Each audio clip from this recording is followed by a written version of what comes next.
Good afternoon, and welcome to Big Z Sports coverage of high school track. Today, we will showcase the boys and girls track teams competing at Thrilla in Zoarvilla at Tusky Valley High School. Our coverage today is made possible thanks to the Kime Company, Tuscarawas Insurance Agency, and Right Mark Roofing. Now, let's head to the action with Big Z Sports.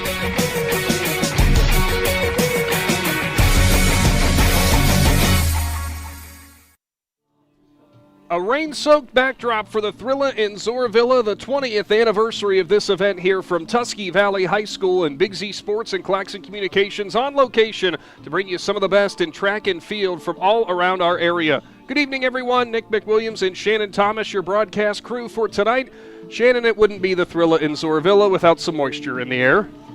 Yeah, it's more like the thunderstorm in Zoarvilla the last couple years for us, but hey, you know, these track athletes, they're tough kids, and they'll perform in this type of weather, and they're going to put on a good show for us. The bright side is none of that thunder is supposed to be rolling through, as it is just rain showers, and thankfully, if you're looking at the radar, those are supposed to be moving out of the area in the next 10 to 15 minutes or so, maybe 20 minutes, and we're certainly hopeful that that's going to happen, because right now, in terms of the field events that are going on, pole vault obviously has the tarp over top of their mat right now. I don't see any other jumpers doing any long jump right now. They probably put that on a pause. The only thing that's actually going on the field level right now is I believe it's discus for the girls right now that they're logging some distances. Yeah, the discus is going. The boys, the shot put's not even going right now. They're not even doing warm-ups over there or anything, so I'm not sure. Are they measuring over there at the... They were. I did see the tape come out. So the girls are showing that they are tougher than the gentlemen right now. Is they're going to go ahead and throw their disc and get moving along. Well, the bright side is even though with the rain falling here, like we said, it is going to move out of the area,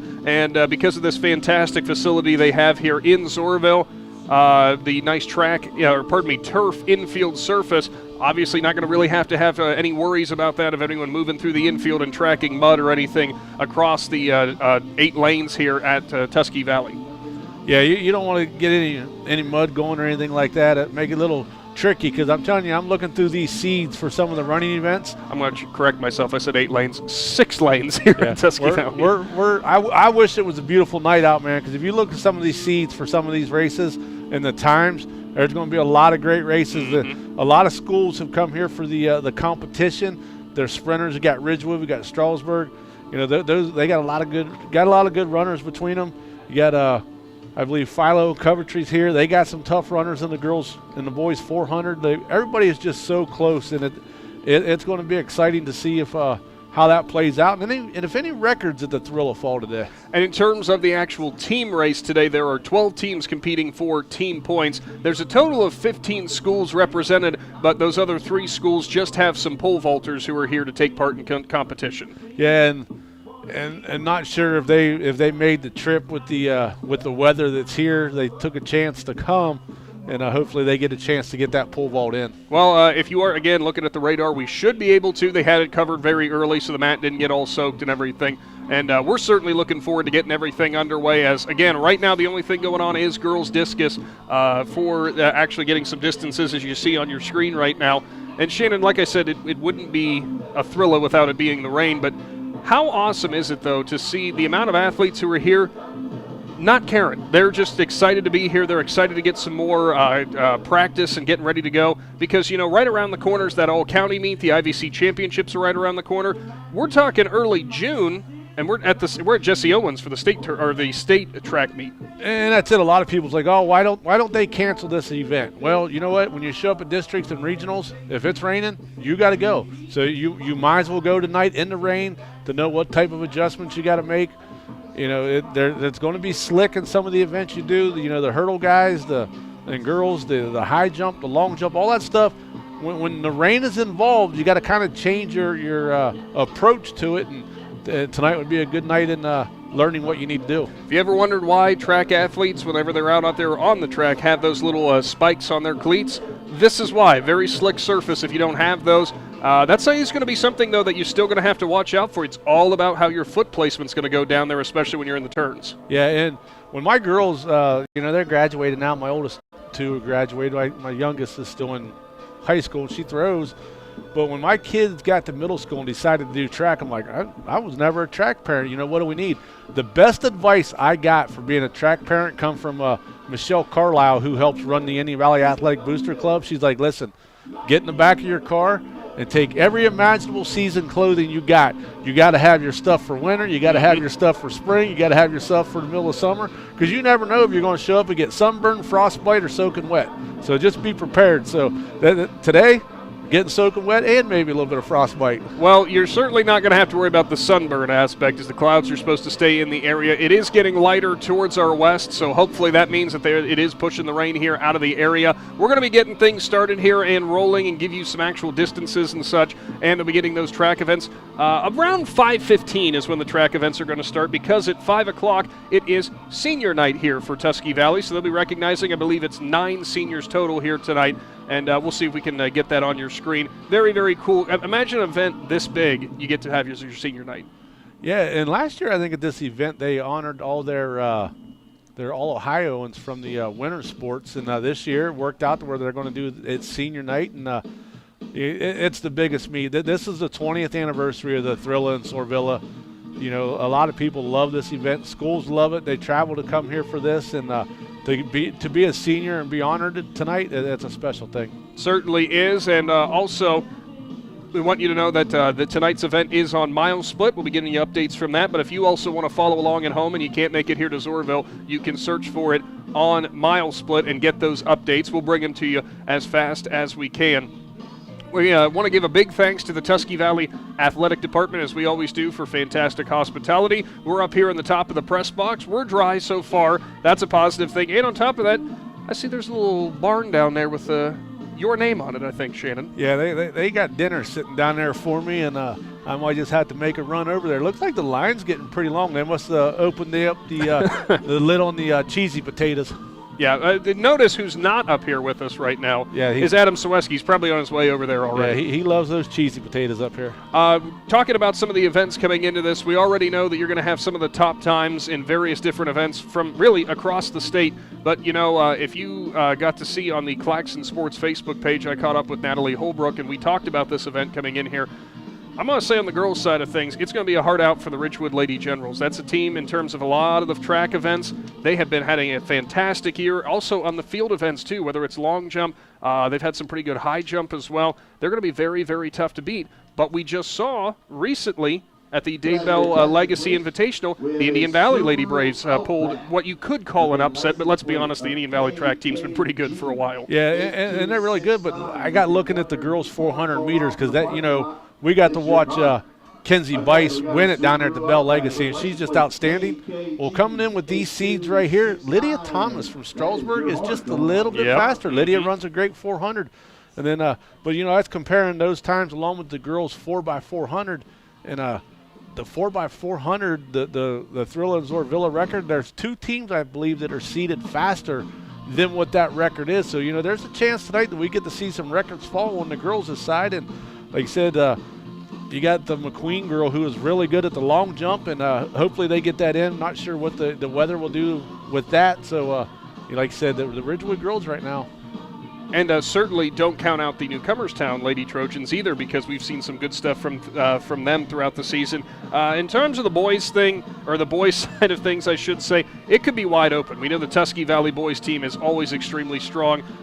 Indian Valley boys team's very good. Ridgewood's been having a pretty good year as well. I don't know, man. I think in terms of the team race, it's going to come down to a couple different teams really doing battle at the top. You know, and the weather is going to play a factor in those team points, because I hate to say it, some of the schools, you know, don't have a solid pole vaulting program. Well, if they decide to cancel that pole vault, man, that just opens everything wide up, because we watched Ridgewood girls have a shot at the Bell Legacy, and then at the end of the day, they didn't have a pole vaulter, or Indian Valley still, you know, they had 2 girls in the pole vault. So those little bit of team points, a point here or a point there, could be the big outcome. And if the pole vault gets canceled, that might play in the favor of some of these other teams. We'll wait and see, and we certainly hope that's not going to be the case. But, you know, Mother Nature sometimes wins as the rain continues to fall here from Tusky Valley, as the Girls out there on discus are still working hard, getting some distances. We'll get you updates from that when we can. Other than that, not a whole lot going on right now. Athletes staying warm, getting warmed up. There is still time to make it over here to Zoarville, and you can enjoy all the night's festivities from the Thrilla in Zoarvilla. But if you're not going to be able to make it here today, thanks for tuning in on the Big Z Sports YouTube channel. We'll take a time out, pay some bills, and when we return, we'll tell you more about what's going on here tonight from Tusky Valley and senior night ceremonies coming up for the Trojans. You're watching high school track and field with Big Z Sports. Are you ready for a spring home refresh? Don't miss the buy one get one free paint sale on best look interior and exterior paint at Keim Home Center and Keim Mount Hope Hardware, happening April 28th through May 4th. Whether you're updating your bathroom or finishing your next project, a fresh coat of paint can make all the difference. Visit us at Keim to explore your color options, bring your vision to life, and save during the BOGO paint sale April 28th through May 4th at Keim Home Center in Charm and Keim Mount Hope Hardware.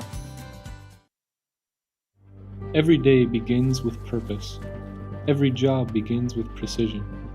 At Right Mark Roofing, we don't just install roofs. We build trust and forge relationships. We understand that your roof is more than just materials. It's protection. It's peace of mind. That's why we use high-quality products and expert craftsmanship. With a sharp focus, our team is always ready to hit the mark. Call Right Mark Roofing. Let's build a future that stands strong. Hi, I'm Zach Motice with the Tuscarawas Insurance Agency. For all your auto, home, farm, and business insurance needs, contact our team at the Tuscarawas Insurance Agency or stop in and see us at one of our 3 locations in downtown New Philadelphia, Sugar Creek, or in Strasburg, providing excellent service to the Tuscarawas Valley since 1885. Everyone here at the Tuscarawas Insurance Agency would like to wish all area athletes good luck this season. 5-star quality, 5-star service, 5-star satisfaction. Hi, this is Chandy Salisbury with Riverside Manor Nursing and Rehabilitation Center. We are proud to be the area's only skilled nursing facility with these elite ratings. Locally owned and operated since 1978, Riverside ranks in the top 3% of nearly 1,000 Ohio facilities for outcomes, return-to-home success, and customer satisfaction. With on-site therapy 7 days a week, we help you recover quickly, safely, and confidently. Call me today at 740-498-5165 to learn more. When it comes to protecting what matters most, trust the team at Grandview Exterior Systems. Established in 2016, they specialize in commercial, industrial, and residential roofing, handling everything from repairs and replacements to full restorations and ongoing maintenance. At Grandview Exterior Systems, their mission is simple: create peace of mind for every client while setting the standard for safety, quality, and efficiency in construction. Visit them at 2230 Township Road 415 in Dundee. Call 330-275-1807 or learn more at GrandviewExteriorSystems.com. Grandview Exterior Systems. They have you and your roof covered. Do you have property you'd like to have cleared? Do you know the value of standing timber? Well, Millwood Lumber in Janaden Hutton is a buyer of standing timber and land across Ohio. Millwood Lumber also offers 2 convenient ways of purchasing firewood. Prepackaged bark-free firewood producing less creosote, ash, debris, and bugs, providing convenience for you. Or you can purchase bulk firewood by the truckload. Learn more about Millwood Lumber. Visit millwoodlumberinc.com. Are you ready for a spring home refresh? Don't miss the buy one get one free paint sale on best look interior and exterior paint at Keim Home Center and Keim Mount Hope Hardware, happening April 28th through May 4th. Whether you're updating your bathroom or finishing your next project, a fresh coat of paint can make all the difference. Visit us at Keim to explore your color options, bring your vision to life, and save during the BOGO paint sale April 28th through May 4th at Keim Home Center in Charm and Keim Mount Hope Hardware. Every day begins with purpose. Every job begins with precision. At Right Mark Roofing, we don't just install roofs. We build trust and forge relationships. We understand that your roof is more than just materials. It's protection. It's peace of mind. That's why we use high-quality products and expert craftsmanship. With a sharp focus, our team is always ready to hit the mark. Call Right Mark Roofing. Let's build a future that stands strong. Hi, I'm Zach Motice with the Tuscarawas Insurance Agency. For all your auto, home, farm, and business insurance needs, contact our team at the Tuscarawas Insurance Agency or stop in and see us at one of our 3 locations in downtown New Philadelphia, Sugar Creek, or in Strasburg, providing excellent service to the Tuscarawas Valley since 1885. Everyone here at the Tuscarawas Insurance Agency would like to wish all area athletes good luck this season. 5-star quality, 5-star service, 5-star satisfaction. Hi, this is Chandy Salisbury with Riverside Manor Nursing and Rehabilitation Center. We are proud to be the area's only skilled nursing facility with these elite ratings. Locally owned and operated since 1978, Riverside ranks in the top 3% of nearly 1,000 Ohio facilities for outcomes, return-to-home success, and customer satisfaction. With on-site therapy 7 days a week, we help you recover quickly, safely, and confidently. Call me today at 740-498-5165 to learn more. When it comes to protecting what matters most, trust the team at Grandview Exterior Systems. Established in 2016, they specialize in commercial, industrial, and residential roofing, handling everything from repairs and replacements to full restorations and ongoing maintenance. At Grandview Exterior Systems, their mission is simple: create peace of mind for every client while setting the standard for safety, quality, and efficiency in construction. Visit them at 2230 Township Road 415 in Dundee. Call 330-275-1807 or learn more at GrandviewExteriorSystems.com. Grandview Exterior Systems. They have you and your roof covered. Do you have property you'd like to have cleared? Do you know the value of standing timber? Well, Millwood Lumber in Hutton is a buyer of standing timber and land across Ohio. Millwood Lumber also offers 2 convenient ways of purchasing firewood. Prepackaged bark-free firewood producing less creosote, ash, debris, and bugs, providing convenience for you. Or you can purchase bulk firewood by the truckload. Learn more about Millwood Lumber. Visit millwoodlumberinc.com. Are you ready for a spring home refresh? Don't miss the buy one get one free paint sale on best look interior and exterior paint at Keim Home Center and Keim Mount Hope Hardware, happening April 28th through May 4th. Whether you're updating your bathroom or finishing your next project, a fresh coat of paint can make all the difference. Visit us at Keim to explore your color options, bring your vision to life, and save during the BOGO paint sale April 28th through May 4th at Keim Home Center in Charm and Keim Mount Hope Hardware. Welcome back to Tusky Valley High School in the Thrilla in Zoarvilla. You know that we're in, it's not a rain delay, but you know it's an interesting environment whenever you got Shannon Thomas dancing out here. Hey. You want to go down right in the middle of the TV logo on the field and start doing that? I'll do whatever I can do if it makes the rain stop. Well, it is looking like it's pushing through the area, and we should just have a few more minutes left of some damp conditions. Athletes out there on the track getting warmed up. Girls discus still ongoing. Other field events still waiting to get underway. Biggest problem you're going to run into with that, we were actually talking to a coach down there in the press box. They're just looking for how that surfaces on the run up to the pit, because the last thing you want is an athlete to slip and fall. Yeah, and most schools, I'm not sure here at Tusky Valley, I haven't been down on the long jump pit, but a lot of schools have a piece of wood that you step on to push off of, and that wood can get kind of slick. And speaking of wood, if you need any firewood on these couple cold nights, or if you got a bonfire coming up, or you like to have fires in the summertime, get a hold of Millwood Lumber. They got all kinds of lumber down there on Larson Road in Janaton. They can hook you up with some lumber to have those fires. I know my kids always like, Dad, can we have a fire tonight? Go for it. Well, too bad we didn't have a little fire pit up here that we could have stayed warm up here on the press box. But overall, once the rain moves out of the area, we're going to see if there's any wind that starts running through. But once the rain goes away, probably not going to be too bad of a night for track and field, just a little chilly. Chilly? I'd go for some chili. I figured right that now. Was also where he was going to go with that. You know what's funny is we're sitting here talking about the weather delay, and really it's the distance runners who got to run a 3,200 later or a 1,600. They're out there running right now. They're just running in the rain, smiling, and it's like, man, you're going to be wore out before you got to run. They're like, nah, this is just getting us fired up. Well, how many of these kids, though, are actually cross-country runners as well? So they're thinking, this just feels like a normal event for us. Well, and one thing about it, like, I always used to tell my kids when they ran, your muscles when they're cold is like a piece of bazooka bubble gum. And if you never chewed bazooka bubble gum, it is the hardest gum to start chewing until you get chewing on it a while, and then it gets soft and it gets stretchy. Well, that's kind of how your muscles are. If you wait until it's time to run, your muscles are tight and they're stiff. So these kids keep moving, they keep their muscles loose, they keep that blood flowing, and that way they don't injure themselves. That's kinesiology with Shannon Thomas. Yeah, whatever that word meant. Sports science, put it that way, or something like that. Coming up with the list of events that we've got going on for today, and again, all the events you can find on Mile Split as they're getting set to do the senior night festivities. Actually, we've got a whole list of records in front of us too, which is going to be fun to track along with that. But I believe they're starting off with the girls and boys 4x800s coming into this matchup. It is the Tusky Valley girls team that has the top seed coming into that event. It's actually United who holds the event record with this, Rittman that holds the event record with this. If Tusky Valley wants to push that, they're going to have to push down their pace by about 20 total seconds. It's going to take a lot of effort for them to be able to do that.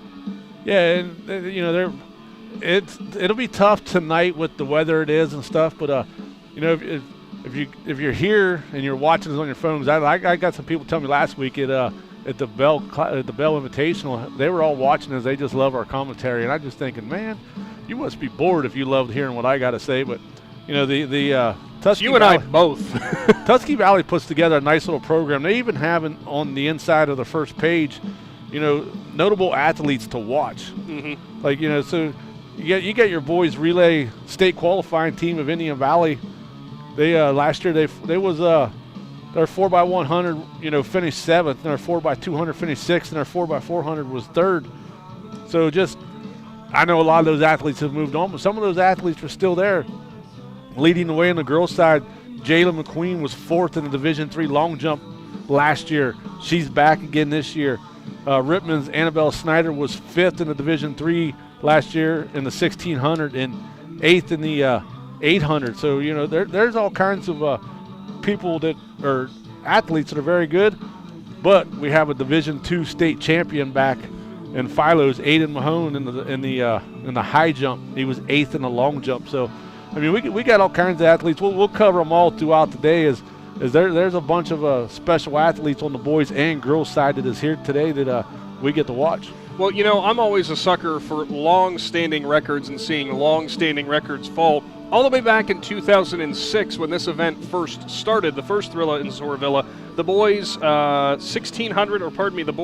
3200 rather. Actually, this same athlete set both the records for the boys 16 and the 3200. Chris Olinger from Ridgewood in 2006 with a 9:23 in the 3200. Top seed coming into this is Nolan Pataka from Indian Valley with a 10:04. Not sure we're going to see that 9:23 fall, but hey, it's your one of your longest standing records right now, and you never know. I love seeing long-standing records broken. And a lot of athletes will tell you, records are made to be broken. And sometimes those records only last a year or so because, tell you, athletes these days train a lot different than they did back in, early 2000s or back in the late 1990s and stuff. These athletes train a lot different, so records tend to fall a lot more. That just tells you how special of a runner he was to do that in 2006, and it still stands today. Well, he also has the record, as I mentioned, with the 1600 as well. So we'll get a comparison on that as I'm trying to go through my list and find where the 1600 is. But his time was a 4:21 set back in 2006. So we'll see if any boys can try to push that time. You're actually not too far off with a freshman from Meadowbrook here in Vincent Campbell. He's only about 9 seconds off that pace. Could see that one fall today from a freshman. Yeah, and we got to see a couple young freshman girls for Indian Valley in Rowan Harsey and Bailey Herbert. They put together a good 3200 run at the Bell Legacy. That actually helped propel Indian Valley back in the lead to win it. So a lot of young freshmen in this field today that could make a big impact. Well, there are some other great records that we're going to see if those potentially fall here today, which are always a lot of fun as the seniors for the Tusky Valley track program are lining up there on the infield right now, as you see, getting ready to be recognized for their senior night. As I mentioned, 9 total seniors. I'm sure this is about the time of year for track and field athletes. It really starts setting in, that realization you're not far off from the end of your senior year. Now, some athletes will go on to the next level and compete at the collegiate level from here, but for the vast majority of athletes, it's going to come to an end here in about the next month or so. So, they're smiling wide getting to be out there and be recognized tonight. Yeah, and some of these athletes have already did a senior night in other sports, and all the parents are like, "There, oh yeah, we got basketball season. Oh yeah, well now we got track season, and now mom and dad really start to feel like it's over." And like you said, some of them will go on to compete at the next level. Some kids, when they get out of high school, they're like, you know what? I'm done. I need to concentrate on either my career or I need to concentrate on my schooling, and there's nothing wrong with that. So you need to enjoy every minute of high school sports. I know there's times, you'll look back and be like, man, I wish I'd have did this different in high school, or I wish I'd have did that different in high school. And I can tell you, you're only a kid once. You should enjoy every moment of this and be proud of everything you've accomplished. Well, I got good news for everybody, as they did do the call out in the stadium here for all field event athletes to report back towards their areas as they're working hard to clear off and dry off all those different areas. Everybody going to start getting warmed up again, so we're going to get more field events underway as the rain has officially moved out of our area. Yeah, and that'll be exciting. Like I said, they're probably calling them over there, but then they're going to stop at 5 o'clock to do senior night. They go do senior night. We'll put a camera on the seniors, and we'll leave the headset on, and hopefully you'll be able to pick up the PA announcer, Aaron Stump. And well, we got two speakers right in front of us, and if anyone's ever met Stump before, they know that voice carries quite a ways. We want you to be able to hear who these kids are, and hopefully they can go back and watch it and be proud of everything. So once they get started with the senior night festivities, like we said, we'll set the headsets down, and you'll be able to hear all of that here as everyone gets recognized. Pretty good crowd on hand despite the weather. I was actually surprised to see all the amount of people still rolling in here with the rain falling. Yeah, I think a lot of them were here early. They just sat in their cars, and they're waiting. Some of them, they know when their kids' events are, so they're going to wait till the last second. And, that's what we always say. Some people kind of wonder, when we broadcast these, if we affect the gate. Well, parents are going to come regardless. Grandparents are going to come. Siblings are going to come. I mean, yeah, the weather's miserable, but they'll be here to support them. Yeah, and we're happy to here to support student athletes in Z Country as well and beyond, because we've got athletes from really all over the state here. A lot of area teams that you're going to recognize, but some more that from areas beyond that you might not hear about. Senior night festivities about to begin here on the Big Z Sports YouTube channel. Of course, get subscribed today if you have not done so. You can get your notifications on. You will know when we go live, and we got plenty more baseball and softball action in the spring season upcoming. And more track and field, but not just the IVC championships, Mr. Thomas. Yeah, stay tuned for next week because we got a pretty big one planned out. Which everybody who does keep a close eye on that track and field schedule probably already knows what we're talking about, but it's also a horribly kept secret. But you'll be finding updates about that when we get closer to the date, right? Yeah, it'll be closer to the date, but next week is it's a full week. It's double headers just about every day for softball and baseball. And even on that Thursday, there's a Dover softball game that WJR will be broadcasting on the YouTube channel. So it's a busy week full of sports. Always is a big week, and you can stay up to date with everything going on the Big Z Sports social media platforms. Of course, Facebook will have plenty of scheduling updates and more. National Anthem time and your senior night festivities on the way on the Big Z Sports YouTube channel. Like no other. To honor America and those who have served our country, we ask that you rise for the playing of our national anthem.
At this time, we're going first call, girls 4x800 meter relay. First call, girls 4x800 meter relay.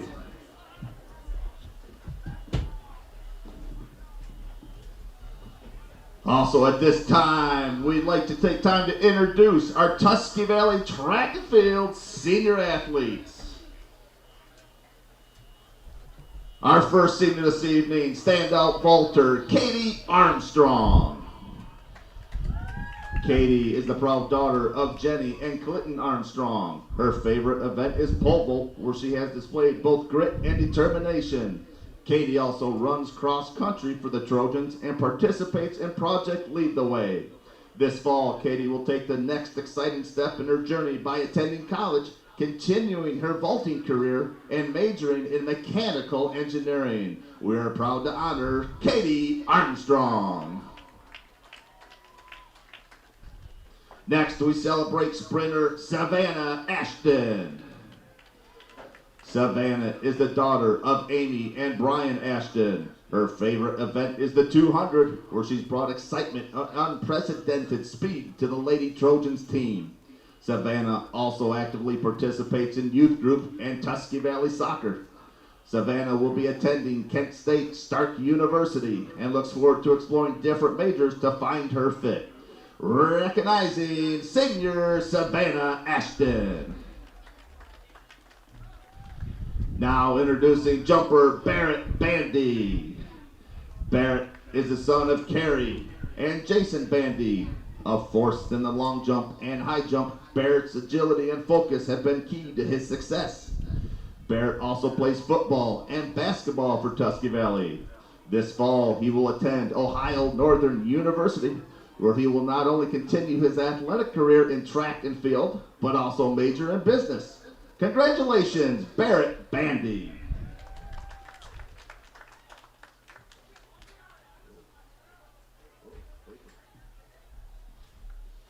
Next is thrower Peyton Lake.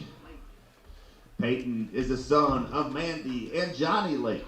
His favorite event is shot put, where he has consistently demonstrated power and max effort every throw. Peyton has also contributed to Tusky Valley athletics in both football and basketball. After graduation, Peyton looks forward to joining the workforce. We are proud to honor Peyton Lake. Next, we honor Trista Leeser.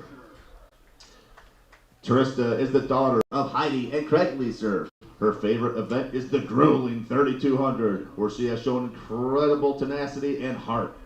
Trista runs year-round, participating in cross-country and indoor track and field. Trista plans to attend the University of Charleston, where she will continue competing in cross-country and track while majoring in exercise science. Congratulations, Trista Leeser. Next, we recognize sprinter Abe McAwee. Abe is the son of Mandy and Carter McAwee. His favorite event is the 400, where his explosive speed and commitment have stood out. Abe also contributes to the Trojans through his participation in cross-country, indoor track, and Project Lead the Way. This fall, Abe will attend Bucknell University, majoring in mechanical engineering. Let's hear it for Abe McAwee. Introducing distance runner Simon Rankin. Simon is the son of Tara Rankin, always putting his best effort forth every step he takes onto the track. Simon has been a great addition this year to the team. Simon's favorite event is the 800. Simon has also tried his hand at NTB race and cross country. After graduating, Simon plans to head west to attend the University of Oklahoma and study petroleum engineering. Let's recognize the hard work of Simon Rankin. We now honor a young lady who runs both long distance and throws for the Trojans, senior Jenna Ramser. Jenna is the daughter of Trisha and John Ramser. Jenna's favorite event is the 2 mile, where she has displayed both drive and persistence. Jenna also participates in cross country for the Trojans. Jenna plans to attend cosmetology school to become a nail technician. Never short on smiles, let's hear one more time for Jenna Ramser. And finally, we recognize our last senior this evening, now celebrating mid-distance runner Sammy Ward. Sammy is the daughter of Misty and Matt Ward. Sammy is a passionate competitor in the 800, where her will to compete is on full display. Sammy also runs cross country and is a member of the Lady Trojans basketball team. This fall, Sammy will attend Walsh University, where she will run both cross country and track for the Cavaliers and major in exercise science. Let's hear it for Sammy Ward. Parents, would you please remain on the field at this time as we have one more recognition.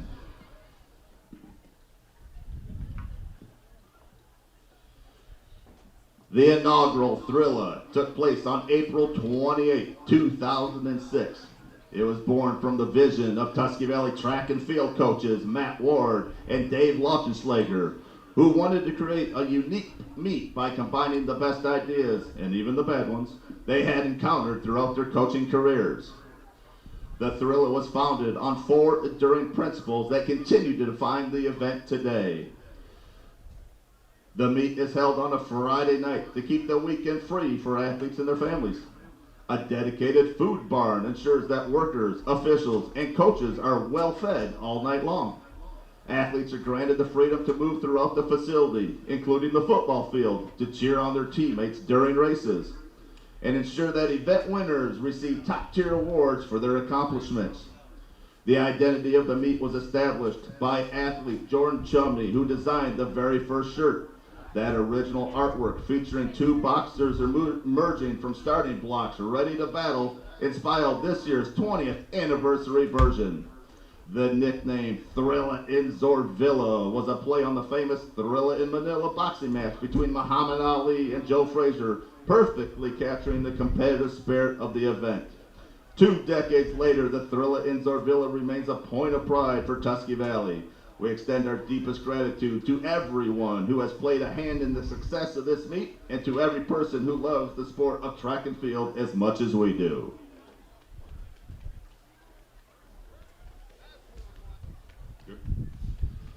At this time, we would like to honor Mr. Matt Ward and Mr. Dave Lautenschlager, the visionary creators of the Thrilla in Zoarvilla. To commemorate the legacy they started, we'd like to present them both a special edition Thrilla shirt.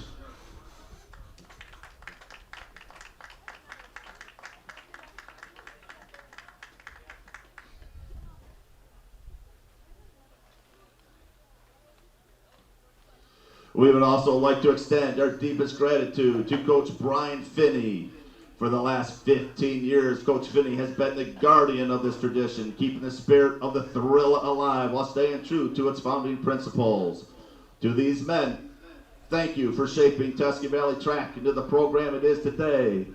Can we give all these men one more big round of applause? Matt Ward, Dave Lautenschlager, and Coach Finney.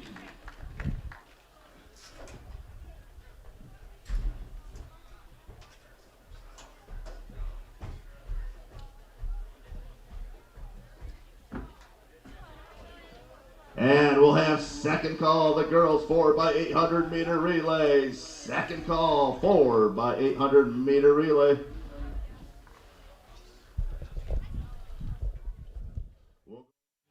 Are you ready for a spring home refresh? Don't miss the buy one get one free paint sale on best look interior and exterior paint at Keim Home Center and Keim Mount Hope Hardware, happening April 28th through May 4th. Whether you're updating your bathroom or finishing your next project, a fresh coat of paint can make all the difference. Visit us at Keim to explore your color options, bring your vision to life, and save during the BOGO paint sale April 28th through May 4th at Keim Home Center in Charm and Keim Mount Hope Hardware. Every day begins with purpose. Every job begins with precision. At Right Mark Roofing, we don't just install roofs, we build trust and forge relationships. We understand that your roof is more than just materials, it's protection, it's peace of mind. That's why we use high-quality products and expert craftsmanship. With a sharp focus, our team is always ready to hit the mark. Call Right Mark Roofing. Let's build a future that stands strong.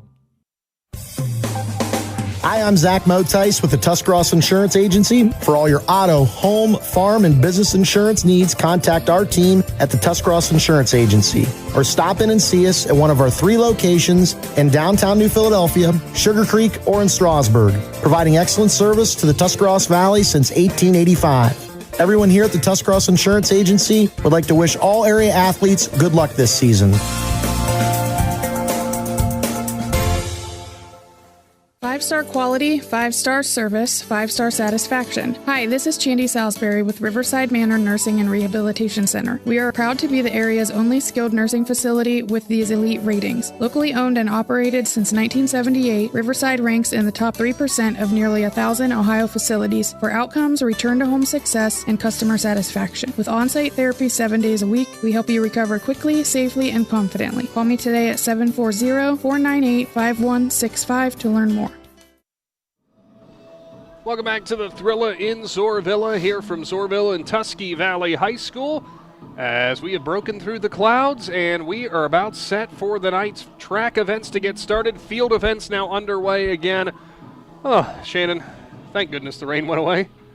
Yeah, it went away, but it sure did make a mess of everything down there. And we walked down on the field there for a second, and man, that wind is whipping down there. Those athletes, a lot of them are pretty cold, and parents are bringing some extra clothes in and handing them to them, so they're going to try their best to stay warm. As we see, they have the tape measure out down at the long jump now, so they're back underway at the long jump. Yeah, so we'll get you those field updates as we go along here today, and get you some of the distances and stuff such as they get submitted. They're going to be starting off the night with the girls 4x800 relays, boys 4x800 to follow. Pretty much a standard order on what you would expect. I had to laugh. We went down and took a break down there on the field, and huddled in the restroom was some track and field athletes for the boys' side of things. They said, are they going to cancel the 4x400 again this year? And some of them, we'll say they might have been wishfully hoping for that just because they're already cold. Yeah, the one young man's like, well, they're going to run my event here in about 4 minutes, so I got to get ready to leave. So the bathrooms are a little crowded as everybody's trying to stay warm. You just walk in there, there's just people standing everywhere. Well, if you start looking around, don't be surprised if there's a couple torpedo space heaters that have made an appearance here at Tusky Valley. We didn't think that far ahead to go with one of those ones, though. As you see on the long jump on your screen right now, athletes logging some distances, and another good jump there for, I believe, a Tusky Valley athlete. Might have been, after just getting recognized, I'm not sure if it was or not, Barrett Bandy. Listen, I know one thing right now. All those athletes are going to be jumping in that sand pit. They're going to be a mess when they come out, and there'll be some of them like the McQueen girl from Ridgewood. I know she's on some of the running teams, so they'll be trying to get all the sand off of them as much as possible. They'll have extra socks and extra shoes to put on because it'll be miserable running in that stuff after you land in that wet pit. Well, yeah, it just becomes like sandpaper almost on your skin after you run from there. So I'm sure they're going to be trying to hose everybody off after they get done with that. Still waiting for the start of some high jump going on here as they're marking out distances on that side of the stadium. Still ongoing discus. Haven't seen, oh, nope, I take that back. Now I do see they're getting ready to go with shot put as they're marking out some of the lines. Such a fantastic event. So many people volunteer their time to make this possible. Yeah, there's a lot of volunteers that go into a track meet. And you can ask any athletic director. They'll tell you that the more volunteers that they have, the easier things go. And we do see some pole vaulters warming up down there. So looks like the pole vault pit will be a go. They kept the pit part of it dried off and the mats dried. So they're going to get ready to get started down there. And the girls just got done putting their marks on the asphalt down there for the high jumps, and now they'll start doing some of their run-ups to make sure they have their steps down. Well, a really cool recognition that happened here on the field. Incoming athletic director and girls basketball coach Matt Ward, who I did not know, Shannon, was one of the integral founders of this event 20 years ago, getting recognized there if you didn't catch that during the senior night ceremonies. Yeah, I seen him standing down there, and they were all excited, the coaches that started all this and the current coaches keeping it going. So it's a nice little honor for them as, it was something that they come up with 20 years ago, and it brings a lot of good schools in, and they continue to do it about the same date every year, and they do it on a Friday night, like you said. That way the athletes can have the rest of the weekend off with their families. Yeah, and I'm sure there's going to be some rest and recuperation after this one, because a cold night here from Zoarville still not going to deter anyone. Final call for the girls 4x800 as we are about set to get those track events underway for tonight. Certainly looking forward to this, and not possible without our fantastic sponsors all spring season long. Of course, those ones being Right Mark Roofing, the Tuscarawas Insurance Agency, and the Kime Company. And also you'll be hearing about some other great, fantastic sponsors making this event possible and our coverage possible once again. With the Tuscarawas Insurance Agency, with this cold weather out there, it's rainy and stuff, sometimes that can lead to some branches and stuff getting blown off and onto your windshield. Got a cracked windshield or something? Well, they can help you with that because they do auto insurance. They also do homeowners insurance. They do business insurance. Pretty much if you can get it insured, the Tusk Insurance Agency can help you out. They do stuff like boats and farm equipment. They do all kinds of insurance, and all you got to do is give them a call, ask them questions, and like I said before, the only thing that beats a yes is a no. So they'll be honest with you right up front. They'll give you some estimates with different companies, and they can help you out with all different types of insurance. Also, the feed barn, as we're going to start calling it, I think, here from Tusky Valley, where there's food and stuff for some of the volunteers for this event. I noticed if you want to build a shed like that, you don't know what to do because you're not real handy when it comes to the woodworking side of things. Well, have no fear, because you can call the Kime Company for all your custom woodworking needs. Yeah, and the Kime Company, they'll sell you all the wood to build your own, or I'm sure that they have the hookup out there where they can sell you one already built. They can have it delivered. They do delivery for the smallest of things, just some drywall, some screws or nails. They do all kinds of things out there at the Kime Company. If you've never been to the Kime Company yourself and walked around out in Charm, it's a nice place. You can go out there and walk around. They got stuff for the kids. They got stuff for your wife. They got stuff for you. So, or maybe it's the other way around. I know a guy whose wife is the one, and she's the carpenter. She loves to build things and stuff. So they make all kinds of trips out to the Kime Company. And finally, of course, it's not possible without Right Mark Roofing. And we're looking back here on some of the newer school buildings here for Tusky Valley School District. Beautiful buildings, but no building is complete without a fantastic roof on top of it. Those are those commercial flat roofs that we talk about that Right Mark specializes in. With all that rain that came through, you don't want any leaks coming out from the roof. And guess what? If you do happen to have one of those, Right Mark are the people to call. Yeah, you might want to give them a call, get it inspected. It might be just something as simple as a small repair, but if you let it go too long, it could cost you a lot more money in the long run, and then you'll be calling Tuscarawas Insurance Agency. So those are some of the sponsors making this possible here tonight as the athletes are lining up for the first event here tonight. The girls 4x800 leading things off as we get underway with the 20th anniversary of the Thrilla in Zoarvilla. Your top seed will be in lane number 1. That's the Tusky Valley girls team. Top time of 9:58.91 of Sammy Ward, Hayden Huffman, Tristan Leisure, and Josie Eck as we are underway. Also out there on the track in lane number 2, it is Rittman. Lane number 3, Strasburg. Lane number 4, Indian Valley. Lane 5, Ridgewood. And lane 6 is United. The girls 4x800 meter relay Thrilla in Zoarvilla record was set in 2025 by Rittman with a time of 9 minutes and 36 seconds. So a nice time to get broke last year. Well, like I said, coming into this matchup with Tusky Valley, the top-seeded time at just under 9:59 at 9:58.91. They would have to be on a breakneck pace to break that record. Coming out of turn number 4 on lap number 1, leading the way, one of those 9 seniors that was recognized here tonight, as it's Tusky Valley senior Sammy Ward out in front. Following close behind her is Rittman, and I believe that's Brooke Bolby. So both of those runners out in front for their respective teams, already opening up a nice gap down the front stretch. Yeah, this is one of those ones where you want to set a good pace for that first lap, because you're only running 2 laps per person, and then maybe on that second lap, it's kind of a mind thing. You got to pick your pace up just a little bit, but you also want to save enough for that strong finish for the handoff. And in the 4x800, all athletes participating, 2 laps around the track. All right, I'm going to make you do the quick math here, Shannon. How long of a distance is that for each relay? I don't understand what the question was. Half mile. Oh, I thought you was asking me something tougher than that. Oh, no, just a half mile for half. every athlete. 2 laps equaling a half mile, that kind of thing. Do you think by the time they finish this race, we could complete 1 lap? The winner or the one in last? We're going to go any, actually, because I'm still fairly confident that the result would still be the same. Still the same running order out of turn number 4 as you see Sammy Ward out in front. Behind her, it's Bowlby of Rittman.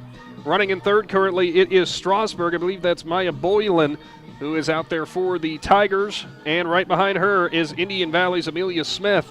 So the running order right now in your top 4 is the exact way the seating would have you to believe. On the first exchange, Tusky Valley out in front, and a little tie up there on the exchange, but no problem there, as out of the blocks and moving quickly is Hayden Huffman for the Trojans. Yeah, and we've said it in our previous broadcast that Tusky Valley's been on. The running program up here at Tusky Valley, probably for the last 10, 12 years, has been one of the best in the state. I won't even say the county, in the state. They're always good. Boys and girls, they have special athletes who put in a lot of long miles on their own to be good in cross country and in track. So they show up to perform in every race. So as we roll on with today's events, again, as we mentioned, we'll bring you updates for those field events. We'll cut to those randomly throughout the night as some discus ongoing and a heck of a throw from whoever that was over on the discus pit here. Really cool how they have this laid out here because everything has its own, independent spot. It's really nice how they have it all kind of separated like that. Yeah, the way these tracks now operate and they set everything out, they do a nice job. And if you want to watch the long jump and the high jump, you just go down there along the fence and you get a good spot where you can watch both of those ones going on. If you kind of want to watch the pole vault along with the discus, you get a spot over there in between where you can see it, or you just come around the corner a little bit further and you can pick up the shot put in the pole vault at the same time. So out in front it is still Tusky Valley, but Rittman, and I believe that is Soleil Amos, who has narrowed that gap going down the backstretch here on lap number 2 of the second leg. Yeah, she's got a nice little stride there in second place. Looks like she's still gaining on her. So we'll see if the young lady from Tusky Valley is holding just a little bit back for a big kick in this last 100 meters or so. It's amazing that pacing that they're able to do. And, looking around the field, I've said this every time that we have track and field events, but the organized chaos of this, I don't know how anybody knows what's going on at any time. As you see some of the boys' teams down on the field, which I guess we can see it, but the people at home might not be able to see it, as they're practicing their handoffs. And now down the front stretch, Rittman going to get the edge here as Amos will pass Huffman to get to the midway point of this girls 4x800 in the opening showdown here in the Thrilla at Zoarvilla. Good push from Rittman there. So they're going to have the advantage now heading into the third leg. Clean handoff as well as Tusky Valley now will try to play catch-up. Currently running in third, it is Strasburg, followed by Indian Valley, according to the lineup that we've got out there in terms of who's waiting for the next handoffs. So, as we said, running order pretty much exactly like what you would expect in terms of the seating. What a kick out there in front from Rittman. According to our starting sheet, that would be River Ramsier, who's extending that lead a little bit down the backstretch. Yeah, she's got a nice little kick going on right there. And like we said, we hope we're getting the name of these athletes right. If we've got them screwed up, we apologize. Yeah, because we're just going off the sheet that was provided to us, and sometimes the coaches at the last second will move people to different legs, and that kind of just throws us off a little bit. Coming out of turn number 4 down the front stretch to wrap up, the first lap of leg number 3. Rittman out in front. This Rittman team is a team that if you look through the starting blocks and looking through the seating for everything, got some really nice athletes on both the boys and girls side. So Rittman could be a team in the running here today for a team title.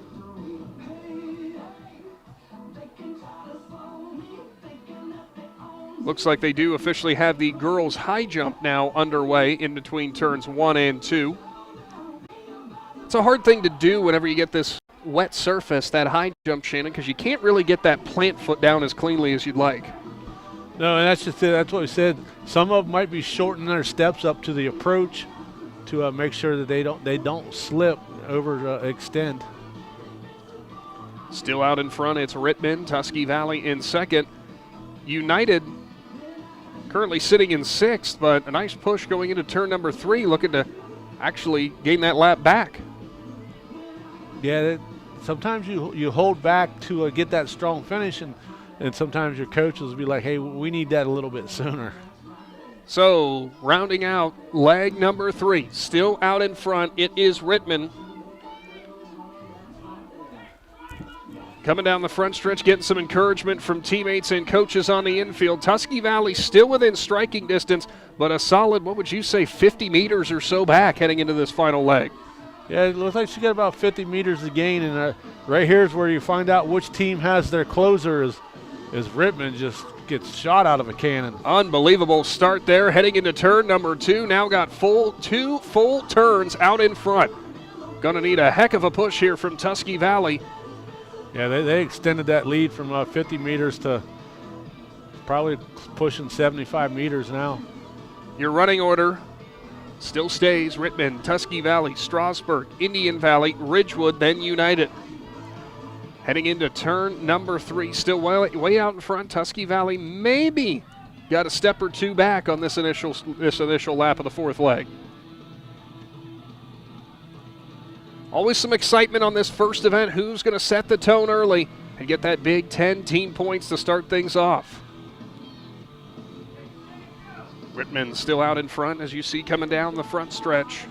Again, according to our starting list, we apologize if we get any of these wrong, but according to our starting list, that'd be Annabelle Snyder of Rittman. Final lap, the bell lap sounds here from Zoarville. Yeah, it looks like the young lady from Tusky Valley closed it back down to about 50 meters, but that's going to be a tough one to gain with just one lap to go. So much about track and fields, just about that digging deeper and finding that little extra gear that you got to round things out. In the early events too, if you've got a later event in here as well, if you're running the 4x8 to open things up, you really don't want to gas yourself out early, especially if your next event's coming up soon. Yeah, and if you're Rittman right now, your coaches are telling you what your pace is, and they might tell you like, hey, listen, you got a 50-meter lead, you can back it down a little bit, you can hold it, especially if you have another event coming up. You really want to push hard to go, but those later events you'll need for points. Coming out of turn number 4, down the front stretch, looking for a strong closeout for event number 1. It is Rittman, who looks like they are going to capture the win in the girls 4x800 as we'll wait for the official time. Tusky Valley looking to claw it back, going to come up just a little bit short in the opening round, so technically by seating times a little upset to start things off here from Zoarville. Yeah, and I think that pace was set pretty early. In the first leg, the Rittman girl, hung with her and kind of overtook her there in that first one, and then the rest of her teammates kind of extended that lead just a little bit. Looking elsewhere here for our events as girls high jump ongoing in turns 1 and 2. Some of the front runners for that event coming into this showdown. We know we had some at the recent Bell Legacy Invitational. We had a pretty fun battle there for the girls high jump. Your top seed coming into this is Taylor Simmons of United, a 5'2" jump for her. So we'll see what she's able to do when she gets into competition today. Mia Lavray of Coshocton at 4'10", along with Lily Cecil of Indian Valley, Mia Boylan of Strasburg, and Brooke Bowlby of Rittman. So for Boylan and Bowlby, I believe both of those athletes, Shannon, were on this 4x800 team for their respective teams, so now they got to go jump for the high jump. Yeah, and that's it with the high jump. They hold it, so nobody else gets to jump. If it's your turn to jump, they wait until you get there, as we see the long jump still going on over there. Solid attempt there for Ridgewood as they look to mark it out. Yeah, so I say the high jump is on a standstill now. There's nobody down there waiting to jump, and the bar's not going to be moved. What's this weird thing that's now suddenly appeared in the sky? I can't see. It's suddenly bright, and I know all these athletes out there on the field are happy because it's getting dried out now a little bit.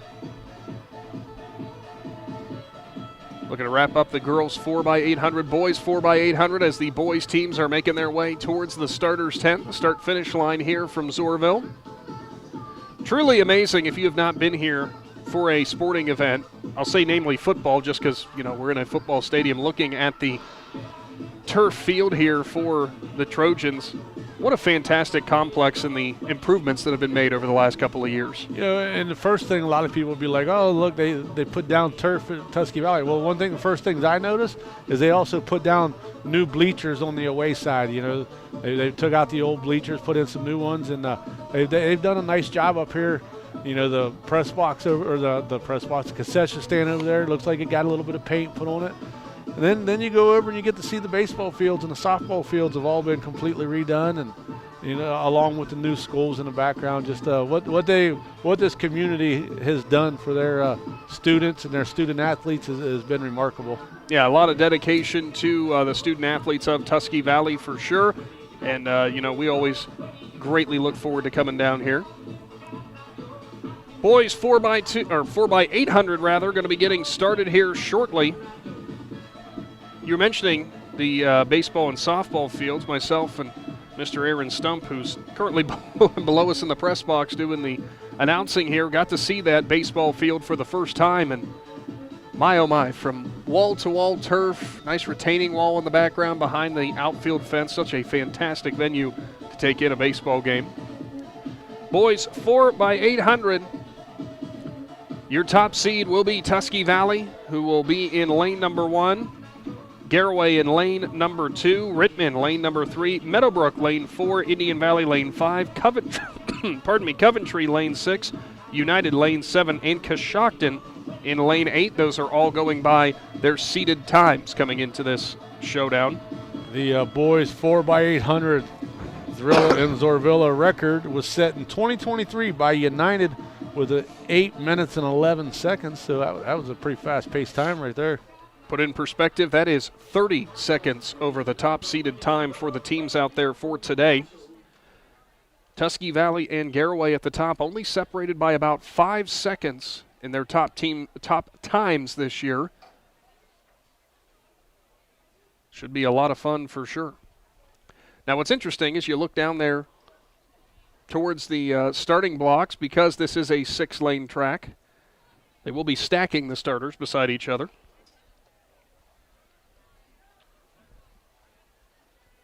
No matter how much you want to do it, track is not a contact sport. You can't push the guy out of the way beside you. No elbows. This isn't cross country. Elbows up in the woods where nobody can see you.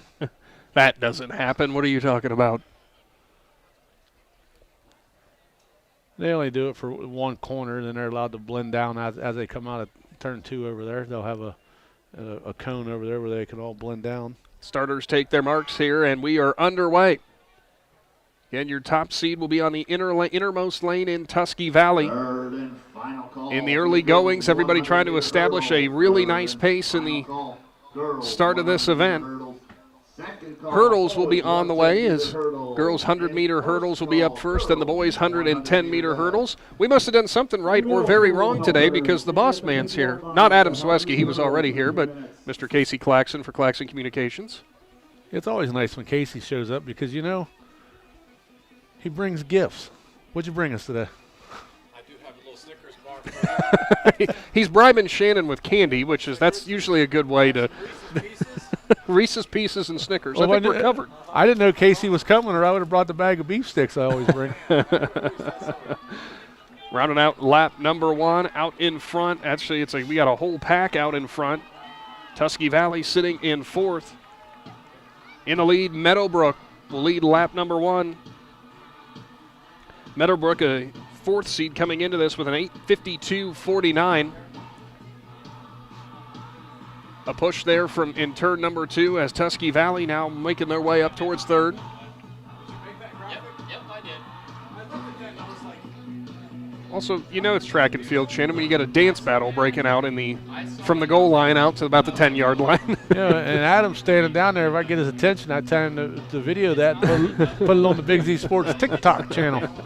Of course, you can find us on TikTok and about every other social media platform you can imagine. Adam does a great job on our TikTok channel. I give full credit to Adam on that. You and I have nothing to do with that. He added me to it, and I only did a couple videos for him, and then 6 months later I went to get back on it, and I couldn't get back in because I had been off for so long. Nice push from Tusky Valley to round out this first leg as slotting themselves into second and nearly shoulder to shoulder at the line here to start leg number 2. Meadowbrook still out in front. Tusky Valley with the push now into turn number 2. Yeah, and when you can stay in a pack like that's when you find out what you really got, because your coaches bring you here for the competition, and you don't want to let your coaches or your teammates down. So you want to make sure that you can stay shoulder to shoulder as Tusky Valley's trying to overtake. They got a little bit of that draft going down the back chute. And shake and bake. Yep, slingshot engaged.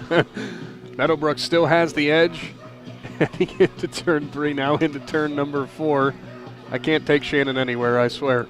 You have to make sure you stay tuned to Big Z Sports and Claxon Sports, as Natalie Holbrook has showed up with her big fancy camera. She's going to go take some pictures. Boy, that a cluster still up front as Garraway has entered third. Meadowbrook slips back to 4. Tusky Valley still second. Now it's Rittman in the lead. The top 4 seeded teams were not really separated by a whole bunch. Through those top 4 spots, only separated by 11 seconds. Now Rittman stretches it out here into the second lap of leg number 2.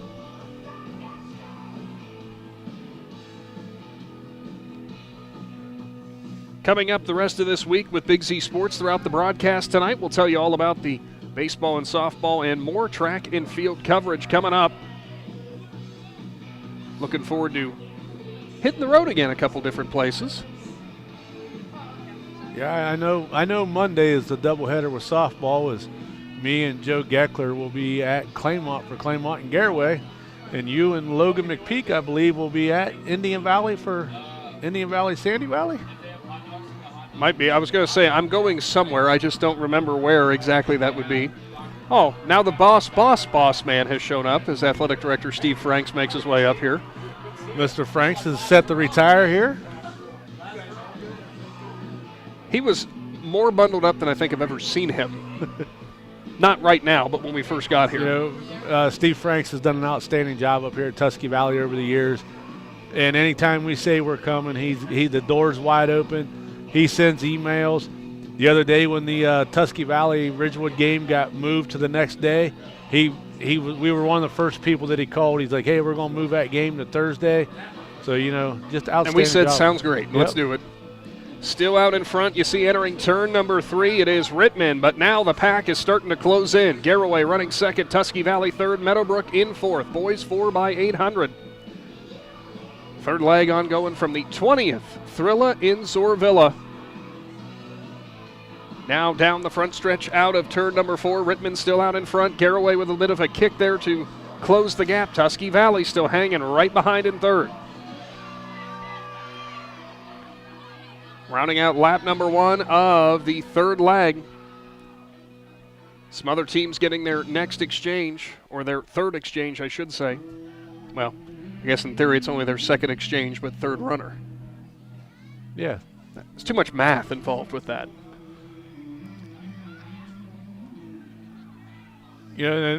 Got to see a special athlete down there warming up as we were on the field, as he'll be making his track debut tonight, as he missed the first half of the season. Wanted to make sure he was good to go. And Grady Kinsey from Indian Valley is going to run some events tonight. Not sure what all he's in. I'm assuming it's the relays. And Grady just recently getting recognized by the Tuscarawas County Sports Hall of Fame for the first ever Mr. Football winner from the state of Ohio from Tuscarawas County. Another well-earned recognition for him, and hard to believe here in just a couple months he'll be finding himself on a field out there in Colorado at the Air Force Academy. Just as we were talking about him, he's running 40-yard sprints across the infield there. So outstanding special athlete, but even a better young man. Grady goes out of his way to make everybody smile, make everybody included. Into the final leg, Rittman out in front in turn number 2. A big gap on Garraway and Tusky Valley now. What did I tell you, Shannon? In that first event, I said this is a Rittman team that's definitely going to push for a team title. They've got some fantastic relay squads. And just, like I said, and they knew what kind of competition they had coming in here, some of the runners that they had to go against. And They want to step their program up against those guys. Meadowbrook has now slotted into third place as they pass Tusky Valley heading into turn number 3. Rittman had a very fast start out of the blocks. In third, Strasburg. In second, Tusky Valley. And this year's first place for the Thrilla in Zoarvilla girls 4x800 meter relay. We were confused what Aaron Stump was announcing there, but it was the announcement for the 4x800. We'll get you those official times here shortly. Rittman with a fantastic kick again, coming out of the start-finish line into turn number 2 already. They've got about a full turn lead on Garroway. Meadowbrook now pushing for second. Yeah, Meadowbrook's closing the gap pretty quick right there, and it's going to turn into a race right there. Maybe pushing on each other, they might be able to close the gap on Rittman, but that kid from Rittman, he's got a nice stride going. Boy, he looks like he could play a little bit of fullback. Fullback, tight end, running back, something, linebacker, anywhere along those. Middle linebacker. Out of turn number 3 as this is the bell lap. Meadowbrook just overtook Garroway. Meadowbrook slots into second, looking for a final push down the front stretch. Rittman still out in front. Rittman looking for a clean sweep in the first 2 events for the girls and boys 4x800s. And it looks like they're going to be able to hold on to that final 50 meters on the way. Meadowbrook with a nice push. Garroway in third, Tusky Valley fourth. And it is Rittman who will cross the line first. Meadowbrook comes home second. Garroway third. Tusky Valley will be your 4th place finisher. And Shannon, that is obviously for Rittman a big win as they were the 3rd seeded team. But how about Meadowbrook, the 4th seed, getting a 2nd place finish? Yeah, outstanding job by them. You know, sometimes competition makes you step your game up, and it really helped them. Girls 4x800 official results as it was Rittman who picked up the win, a 9:46.32. Tusky Valley finishes second for those 18 points with a 9:53.33. Strasburg in third, Indian Valley fourth, Ridgewood fifth, and United comes home in 6th place. You know, and to go back to that, Rittman come in with a seeded time of 10 minutes and 12 seconds. So, you know, they knocked 30 seconds off of their time right there. They got within 10 seconds of the record. Those Rittman runners must like the cold, is what we're finding out here today. Middle school track and field athletes now positioning themselves out there on the infield now as they'll be putting the hurdles out there. Girls 100-meter hurdles starting things off. Top seed, there will be 3 different sections for this. Your top seeded time looks like it's Aubrey DeLong of Philo. Are you sitting down for her time for the 100-meter? Let's hear it. A 15.18 for Miss DeLong. The girls' 100-meter hurdles Thrilla and Zoarvilla record is held by Carly Jacobs of Garroway from 2019 with a time of 14.6. Ooh. All right, so Aubrey's going to have to really be hustling if she wants to best that. Well, to put that in perspective, the boys' record is a 14.3. I mean, it's a 110, but I mean that still should tell you right there. You'll see the boys' race tonight might only be a 14.6 to the winner. So, I mean, that tells you how good she can run, or that girl kid ran. Yes, back in 2019. Rounding up the boys 4x800. We'll take time to tell you, get subscribed to the Big Z Sports don't get subscribed to our Facebook page. I don't think that's what they call it. Get subscribed to our YouTube channel. Get your notifications on to never miss out on a broadcast. Updates on our Facebook page as well. I think Adam Soweski is going to be down there trying to get some photos when the overall team winners, and you know there's some other hardware that gets handed out here at the Thrilla in Zoarvilla. Best male athlete, best female athlete overall at the end. That gets awarded by people in the press box. Yeah, we do not have a hand in that. That usually goes off of which athlete scored the most points for their team, and then if it's close, they kind of go off of, they'll throw in their little added, like, well, you know what, this was a gutsy performance, so it might sway the voting a little bit, but usually it goes off of total points, and they'll be awarding the team trophies for first place and for runner-up for both boys and girls. See Adam Soweski down there having a conversation with Ridgewood track coach and head football coach John Slusser. Kind of one of the Mr. Do-It-Alls for Ridgewood. The keeper of the weight room, I like to call him. Coach Schlusser, obviously somebody who has been long dedicated to Ridgewood athletics, and always fun to catch up and talk with him. Coach Schlusser is one of those guys that he encourages every athlete. He wants his athletes to win, but he'll encourage you to go beat his athletes. He's always shaking kids' hands and wishing them good luck. He's an outstanding human being. That's the best thing that I'd say about our area is pretty much across the board, or it is across the board, the coaches and the quality of people that we have here to dedicate their time to high school sports. How many different coaches that we see somewhere we want to go up and have a conversation with? It doesn't matter the sport. We just have fantastic people. Yeah, it just, like I said, and they go out of their way to welcome us into their programs, let us in their locker rooms, let us talk to their athletes. And I can still remember when Coach Schlusser took the girls basketball coach down at Ridgewood, and I walked in to the first game down there, and me and him was talking, and I asked him, why he took the job, and he's like, well, they needed a coach, so I told him I'll do it for 1 year. Well, I think, was he in his second or third year? I think it was third year. So, I mean, that's just the type of person he is. He doesn't want to give up on those girls and wants to make sure they have a coach and win. Well, that was what was so much fun was talking to him about that team is, they hadn't had the best performance to that point, but you know what Coach Schlusser said? He goes, I have the best girls you can imagine. I have the best team. He said they're just fantastic people. They're fantastic to be around, and that's just exactly what most of the coaches around here in this area worry about. The wins and losses, yeah, they're one thing, the personal accolades. It's building better humans for the future. Yeah, and that's what a lot of the football coaches we've got to know over the years, they'll tell you what their football team is. Listen, we want to win football games. We ultimately, our goal is to make it to the state Final Four and win a state championship. But at the end of the day, when I see that football player 15 years down the road, I want to know that he's a good husband. He's a good father. He's productive in his own community. He said that'll make me prouder than anything that we ever did on the football field. So you see the pole vault ongoing right now, and I think, if I'm not mistaken, I'm not sure if they're still warming up or not. No, they got the bars up. They're going. Oh, the bar is. Good call on that, Shannon. And sure enough, there's an attempt, and not quite clear as just catching the shins there. Couldn't tell who that's from. Reminder, there are 3 schools here that do not have full teams that won't be in the team running. So they just have pole vaulters who are here to get some more work in, get some more practice. First leg of the girls' 100-meter hurdles upcoming.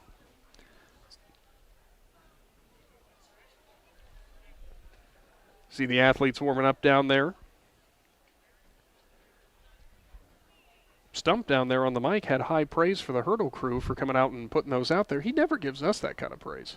Yeah, well, Stump, he tends to pick on us a little bit, but I don't know if it's because we pick on him first when we get here. Or No. We've never done that before. Coventry boys coach, would you please report to the starter?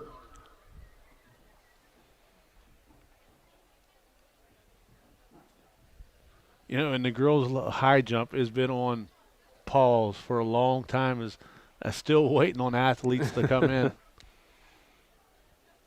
And they will give that final issue or they'll call the final call here at some point.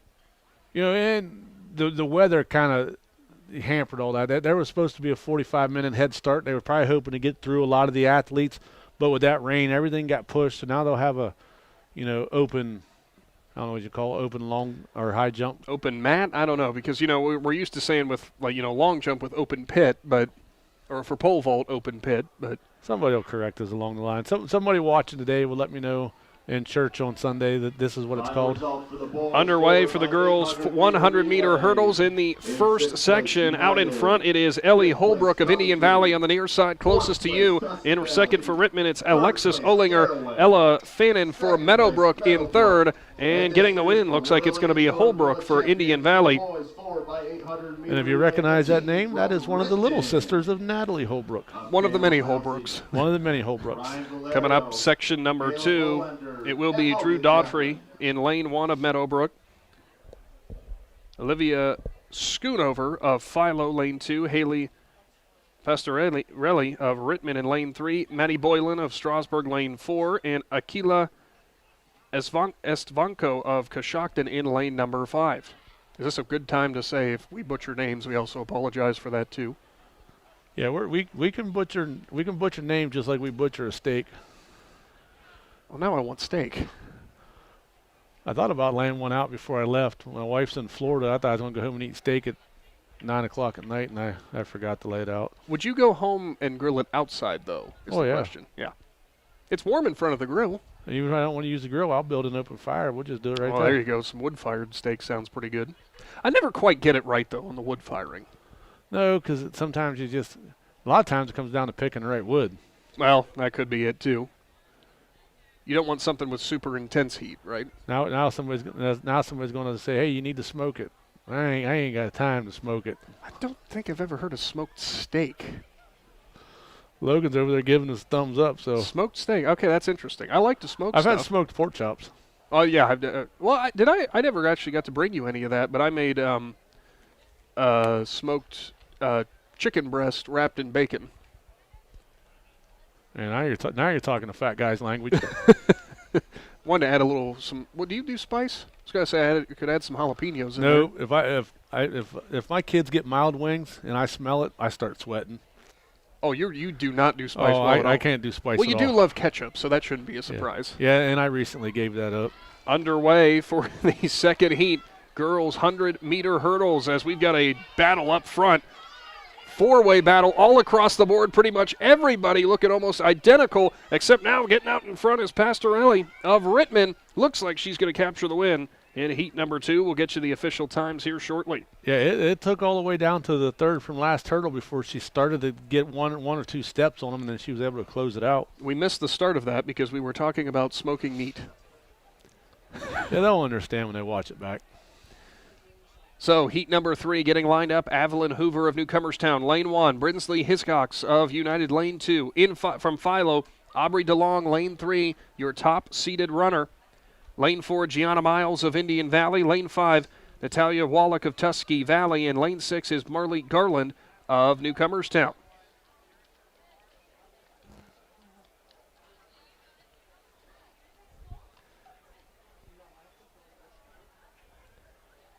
Get you the starting whistle here in just a little while.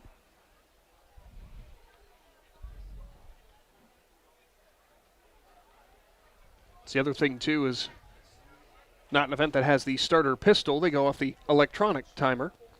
Yeah, and that's one thing that I've got to talk to some of the athletes over the years, and some of them tell you that's a tough transition going from the buzzer to the gun to the electronic timer that just makes a pinging noise. They say it just kind of throws them off at some events. You're waiting for something to happen, and they got their hearing all messed up. Successful pole vault attempt over there for Tusky Valley. Give you updates again when we know what that height is. Maybe we'll have to get on Mr. Adam Saweski to ask him, hey, quit talking. We need some help up here.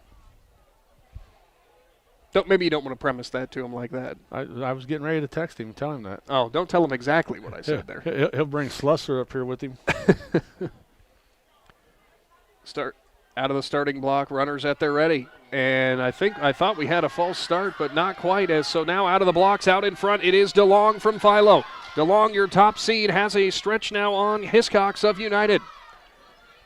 DeLong came in with a 15:18 as her seeded time, and she's going to win going away at the line.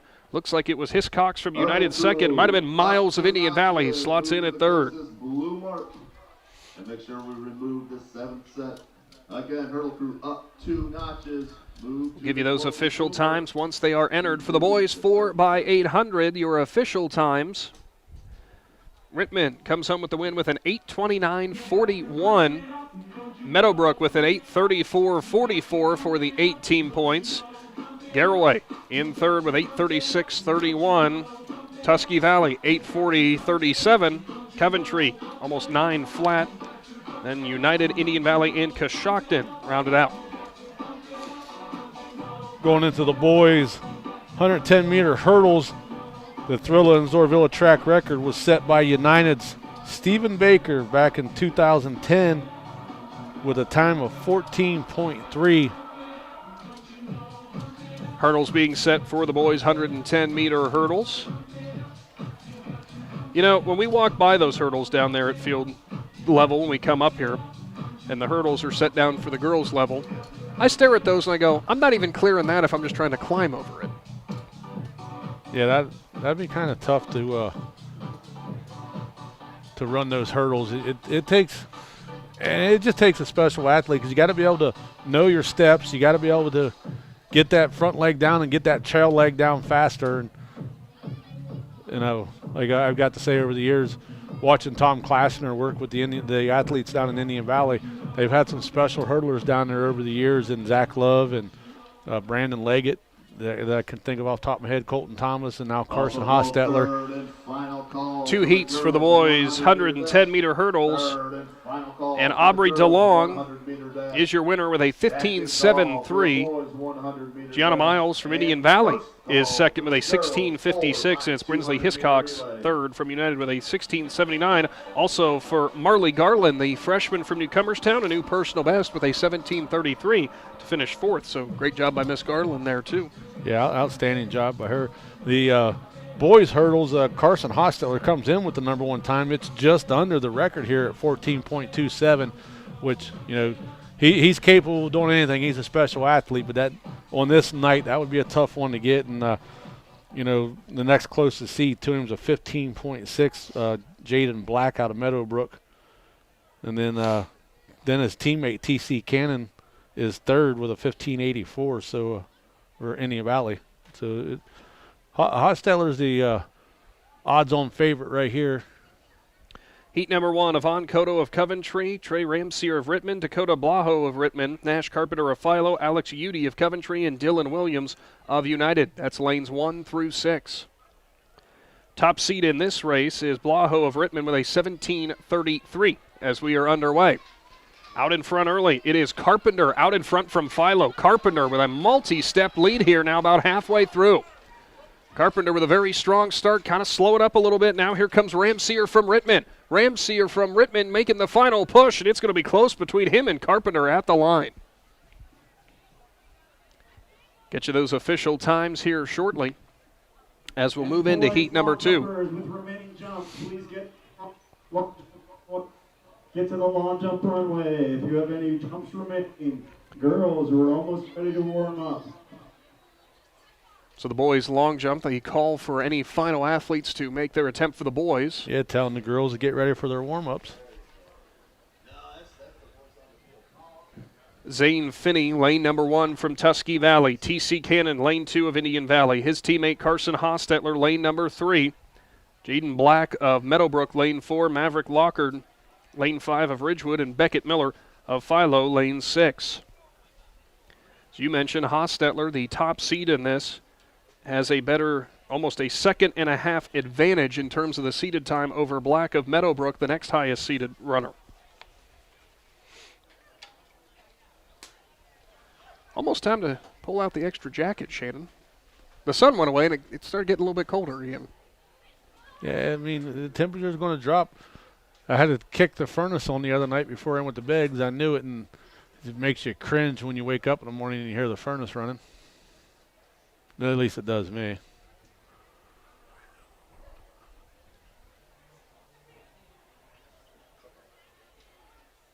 I live in an old house, man. We got to get the heat on if it's cold outside.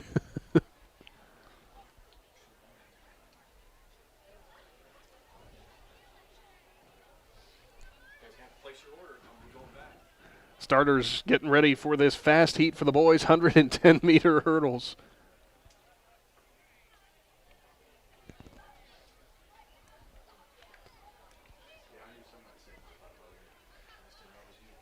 Runners come set.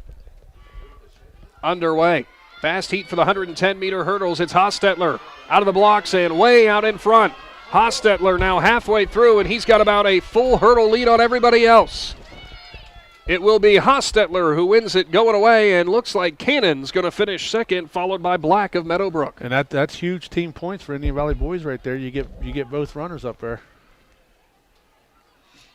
Usually I try to help Tom Klassner video that for him, but I'll have to pull the live stream video for him. It's a little crowded up here today. Well, apologize to Mr. Klassner that he has to have my voice in the background for it. I'll edit it out for him. Good call. He likes to put that on his computer, and he breaks down all the kids using his stopwatch and stuff. He really digs deep into that stuff. Amazing with one of the fastest events that is out there, how much you can break down in that short amount of time. He can tell you between every hurdle how much time they lost and where they need to gain. He's been doing this a long time. Official times for the boys' 110-meter hurdles with an Ohio top 25 time. It's Carson Hostetler with a 14.6, followed by T.C. Cannon with a 16.2, so he just edges Jaden Black of Meadowbrook, who had a 16.27. Maverick Lockard from Ridgewood with a 16.59. Fifth place, Zane Finney, the freshman from Tusky Valley, a new personal best for him with a 16.71. And how many times have we said that when you go against other competition, not only are you racing a competition, but you're racing that stopwatch. You have to improve everything you do in order to go forward. Third and final call for the boys 100-meter dash. Current leader for the boys' 110-meter hurdles in the state is junior from Fremont Ross, Mason England, with a 13.8. Yeah, that's moving right there. Do we even get to the first hurdle in 13.8 seconds? If I get to the first hurdle, I'm probably going to be moving so fast I'm not going to be able to clear it. So up next, the girls' 100-meter dash. Speaking of fast events, there are 3 heats for this one. Your top seed overall will be Savannah Ashton of Tusky Valley with a 12.4. Cameron Cooter of Newcomerstown, a 12.46. So nothing in it between those two. Yeah, the girls' Thrilla and Zoarvilla 100-meter record is set by Rittman's Crystal Barber back in 2012 with a time of 11.9. In this first heat, Shujli Ajino Hunak of Strasburg in lane 1, Lily Cecil, lane 2 of Indian Valley, Kelsey Hollowell of Rittman, Chloe Edmond, lane 4 of United, Aria Williams of Coshocton, lane 5, and lane 6 is Katie Davidson, Tusky Valley. As we are underway and out of the starting blocks, it looks like it's Edmond of United who's out in front. Edmond now getting a push on the inside from lane number 2 from Cecil. Now here comes Hollowell from Rittman. And at the line, it looks like it's going to be Edmond who's going to pick up the win in heat number 1. Yeah, and we said it before in another broadcast. When just because you're in that first heat doesn't mean that you can't get your team points. So you don't go out there run just to win. You got to run to get, jump into that next next heat race. You want to get in the top 8 so you can get team points. Heat number 2. Aria McDaniel, lane 1 of Indian Valley. Avery Kearns of Meadowbrook, lane 2. Lane 3 is Allison Stewart of Rittman. Kate Farthing, lane 4 of Strasburg. Ayana McConaughey of Meadowbrook is in lane 5, and lane 6 is Ayana Masters of Ridgewood. Top seeded time is Stewart of Rittman for this second heat. She'll be in lane 3.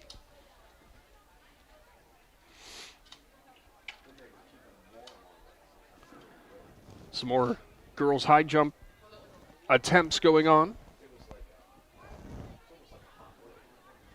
A couple more athletes out there for the boys' long jump as well as they heard that final call. Looks like for Coventry an attempt there. So much easier when we do the sports that have the player's number or name on the back. Yeah.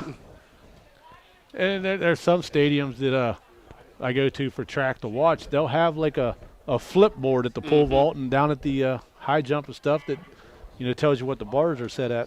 Underway in heat number 2, and out of a cannon, it's Stewart from Rittman out in front. Stewart getting pushed on from the inside from McConaughey, or closest to us. It's Stewart, though, in the final 10 meters, who is definitely going to be the one who's out in front, as that win comes from straight out of the starting block. So Stewart was nearly a step and a half in front of everybody. Yeah, like that. She did a nice job firing off to get that lead, and then she just maintained it.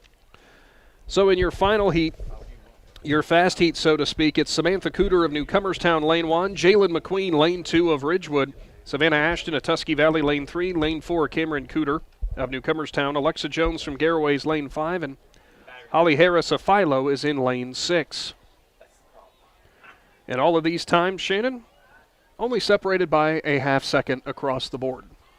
Yeah, and half second is you could lose that in the blocks.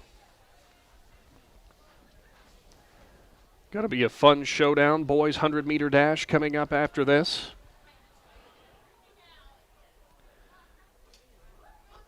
Have not seen any official distances or anything for the field events. Yeah, well, the boys' long jump's still going on. Girls' discus, that was one of the first events, actually the only event that was going on for a little while. Your top seed was Magdalene Collins of New Comerstown. A 112.10 was her throw. That was coming into this event. We'll see what Miss Collins and company was able to do, as the discus pit has gone quiet for now. Boys' shot put still going on over there. Somebody just threw. Can't really make it out from all the way over here. Couple boys still jumping in the long jump. Couple girls still jumping at the high jump.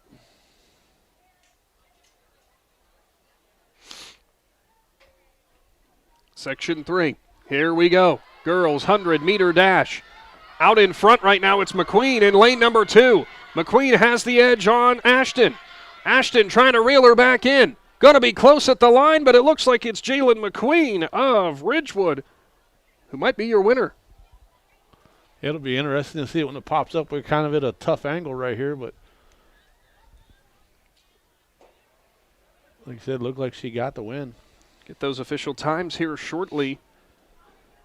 McQueen features on a couple different relay teams for Ridgewood and in this 100-meter dash, and also heck of a long jumper too. Yeah, and she's probably going to be really happy with the girls' long jump being second here today out of the long jump. She could get some of her running events in before she lands in the quicksand. It's not quicksand. It's almost like concrete after the rain. Want to give a lot of credit to all the volunteers here at Tusky Valley, though, you know, working that long jump pit and pretty much every other part, you know, whether it's discus or shot put, trying to make sure the competition surface is as good as it's going to be despite the rain that we had come through. Boys 100-meter upcoming. There are 4 sections for this one. Also, today's timing done electronically. Always worth noting. I was afraid that when we were walking down there on the track, I'm like, don't touch that line because I don't want to mess anything up on that. Yeah, most of the schools now have all the timing systems, and if you don't, they usually hire an outside source to come in and do them. Boys 100-meter, we'll give you the starting list for this first heat. Aiden Maple from Philo's in lane 2. Waylon Miser of Coshocton lane 3. His teammate Ja'Cory Hubbard in lane 4. And Jacob Glick of Rittman will be in lane 5. The boys' 100-meter Thrilla at Zoarvilla record was set in 2015 by Jeremy Mahaffey of Fairless with a time of 10.7. Well, 10.7. Closest runner is your top seed in Race St. Clair from Indian Valley with a 10.99.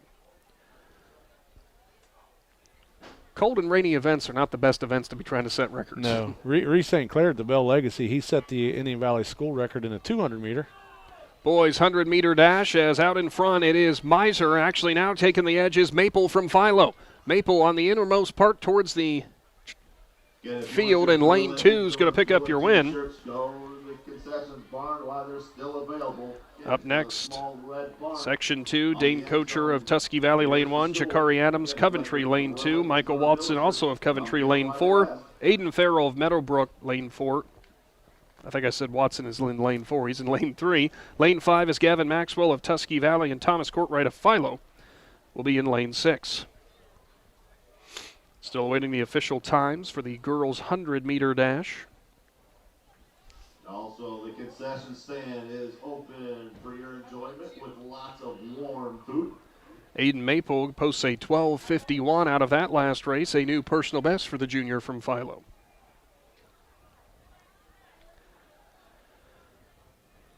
Yeah, outstanding job by the scorekeepers down there at the 10 at the finish line, getting those results up just as soon as they cross.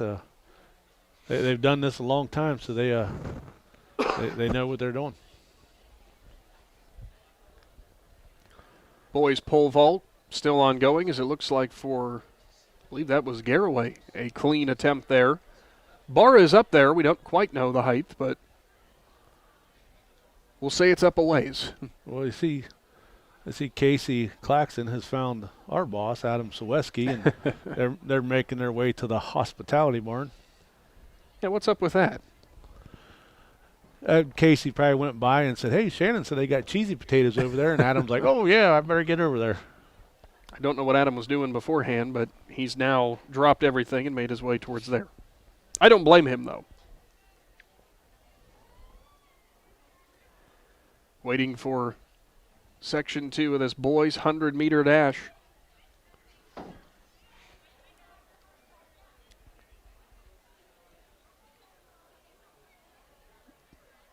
Runners come set. Underway and out of the starting blocks, it looks like it's Farrell of Meadowbrook. On the inner lane, though, from Tusky Valley, Kocher's going to make it close, as it's going to be a tight battle there, and it looks like it might be Kocher at the line. Could be Farrell, though, nearly neck and neck at the whistle.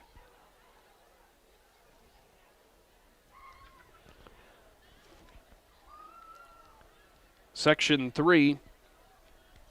For Garraway, Seth Shy in lane 1, Jamarcus Berger of Meadowbrook lane 2, Dom Singer of Newcomerstown's in lane 3, Tanner Smith, his teammate, will be right beside him in lane 4, Micah McVeigh of Strasburg in lane 5, and Asher Mumba of Strasburg in lane 6. Between Singer and Smith for Newcomerstown, the two fastest runners in this, separated by 0.02 of a second. Both Singer and Smith teammates on the football field. I'm sure there's no little rivalry going on between them. They're probably getting ready to finish off their last race against each other. Very well could be. We asked Dom, I think he trimmed up the hair a little bit. Said, you know, he'd be a lot faster if you get rid of all of it, right? Aerodynamics. He said not going to happen.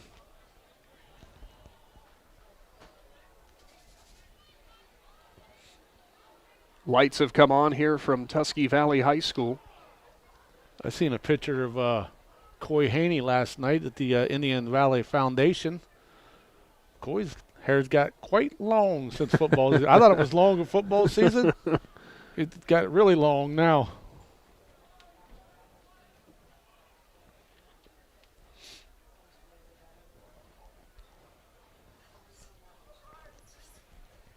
Section 3, boys 100-meter dash, getting ready. Another pole vault attempt for a Tusky Valley competitor, and can't quite clear onto the bar.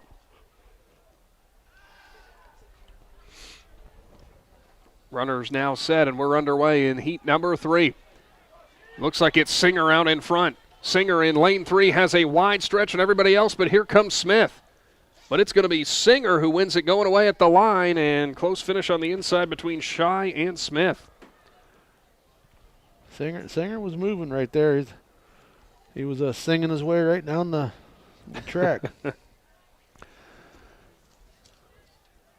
So now it will be heat number 4. Your fast heat, as lane 1 will be Grady Kinsey of Indian Valley. Lane 2, Andrew Wicker of Garraway. Lane 3, Reese St. Clair of Indian Valley. Mason Laby of United. Colin Durling of Rittman, lane 5. And Briar Ford in lane 6 of Ridgewood. So you were wondering, Shannon, with Kinsey, with his first foray into track this year, he'll be running the fast heat in the boys' 100 meters. Yeah, they probably just went off of the last year's time. Most likely, I would assume.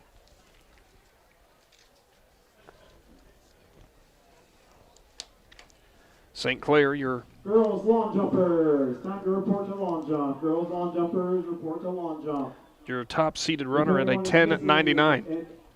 AirPod, come see me. I'll be on I didn't think anybody could talk louder than Stump. It's amazing what a loudspeaker system can do. We're going to get a little competition going. From the announcements from the field and up here in the press box, who can be louder tonight? Stump don't use the loudspeakers. He just talks that loud all the time.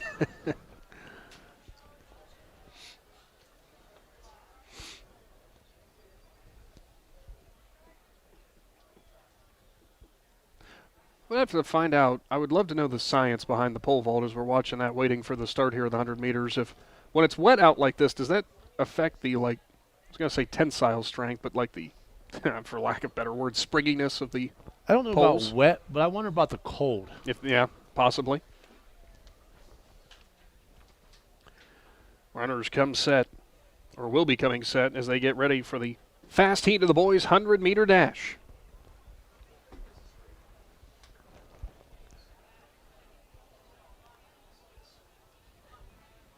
Runners now ready. Underway. Out of the starting blocks, it's St. Clair and Wicker out in front. Kinsey and Ford on the outer lanes. And crossing the line, St. Clair going away. Reese St. Clair with a heck of a time there for the boys' 100-meter. Yeah, outstanding job by St. Clair right there, and guys already congratulating him. By hand time on the scoreboard, it shows a 10-8 for St. Clair. We'll see if that holds up. Well, if that does, I'm not sure what the Indian Valley record is. I can look real quick because I have it on my phones.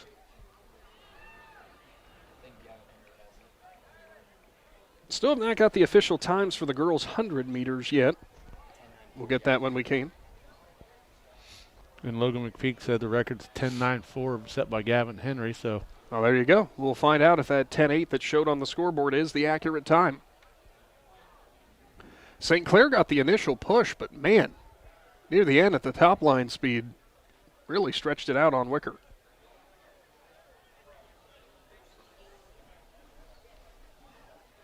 Third and final call for the boys. Boys 100-meter official results. Reese St. Clair, not quite a 10.8, but a 10.91.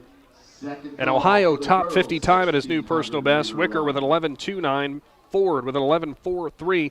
Singer in Heat 3 captures the fourth fastest time with 11.58. Kinsey in fifth with an 11.61, and Aiden Farrell of Meadowbrook, a new personal best for him with an 11.77 in sixth with those 3 team points. So it is official. As I just looked, as Gavin Henry's record was a 10.94, which I should never doubt Logan McPeak. But you always got to double check, because we've had people send us records before and they were wrong. But Reese St. Clair with a new Indian Valley track record in the 100-meter dash. That 10.91, your top time this year in the state of Ohio, a 10.49 from Logan senior Braden Schreiner.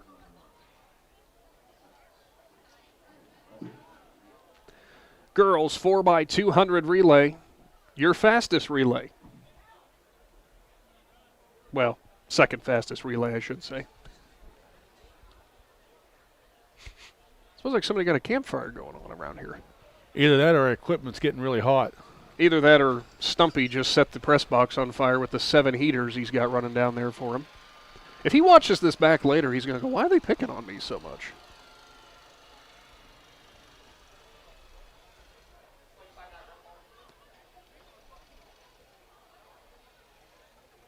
See plenty of people in the background in turn 3 as everyone getting ready for out of the starting blocks. Runners will start at the start-finish line, then your first exchange back there on that turn 3 spot. Everybody a half lap around. All right, now I'm going to really make you do the math. What are we talking about? Well, 200 meters, everybody's section. How long is that of a sprint around the track for each relay? It's a quarter of a lap. It's a half of a lap. I meant total distance. 200, yeah, half a lap. 400 meters is a full lap. So it's a 2-mile race. Yeah, close enough. That's kind of what I was going with. I didn't ask the question. Well, trust me. It's one of those things where you get it up in your brain, you know what you're trying to say, and then the mouth doesn't work. Should text Adam and ask if there's hot chocolate or coffee also available in the hospitality barn. I'm not saying you have to. I'm just saying we should probably ask him that.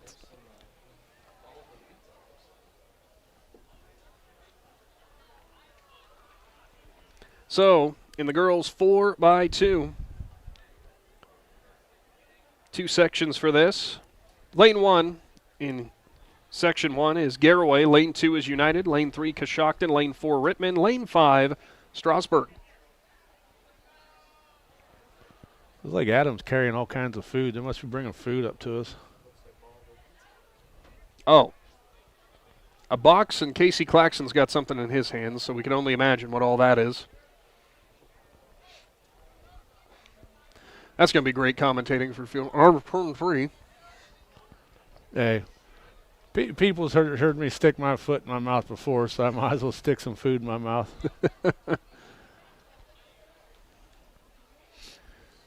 Exchange zone. That box looks like it's sagging, though, that Adam's carrying. Hopefully it doesn't drop before it gets up here. Well, last year up here, they had pulled pork and cheesy potatoes, and somebody made some homemade cookies that were phenomenal. Oh, yeah. Leave it to us to remember the cookies, right?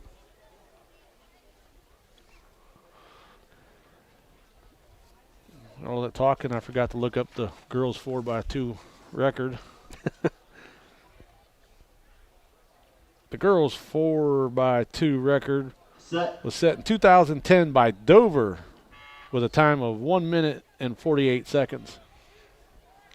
Well, technically speaking, you got 2 or 3 different teams that could push that, maybe even more than that could push that record. First leg, going to the first exchange, and of course when all runners come down to the front stretch, you'll get a little bit clearer picture about who's out in front, but I can tell you right now, United, though, who was in lane number 2, has really pushed up towards the front, and it looks like they will be the first to get the exchange. Boy, United is way out in front. Yeah, and that's what I tell everybody. Some people try to say, well, you know, they got there first. Well, no, you can't go by at the end of the straightaway. You got to go by the exchange zone on the handoff. Well, I take that back because I must not have seen Rittman. It's Rittman in lane 4 who will lead on this second leg. Followed by United, Strasburg, Coshocton, and Garraway.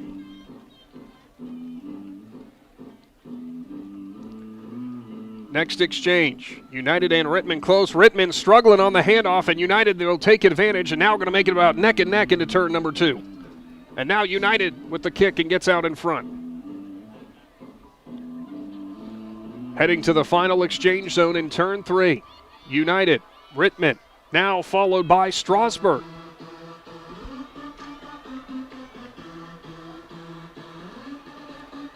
Going to need a clean final exchange. United does it perfectly. Into turn 4, a commanding lead as Rittman struggles a bit on the handoff. That opens the door for Garraway, pushing up forward second. It is United way out in front, and now the Pirates will take over second place. You are to report to the pit, girls. So in heat number 1, United, your winners. Garraway second. Going to be a tight finish here between Rittman and Strasburg for third. And at the line, Strasburg looks like they take over third's position. Yeah. At that time by Rittman, that might jump them up pretty good in the points if after see what happens here in this second heat race. So up next, heat number 2, your fast heat. Ridgewood, Philo, Indian Valley, Meadowbrook, Newcomerstown, and Tusky Valley. I guess Adam bought the whole store. Pick a plate, any plate.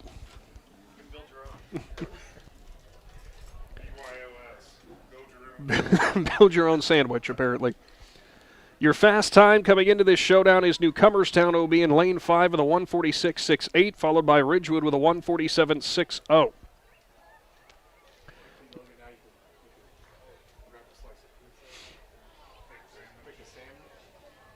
Here's the thing. Shannon and I are very thankful that Casey and Adam brought that up, but how quickly is that going to get cold?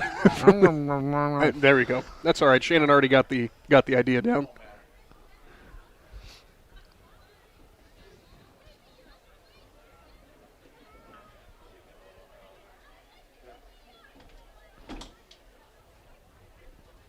How much of this, when it's this cold too, ties into the idea of just trying to find any way you can to keep warm, to get ready to go for stuff like this? And that's it. Before they were running around out on the field to try to stay warm. Now they're running on the turf, and everybody's like, well, at least they're not running the grass. Yeah, but still that turf has moisture on it.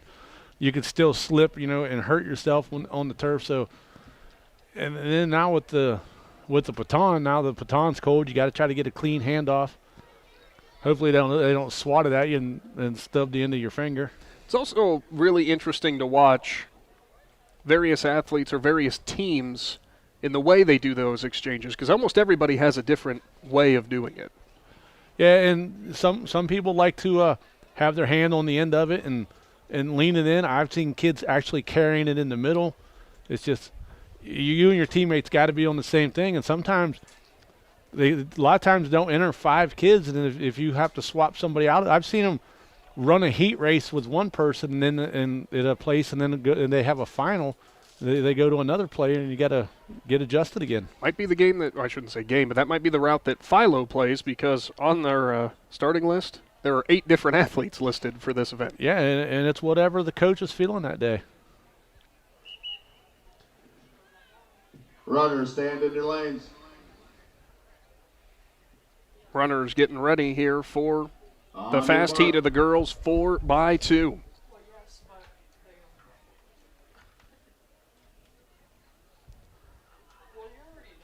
It's interesting, we were talking about those handoffs or the different ways of handing off. United was a team that actually, they let the runner basically past the one who's got the baton and holds it right in front of the face of the next runner. Yeah, and it's interesting, and I was at a track meet the other night just watching, and I watched a team get disqualified because the guy slowed down when he went to hand the baton, and his teammate ran out of the exchange zone. Heading into the first exchange. Remember, Newcomerstown, pardon me, in lane 5 is your top-seeded team, and it looks like they will be the first to get that exchange, and they'll do so cleanly. Newcomerstown, they have 6 different runners who have competed this year in Cameron Cooter, Samantha Cooter, Evelyn Hoover, Sully Garland, Marley Garland, and Molly Sievers. Newcomerstown out in front, Tusky Valley in tow. It is Meadowbrook in lane 4 and 3rd, Indian Valley in lane 3 and 4th. Yeah, Newcomerstown is really fast. The Cooter sisters, they had a great indoor track season, and they're carrying it over here to the outdoor season. Way out in front into the backstretch, heading towards the final exchange zone. About a 30, maybe even more meter lead. Tight battle for second, because here comes Ridgewood out of nowhere on the inner lane pushing for second. Newcomerstown for the final exchange. Get it cleanly. Ridgewood in second on that exchange. Yeah, Ridgewood had a nice exchange right there. Don't think they're going to have a chance at catching Newcomerstown, but don't speak so soon yet, because coming down the front stretch might be tighter than you think. Newcomerstown out in front. Ridgewood is pushing hard on the inner lane. Ridgewood with Bice on the inner lane, reeling her in. It's still Newcomerstown, but losing a little bit of steam. Going to be close at the line. Trojans hold on. Generals in second. Tight battle at the end. Yeah, and that's one of those things where the coaches for Ridgewood will go back and they'll dissect all that film and see where they lost that little bit to Newcomerstown, because they almost gained it back, but outstanding run for the Trojans. Get you those official times upcoming. That'll warm you up and get you a little excited. Boys 4x200 relays coming up. 2 heats. Your fast time in this belongs to Ridgewood with a 1:33.05. Yeah, and the boys 4x200 meter Thrilla and Zoarvilla record was set by Indian Valley last year with a time of 1 minute and 29 seconds. Rolling right along is already Shannon through 7 different field or track events. Field events do not have any official distances or anything. Is still waiting for any stragglers in their competitions. Yeah, well, the field events are done. They get wrote down on a clipboard, and they got to bring them over, and somebody's got to type them all in. I do know that they've called the boys to the discus and the girls to the shot put, so we know, they're ready to flip. They're flipping, so those ones are final. You just got to wait for all the times to get put, or the distance to get put in. Girls high jump is still going on as we see a young lady down there getting ready to jump. Final call for the girls 16. So your official times for the girls 4x2, it was Newcomerstown who gets the win with a 1:48.76. Ridgewood with a 1:49.41. Just missing the track record for the girls with a 1:48.2. I was talking to some Ridgewood faithful yesterday, actually, and they said, look, we got a really, really good 4x200 team, but man, oh man, is Newcomerstown tough, and they weren't kidding. Yeah, and Ridgewood this year, the relay teams, they got a couple of them that are really good. That 4x4 team is special. We've got to watch them run earlier this year, and they're making gains, but there's some seniors on that team, and that hurts. pardon me, is waiting to start heat number 1. Coshocton lane 1, Coventry lane 2, Strasburg lane 3, Indian Valley lane 4, Tusky Valley lane 5, and Newcomerstown lane 6.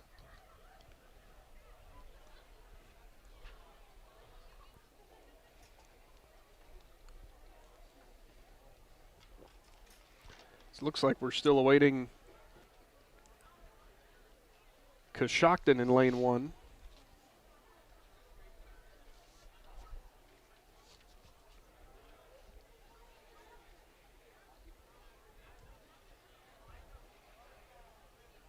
Pole vault has gone quiet for the most part, other than a handful of competitors for the boys still going back and forth.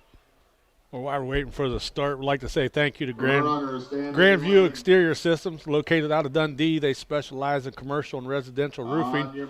They offer some free inspections with consultations, long-term maintenance plans, leak detections and repairs, roof restoration, and roof replacement. Schedule an evaluation today by calling 330-275-1807. Or if you don't like to talk to people on the phone, you can go online at grandviewexteriorsystems.com and fill out an online form, and they'll get back to you. Underway. First heat, boys, 4x2. Your top-seeded time in this first heat is Indian Valley in lane 4, but Tusky Valley only about 3/10 off from them. Aiden Farrell from Meadowbrook in 5th place. Grady Kinsey from Indian Valley. Heading into the exchange zone, and going to be very tight between Indian Valley and Tusky Valley, but Indian Valley's going to look like they have the advantage heading down the front stretch. Still, though, Newcomerstown on the outside pushing hard. And this year's Thrilla and Zoarvilla champion. It is Newcomerstown who has the lead down the front stretch, followed by Tusky Valley, then Indian Valley. And they are going to be shoulder to shoulder as Indian Valley shoots ahead heading into the next exchange. Braves followed by the Trojans, followed also again by the Trojans, but out of nowhere, here comes Strasburg now pushing strong into lane or into turn number 2. Yeah, like we said, that first heat is really fast. But if you're one of these teams, you want to try to get up in the time in between all those guys and steal a team point. Tusky Valley now reeling them in, heading into this final exchange. Indian Valley still out in front. Now Tusky Valley on their exchange, and it's Strasburg who's now going to have the 3rd place solidified on that exchange. Braves still out in front. Trojans pushing hard from behind. Down the front stretch, still Indian Valley, but it's going to be a tight race as Tusky Valley keeps reeling them in. Down to the final 30. Here comes Tusky Valley, and they are going to push ahead in heat number 1 and capture the win. What a closing sequence there for the Trojans. Yeah, just outstanding push right there. As we've seen coaches for both teams come running across the turf to try to get over here to encourage their runners. Like I said, both of them had a pretty fast time right there. They might be able to steal some points. For your fast heat, Rittman, lane 1, United, lane 2, Garraway, lane 3, lane 4 is Ridgewood, 5 is Philo, and lane 6 is Meadowbrook. Last time, as we did say, belongs to Ridgewood. Rittman, not far off from him, though. Only about a 5/10 off of him. We'll go second call for the boys. These shorter distance races, too, so much of it comes down to the idea that one little misstep and all of a sudden the entire race has changed. And that's just it. Even with the handoff, you just one little bobble, and it just kills the whole momentum. And with everybody moving as fast as they are, it takes you 50 meters to try to close that gap back up.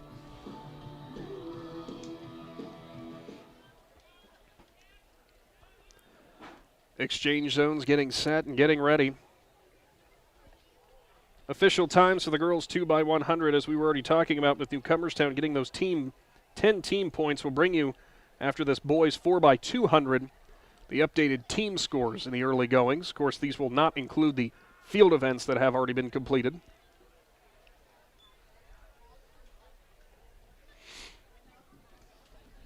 It's amazing as an event like this, you see some people out there, some athletes staying bundled up, big winter coats, thick pants, all that kind of stuff on. And then the others who are just out there in shorts and their normal tops for their events. And an athlete, sometimes they can stay warm by running around. I see a couple coaches down there walking around in shorts, and I'm like, I wear shorts all the time. Well, I made sure. Not today. I made sure today I put on my pants. As my wife would say, "Oh, you're going to be a big boy today." Hey, listen, I got wedding shorts. I got funeral shorts. I mean, I got shorts for every occasion. The people I go to church with, they'll tell you. They laugh at me. He's got Sunday shorts. They laugh at me all winter long when I come walking through and it's 0 degrees out and I still got on shorts. Between you and Chris Kale, I don't understand. Well, yeah, I guess Adam Soweski usually falls in that same category too. You all, it's almost weird to see them not in shorts.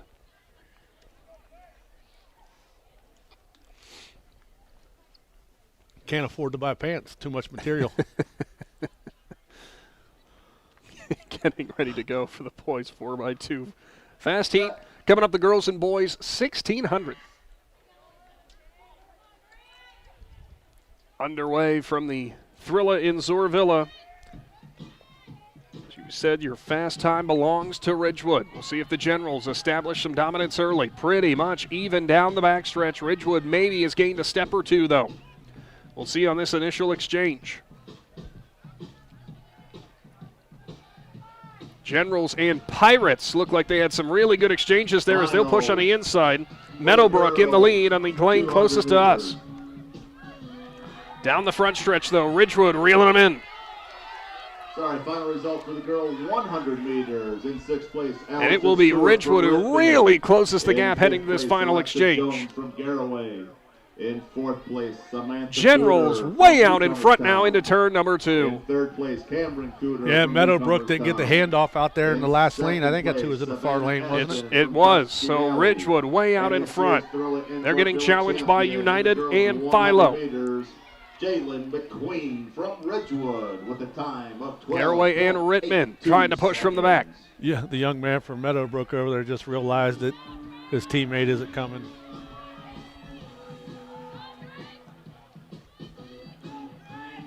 Out of the final turn, down the front stretch. It is Ridgewood out in front. Tight battle on the inside. Where did Rittman come from? Rittman now passes United for second. Rittman challenging for the lead. It will be Ridgewood at the line, followed by Rittman, and the Indians again with another good showing on the relays. Yeah, they got some nice running programs going on right now up at Rittman on both the boys and girls side. Just outstanding job right there to try to leg it out. Get you those official times momentarily. Coming up, we'll get the start of the 1600. And we will take a brief timeout while we do so. Boys high jumpers. Get it underway and then pay a couple bills before we return for the finish.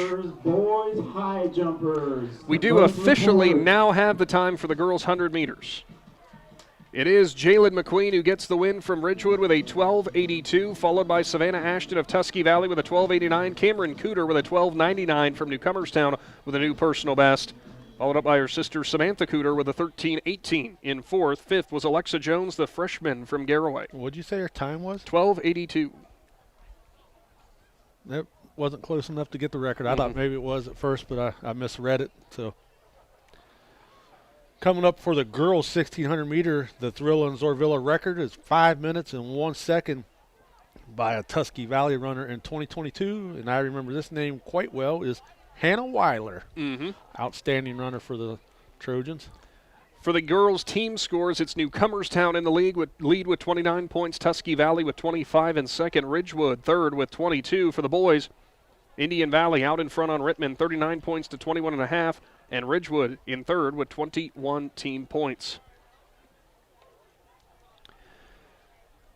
Girls 1,600, top seeded time, or the fastest time, is Annabelle Snyder of Rittman with a 5:04.08. So she's close to that record? Not too far off.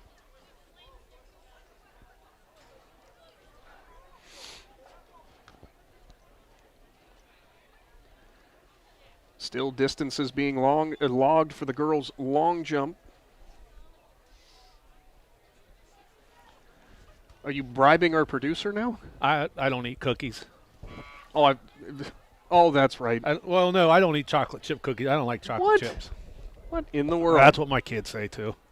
Underway in the girls 1600. We'll take a brief timeout. When we return, we'll bring you the running order here from the Thrilla in Zoarvilla live on the Big Z Sports YouTube channel.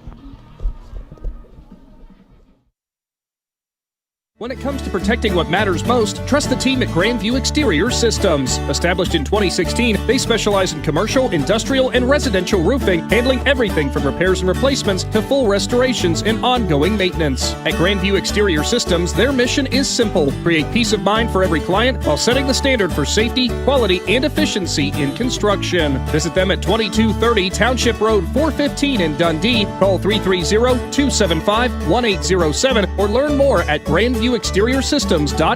Grandview Exterior Systems. They have you and your roof covered. Do you have property you'd like to have cleared? Do you know the value of standing timber? Well, Millwood Lumber in Shannon is a buyer of standing timber and land across Ohio. Millwood Lumber also offers two convenient ways of purchasing firewood: prepackaged bark-free firewood producing less creosote, ash, debris, and bugs, providing convenience for you. Or you can purchase bulk firewood by the truckload. Learn more about Millwood Lumber. Visit millwoodlumberinc.com. Willendale Golf Cart Sales is conveniently located right in the heart of Strasburg on North Worcester Avenue. They are your one-stop shop for easy-go vehicles, Textron off-road vehicles, and Cushman vehicles. Once you choose your cart, then the fun begins at Willendale, as they have all the accessories to deck it out. Willendale Golf Cart Sales pride themselves in providing great customer service in their sales, parts, and service departments. To see all the great reviews and to learn more, find Willendale Golf Cart Sales on Facebook. The Tuscarawas County Rockets stay active year-round, competing in events and bringing the community together, and they couldn't do it without dedicated volunteers. There are two exciting events coming up this month. On May 14th, join the Rockets at Tuscarora Park for a fun bocce tournament. Then on May 16th, head to Strasburg's Ron Hurst Field for a track and field event. Interested in getting involved? Volunteers are always needed. Call 330-243-6562 to learn more or sign up. And don't forget, stay up to date with everything the Rockets are doing by following them on Facebook. Are you ready for a spring home refresh? Don't miss the buy one get one free paint sale on best look interior and exterior paint at Keim Home Center and Keim Mount Hope Hardware, happening April 28th through May 4th. Whether you're updating your bathroom or finishing your next project, a fresh coat of paint can make all the difference. Visit us at Keim to explore your color options, bring your vision to life, and save during the BOGO Paint Sale April 28th through May 4th at Keim Home Center in Charm and Keim Mount Hope Hardware. Every day begins with purpose. Every job begins with precision. At Rightmark Roofing, we don't just install roofs. We build trust and forge relationships. We understand that your roof is more than just materials. It's protection. It's peace of mind. That's why we use high-quality products and expert craftsmanship. With a sharp focus, our team is always ready to hit the mark. Call Rightmark Roofing. Let's build a future that stands strong. Hi, I'm Zach Motice with the Tuscarawas Insurance Agency. For all your auto, home, farm, and business insurance needs, contact our team at the Tuscarawas Insurance Agency or stop in and see us at one of our 3 locations in downtown New Philadelphia, Sugar Creek, or in Strasburg, providing excellent service to the Tuscarawas Valley since 1885. Everyone here at the Tuscarawas Insurance Agency would like to wish all area athletes good luck this season.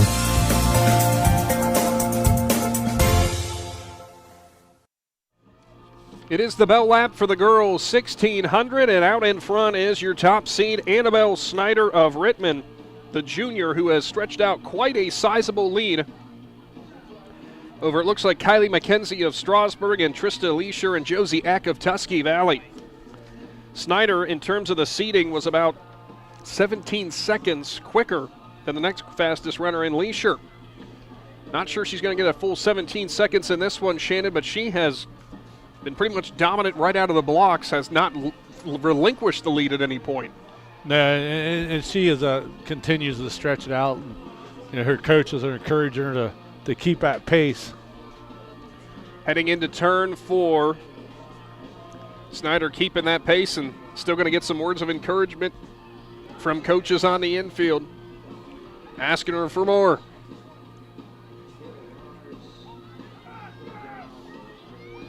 Snyder with the push.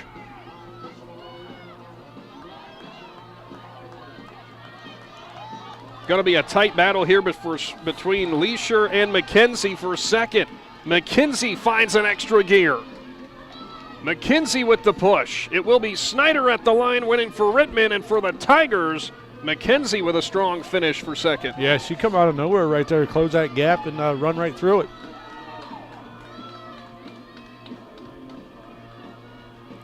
Looks like it will be Eck for Tusky Valley to come home in third. Will be followed by Bailey Herbert of Indian Valley. Want to rephrase that, Eck placing fourth, I believe.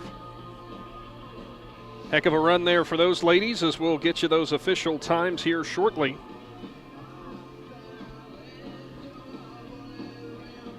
I'm sure a lot of people love this event, or the athletes love this event, just because how many other places are you going to come with music blaring in the background while you're running? Yeah, and Stump, he takes pride in his choice of music. Coming up for the boys, 1,600. And here's your quiz question for the day. How long of a distance is that, Shannon? 1 mile. 1 mile. The top time from Meadowbrook, Vincent Campbell, a 4:30.8. Next closest runner, Caleb Bolender of Rittman with a 4:44.74.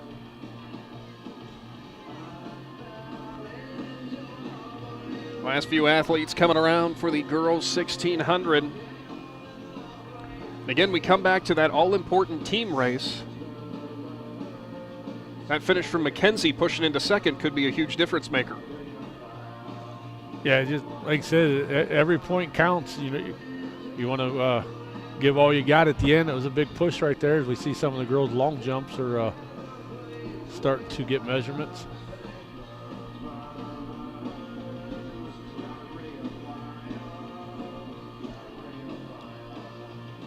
For the girls, these are the initial jumps for long jump, correct? Yes.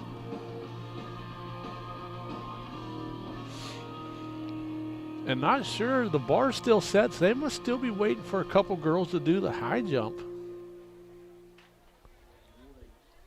Does appear that way. I see. Well, there's a boys athlete who's lining up. Call for the girls 4x100 meter relay. Third and final call for the girls 4x100. Yeah, so the boys are jumping. So that means we'll wait for the girls' results. 4x100 meter relay. Thing is, with the field events, we'd love to bring you like accurate who's going right now, but the way those field events work, it's kind of impossible for us to do that. Yeah, I've just seen, looked like maybe an Indian Valley guy knocked the pole vault bar down. So the boys, 1,600, as we said, Campbell is your top seed from Meadowbrook with a 4:30.88.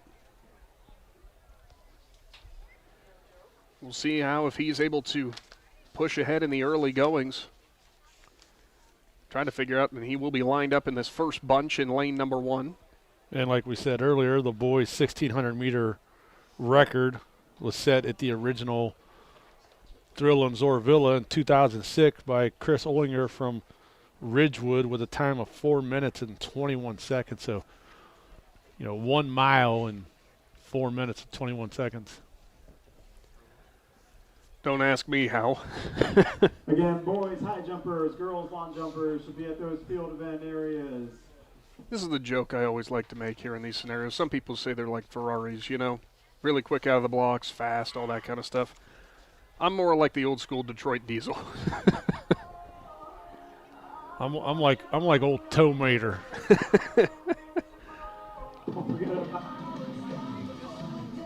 Out of turn 2, heading towards the backstretch, 4 laps around, just like the girls did it. And no surprise, guess who's one of the front runners? It's Campbell from Meadowbrook, as he'll shoot out to the lead. What's more amazing is the fact of being able to get out to that quick of a start and then maintain it throughout. Yeah, and it's just one of those things you got to train yourself for. Just like when those athletes who train for the 400, that's a 1 lap sprint. It takes a lot of dedication to do that. Out in front, it's Campbell, followed up by Bolender of Rittman.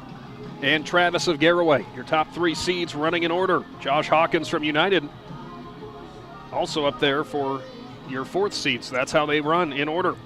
Both Tusky Valley athletes and Micah Ripple and Mason Tidrick shoulder to shoulder helping pace each other in the early goings.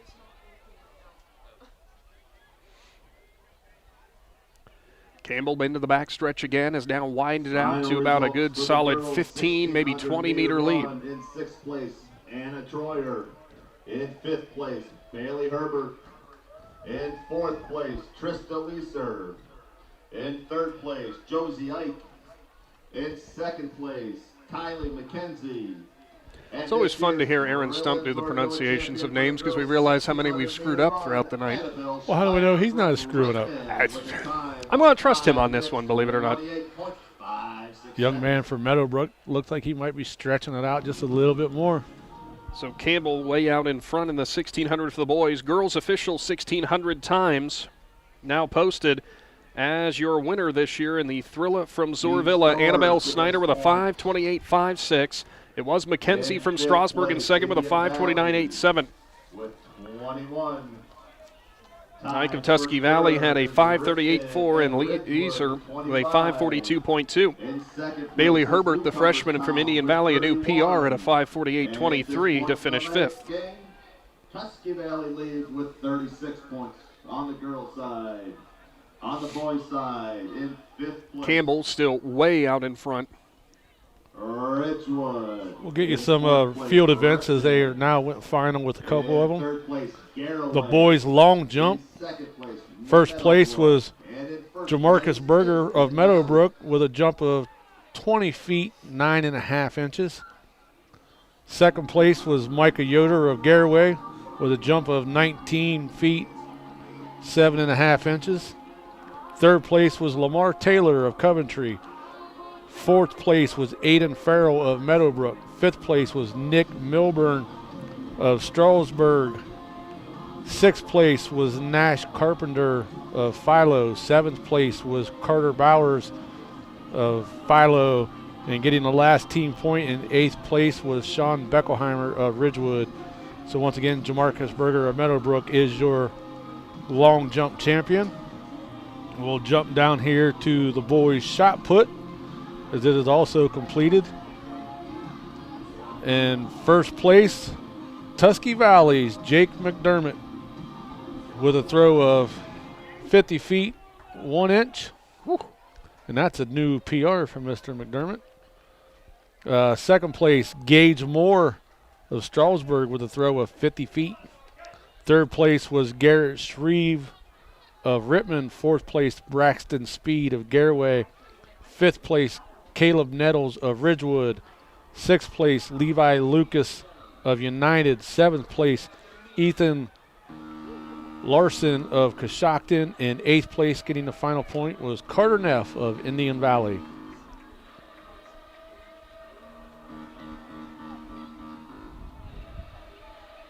Cody Croy of Ridgewood in the seated shot threw a mark of 19 feet, 3.5 inches. It is Vincent Campbell who picks up the win from Meadowbrook, and my, oh my, did he stretch it out at the end there.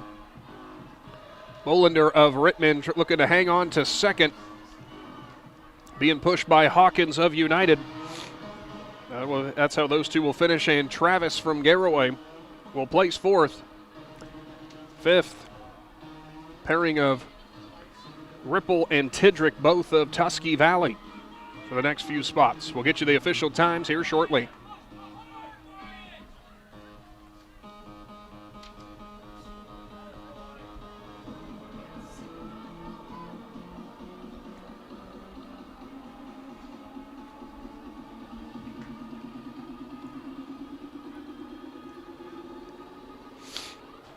The boys' shot put record is held by Tyler Thompson of Rittman in 2023 with a throw of 63 feet and 1 inch. The boys' long jump record is set by Riley Philman of Rittman in 2014 with a jump of 22 feet and 5 inches. Still waiting for the girls' discus to come in and the girls' high jump.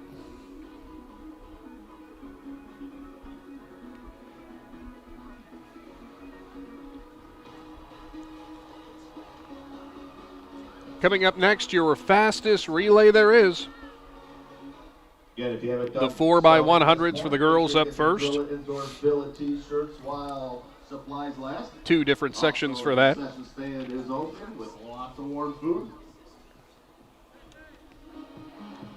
The girls' 4x100 meter relay. You want to take a guess what school it's held by? Just let me know. Rittman. I'm not surprised. 2012 with a time of 50.4. So the girls of Rittman with quite a few records here at the Thrilla and Zoarvilla. Team. Yeah, the sun's coming back out for some reason. Stick your hands out the windows.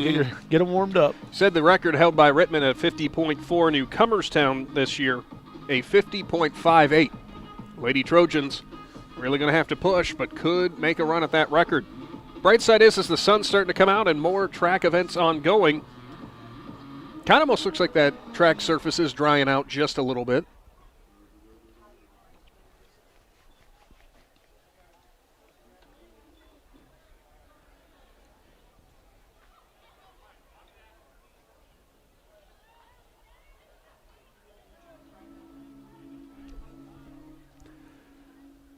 Other field events still ongoing. The girls' long jump, getting some distances there. Wonder how many of those ladies who just had to sprint like the 4x2 are now going out there to jump. And that's one of the things that some of the athletes have complained about over the years. And like the state meets, a couple years ago down at the state meet, a young man, I want to say from Steubenville, ran in the 110-meter hurdles final. As soon as he finished, I think he finished top 5, he had to turn around and run back up the track because he was in the finals for the 100-meter dash.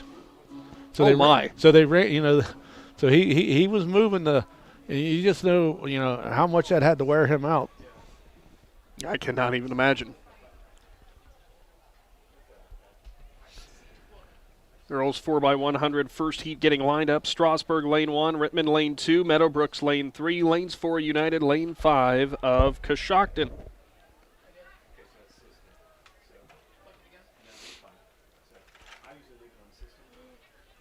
Boys high jump getting some attempts here. What I find interesting, Shannon, is you're allowed to, obviously. You can wear, your pants and your hoodie and whatever to do the high jump, but I'd be worried the hood would come down and actually tap the bar. Well, and sometimes that comes down to the officials running the event. I've been in events before where officials have actually made athletes take off sweatshirts and say, nope, we have to see your jersey or we have to see this. I mean, I know there's rules the OHSAA abide by when it comes time for, the big tournaments as far as the districts, regionals, and stuff like that.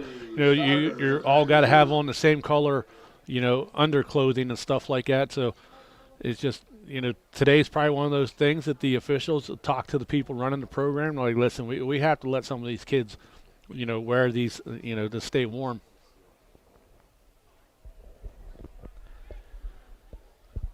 Exchange zones getting ready.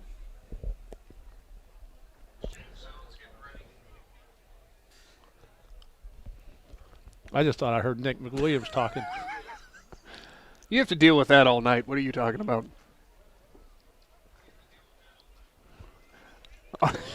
That's really going to throw me off. All 4 corners getting ready. Hopefully what we see in the distance in the background there on your screen, well, you can't quite see it on your screen, but hopefully that stays that way.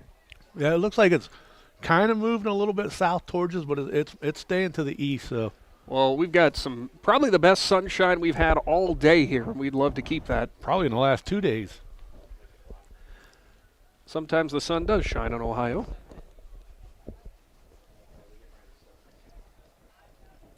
Top-seeded team in this first heat is Meadowbrook with a 53-3-1. Yeah, as you go back, though, they were right up front battling for that win in the 4x2, and they dropped the baton. That was for the boys, 4x2, that they did have the problems with that exchange. Yeah, I'm in the wrong relay. Wrong gender. Out of that exchange, Meadowbrook, United, and Coshocton out in front. It's United and Meadowbrook pulling away, though, down the backstretch, heading for the second exchange. On the next one. And a stumble there and a drop for Meadowbrook. It'll be United now out in front. High jumping report. Heading to the final exchange zone. Going to be a tight one coming down the front stretch. It is United out in front. Rittman does get the good exchange, but United way out in front. They'll be followed by Rittman. Coshocton pushing, though, looking for a second place finish in this second heat, or this first heat. United with the win, close at the line for Rittman and Coshocton. Tough one there for Meadowbrook. So up next in the fast heat, Indian Valley will be in lane 1, Tusky Valley lane 2, Newcomerstown lane 3. Ridgewood will slot in lane 4, Philo lane 5, and Garraway lane 6. Not much between Newcomerstown and Ridgewood in this event in terms of the seated times. Yeah, it's going to be one of those outstanding races right here. Exchange zone 1 is ready. And all the other schools are sitting there thinking, let's go get the upset. Next closest time is Tusky Valley. Just around about a half second off the Newcomerstown seated time.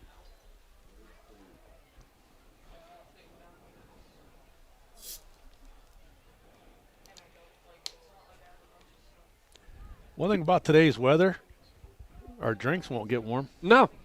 Perfect weather for that. I actually just had a sip of water a second ago and thought just felt like it was fresh out of the fridge. I was going to say it had ice on it. Give it time. Leave it outside tonight. I was going to say we haven't hit that point yet. Talk to me again at probably 1 in the morning. Yeah, my daughter's in Florida. She sends me probably a nice 74 degrees or something. I think they said it was supposed to be 90 down there today. Oh, my gosh. She sent me a text yesterday when I was at work. Could you please bring my plants inside? and I didn't. I mean, I did, but I didn't text her back. And then I get another text this morning. Did you bring my plants inside? And I just sent the, emoji like I forgot. And then she sends me like 3 texts in a row. And I'm like, they're inside.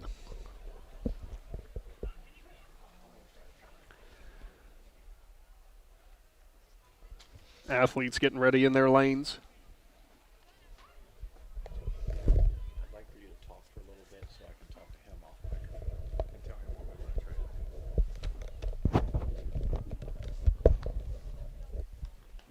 So we're getting ready for the start here.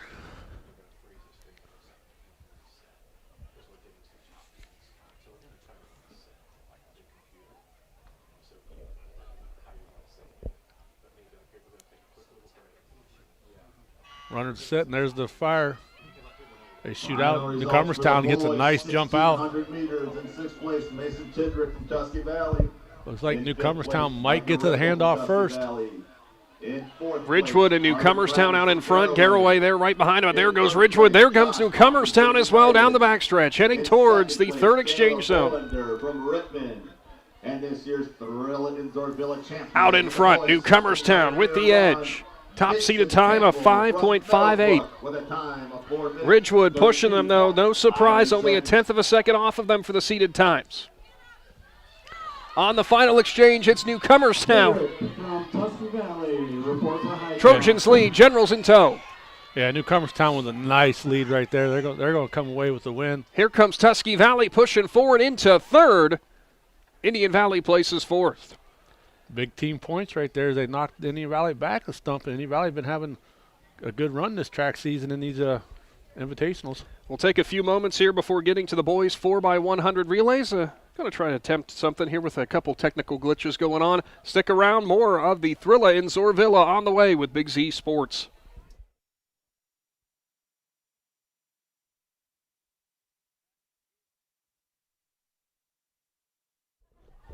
Back here from the Thrilla from Zoarvilla.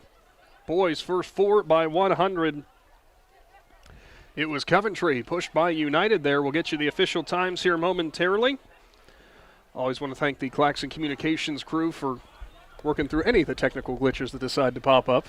Well, that's why they're here, because if I had to do the technical glitches, I would just hit Control Alt Delete and we'll just be done. For the boys' fast heat, Meadowbrook lane 1, Philo lane 2, Indian Valley lane 3, Ridgewood lane 4, Newcomerstown lane 5, and Garraway lane 6.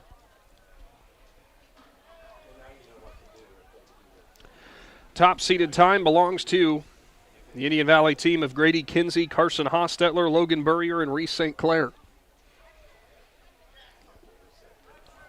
It's a good team to talk about when you say multi-sport athletes, because all 4 of those athletes on the football team as well. Yeah, and 2 of them are the running backs. There you go. You do the math. 3 is ready. Starter, the track is yours.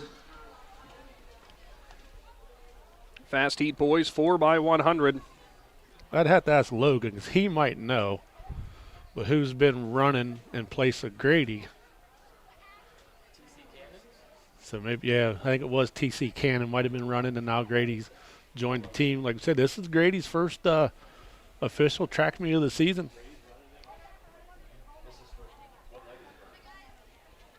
We'll get you those girls 4x100 times here momentarily.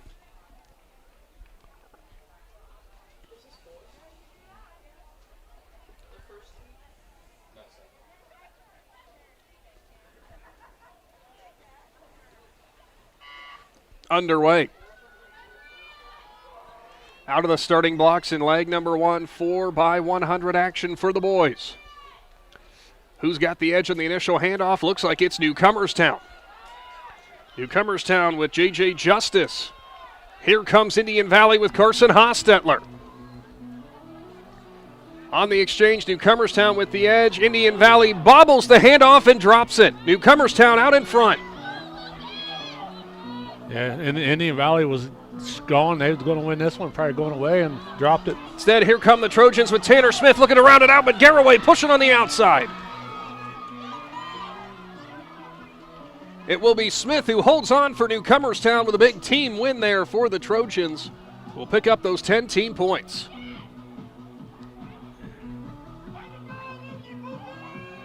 Jump over here to the girls' high jump results as Taylor Simmons of United picks up the win and gets the 10 team points with a jump of 4 feet 10 inches.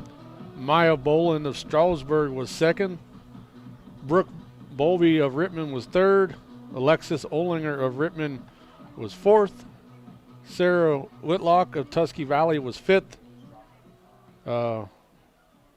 Mia Lavre of Coshocton was sixth. Lily Cecil of Indian Valley was seventh. And Anna Lerner of Newcomerstown was eighth. Well, actually, she tied with Emmy McKinney of Indian Valley. They both split a half a point. Or they both get a half a point.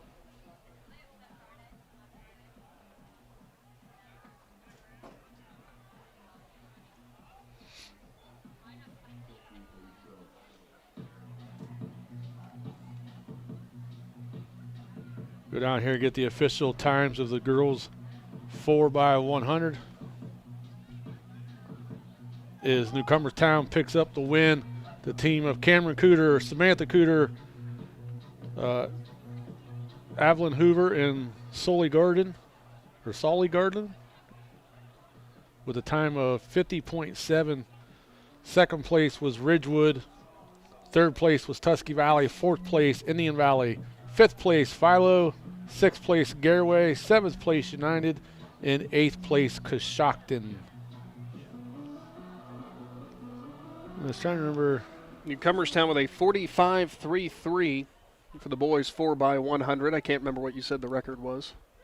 The boys' record for the 4x100 for the boys. Why is it not on my sheet? Must be on the other page. Nope. It was at the top. Right down here at the bottom should be. Oh. It's 43.3 from Ridgewood in 2010, so not quite. The girls' record almost fell, but just comes up a little bit short. Girls' turn again, this time 400 meters. One full out sprint all the way around. 3 heats for the girls.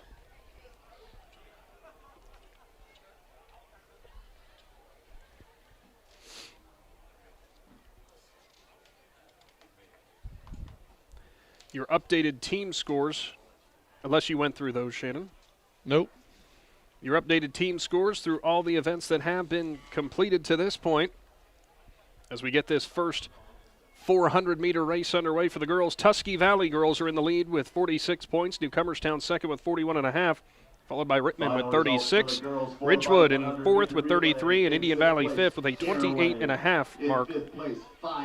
For the boys, it's Meadowbrook out in front with 48 points. Garraway second with 43. Indian Valley third with 40. Rittman fourth with 36.5, and Tusky Valley fifth with 33. The team of Newcomerstown with a time of 50.7 seconds. In this girls' 400-meter first leg out in front. Samantha Cooter, Evelyn Hoover. Looks like it's Indian Valley into turn number 4. I'll get you that starting lineup here, or starting list here momentarily. I believe that's Holbrook out in front for Indian Valley, followed by United. Yeah, it'd be Sadie Holbrook right there. Another Holbrook sister. Relay in 6th place, Philo. 5th place, United. So Indian Valley gets the first heat win. 3rd place, Meadowbrook.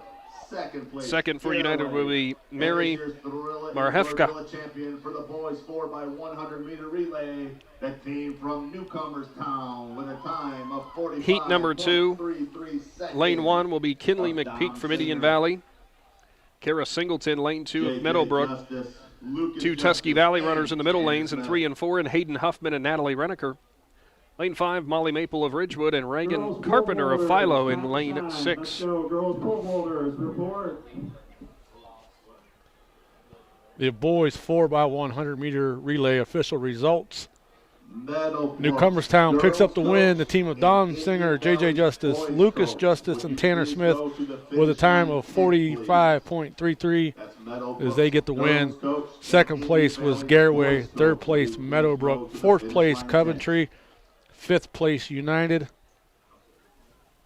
And I just lost my spot here.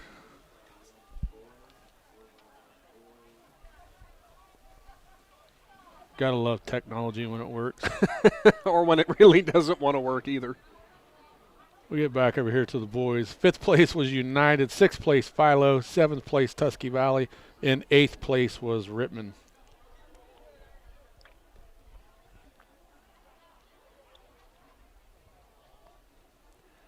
Waiting to start for the next section for the girls, 400 meters. Team scores, as we were just talking about a minute ago. Got some front runners who, the last few times we've been here at the Thrilla at Zoarvilla, some teams that, hadn't been at the top now making their push. Still plenty of action to go, but always good to see a little variety.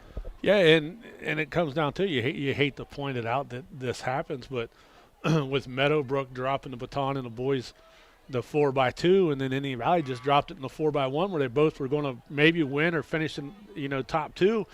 They just cost themselves a bunch of team points right there, and then that opens the door for everybody else.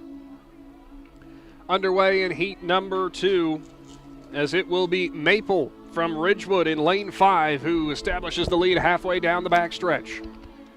Innermost lane in lane 2 of Singleton now from Meadowbrook with the push. You say there was 3 heats of this? I did. Yeah, because I didn't think that the Bice girl was that far behind where we couldn't see her. Well, that's going to be a fun matchup because coming up it's Lydia Thomas of Strasburg and Kenzie Bice of Ridgewood, both under a minute. Coming out of turn number 4 and out in front, it is Singleton of Meadowbrook, who made up major ground through 3 and 4, getting pressure from the inside from Huffman. Huffman going to make it a tight race at the line, but it's still going to be Singleton of Meadowbrook with the win in Heat 2.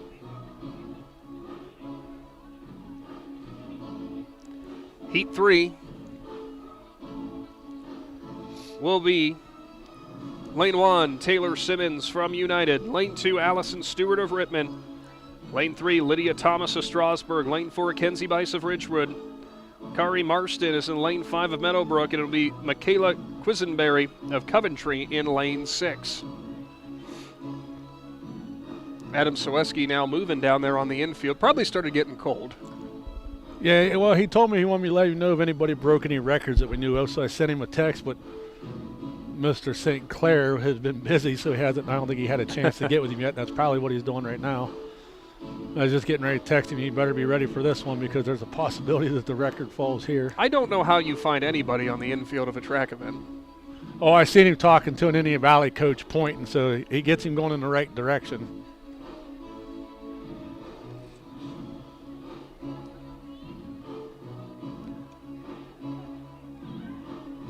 Cold night here in Zoarville has not shied away the crowd, as plenty of people here on hand.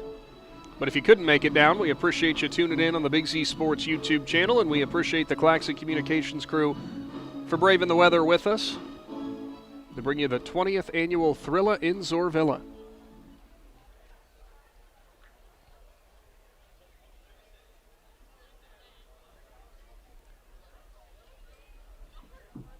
Hurdles, checking at your start line. 300 hurdles, checking at your start line. 300-meter hurdles about getting ready to go, as well as they'll be setting things up.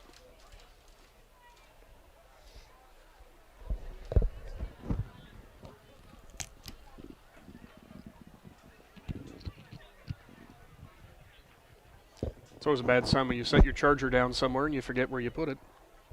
Did you even bring it? I think so. Or it's in the back of the truck still. We'll find out in a minute. I have a charger, but I don't have one for your phone. You don't got an iPhone, do you? No.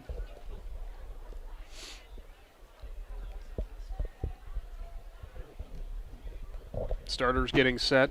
I'm going to start doing Logan McPeak's job for him here. Underway. Fast heat.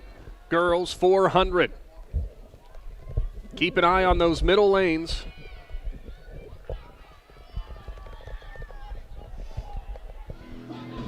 And Shannon, worth noting here, Weiss isn't out there. So Thomas from Strasburg pushing towards the lead as it's Quisenberry from Coventry on the outside. Thomas in turn 3 takes over the lead.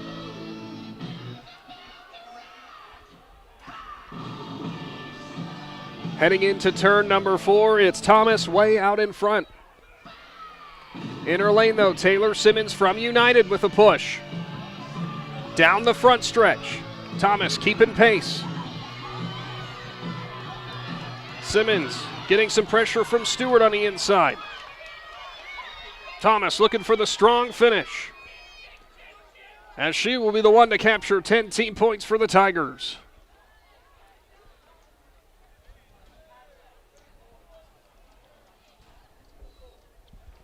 Can you see what the scoreboard says for that time? Or?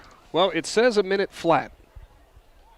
Yeah, that's not going to get the record there. And like I said, we thought with Weiss running that they would push each other, but for some reason Weiss is not running it. Might be saving her legs for the 4x4 because we know how fast that 4x4 team is. Third and final call for the girls 300-meter hurdles. Third and boys 400 upcoming. Second call for the boys. Want to guess who holds the record for the 400 here? I almost feel like it'd be Rittman just because you keep saying nope. that. I don't know. It's going to be a guy that we've watched the last couple of years from Tusky Valley. Oh. I'll go ahead and tell everybody. But Abe McElwee. Yep. Outstanding young man. He set the record last year with a time of 49:47.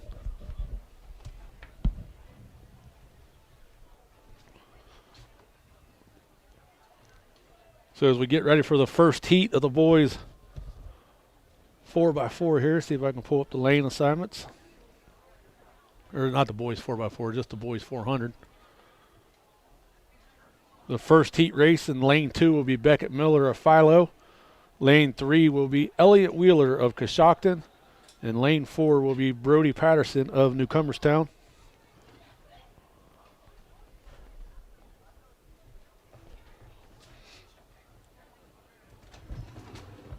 Be four races for the boys here, and the top time for the boys 400 coming into this seeded time is young man from Philo, Aiden Mahone. He's also your high jump state champion last year. And Abe McElwee isn't even, or he graduated, didn't he? No. McElwee, yes. McElwee. I always say his name wrong. But he's not running the 400 today. Underway, 4 sections for the boys in this event. Because I wasn't listening, did you go through the starting list for this? Yeah, for this one I did. And it looks like, right now they're pretty tight right now, but it looks like the young man from Coshocton, Elliott Wheeler, probably him and Brody Patterson from Cumberstown have very close time, so it'll be interesting right now. It looks like Coshocton will have the edge coming out of turn 4 here. It will be Wheeler with the edge down the front stretch. Patterson slips behind as Miller in second from Philo.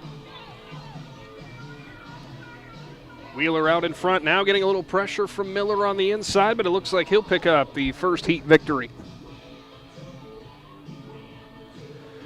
So up next in heat number 2, lane assignments. Lane 1 is Bryce Tolliver of Ridgewood, Matthew Fry, lane 2 of Garraway, Jaron Johnson of Coshocton, lane 3, Cage Griffith of Meadowbrook, lane 4, Ettore Del Curto Brigado, lane 5 of Indian Valley, and lane 6, Gage Brown of United. Still shocking to me that you've got Tolliver from Ridgewood, a middle linebacker for the Generals, who runs the 400. Yeah, and you just watch how fast he runs this right here, and think about getting hit coming across the middle by him. While they're getting ready, we'll jump over here to the boys' pole vault as Nolan Pugh of Tuscarawas Central Catholic picks up the win. There's one of those teams here for the pole vault. He PR'd with a 14 feet vault, but the second place, they adjusted the points for it. So second place actually gets the 10 points, and that's Graham Lewis of Tusky Valley with a PR of 13 feet. Third place is Jacob Roudebush of Garraway with a PR of 13 feet. Fourth place is Ezra Norman of New Cumberstown. Fifth place, Beckett Swaldo of Indian Valley. Sixth place, Luke McCoy of Tusky Valley. Seventh place, Caleb Shamp of Indian Valley. And eighth place was Wyatt Ramsier of Rittman.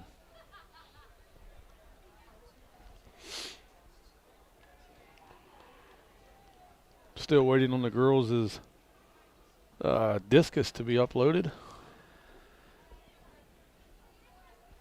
About halfway through all your track events for tonight. Girls 400 meters is official. Lydia Thomas of Stroudsburg with a time of 1 minute flat picks up the 10 team points. Taylor Simmons of United was second. Carrie Martson of Meadowbrook was third. Allison Stewart of Rittman was fourth. Michaela Questenberry of Coventry was fifth. Kara Singleton of Meadowbrook was sixth. Seventh was Hayden Huffman of Tusky Valley. Eighth, Molly Maple of Ridgewood. Runners come set. Underway in the boys 400 heat number 2. Fry from Garraway not out there for the starting whistle. It's Brigado from Indian Valley who's out in front down the back stretch, but we'll see as it tightens up heading into turn number 3. Allison Stewart from Rittman. In third place, Carrie Marston from Meadowbrook. In second place, Taylor Simmons from United. Heading into turn number 4, here comes a push from Griffith from Meadowbrook from 3 into 4. And Tolliver on the inner lane from Ridgewood making a push down the home stretch. Out in front, it's Brigado from Indian Valley. Griffith on the inside, gaining ground. Here comes Griffith making his move.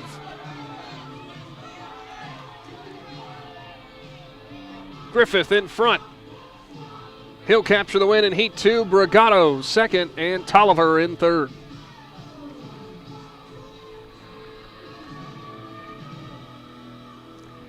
And Cage Griffith from Meadowbrook, Shannon, gets the win in that heat and did so with some untied shoes. Yeah. Hey, you just don't slow down, just keep running. I've seen kids come out of their shoes before and keep running. That could not feel good, I would imagine.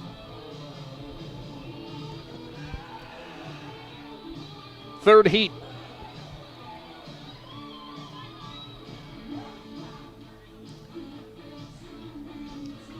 In lane number 1, Darius De La Rosa of Meadowbrook. Lane 2, Bryce Johnson from Garay. Braxton Goring. Lane 3 of Strasburg. Caleb Palsick of Rittman in lane 4. Ben Brantley, lane 5 of Tusky Valley. And Caleb Champ, lane 6 of Indian Valley.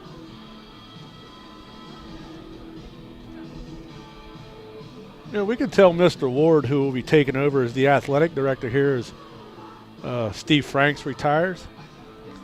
His first official job should be trying to get heat and air conditioning in the press box. I'll let you tell him that one.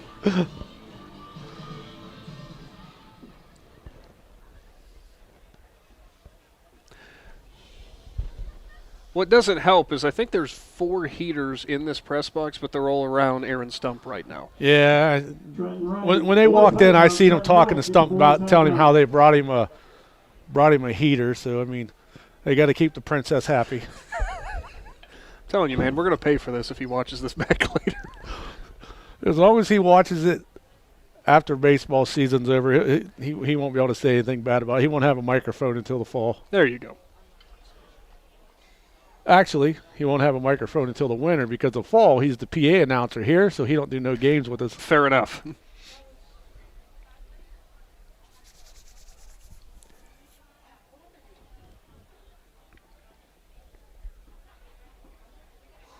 Runners getting set. Third heat of the 400 for the boys.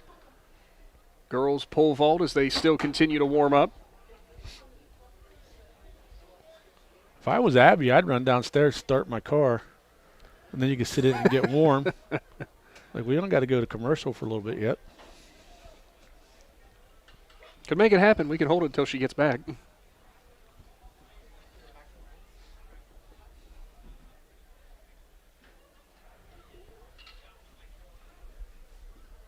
Almost feeling like a week 4, week 5 game of football outside right now. I don't even know if it was this cold in week 5 of football.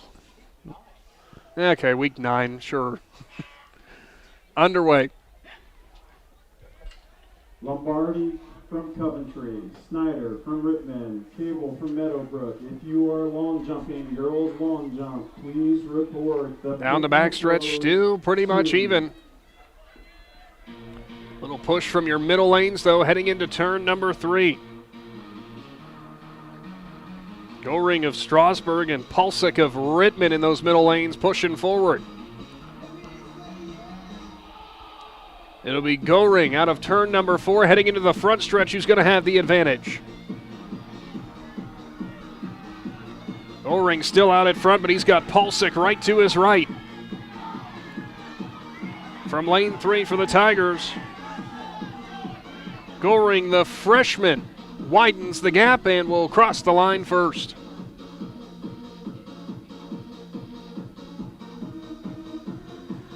So heat 4, your fast heat. Lane 1 is Braden Miller of Tusky Valley. Lane 2 is Trenton Wright of Newcomerstown. Lane 3, Aiden Mahone of Philo. Christian Coteet of Coventry Lane 4. Jonah Jackson also of Coventry Lane 5. And Lane 6, Cole Billy of United. A lot of special runners in some of these programs, and we're not even to the fast heat yet. Well, this will be the fast heat coming up. This will be the fast heat. Aiden Mahone, your top seed from Philo with a 50.49. We're going to have to get a hold of Adam. We need to put in a special request. Somebody's looking for some more chocolate chip cookies up here. Your official time for the girls 400. Lydia Thomas takes home the win, the freshman from Strasburg with a 1 minute .76. Taylor Simmons from United with a 102.21. Kari Marston of Meadowbrook a 102.93.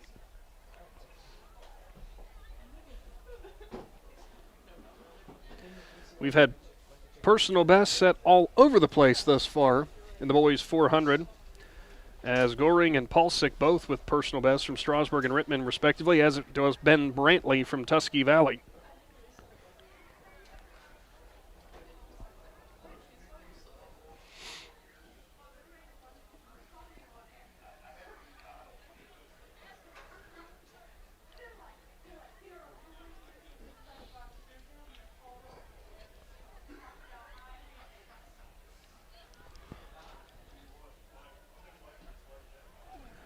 Once this event goes final, we'll check in for some of those field events for if there are any other updates. Is that a sign I'm supposed to pick up my iPad? No, I had it here.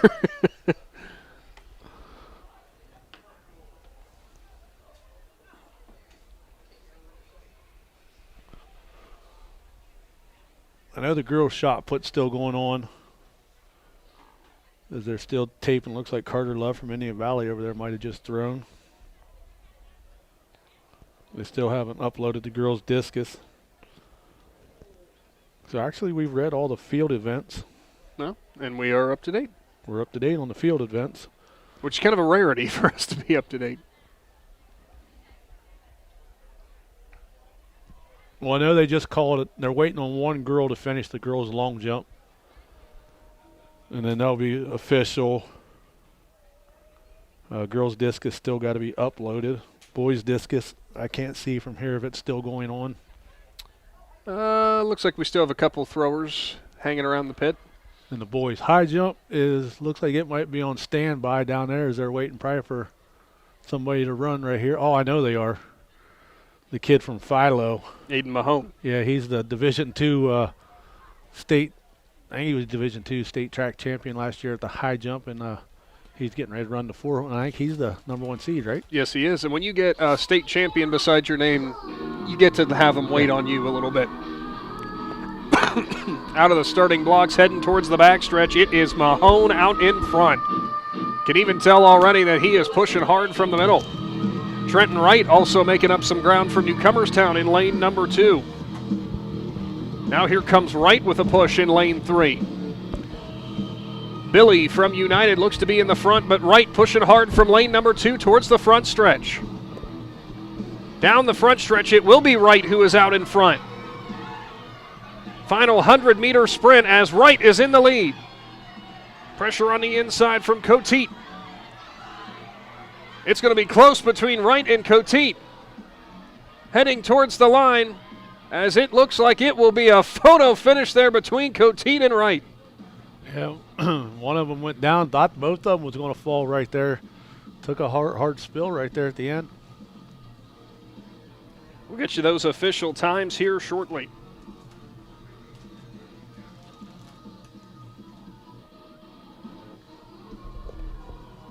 Coming up next will be the girls' 300-meter hurdles.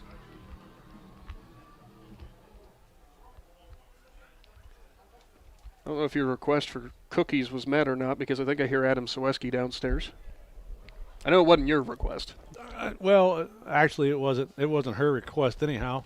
Bryce, who's on the field, walks all the way up here to get a cookie when he could have just walked over to the bar and got a cookie. He must not know. He must not know that's where they came from. Hey, got to give a shout out to the people working the barn over there that give all the food. The cheesy potatoes were great, like always. The pulled pork. They got some pizza. Just outstanding job. And then I wish I could remember the lady's name that made the cookies last year, because she might have made the cookies again this year. I think it's the same ones. So nice job by those volunteers over there to make sure everybody was fed, including us.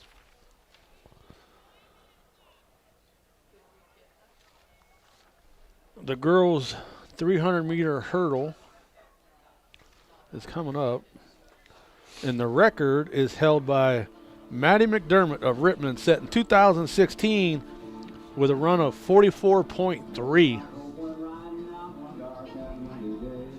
I'll actually give credit to Stump. He's now playing Willie Nelson.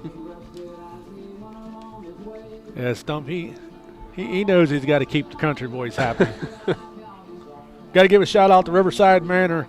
They always come on board to support high school sports with Big Z Sports. They're located in Newcomerstown, just off of State Route 36. They offer post-hospital transitional care, comprehensive rehabilitation for inpatient or outpatient care.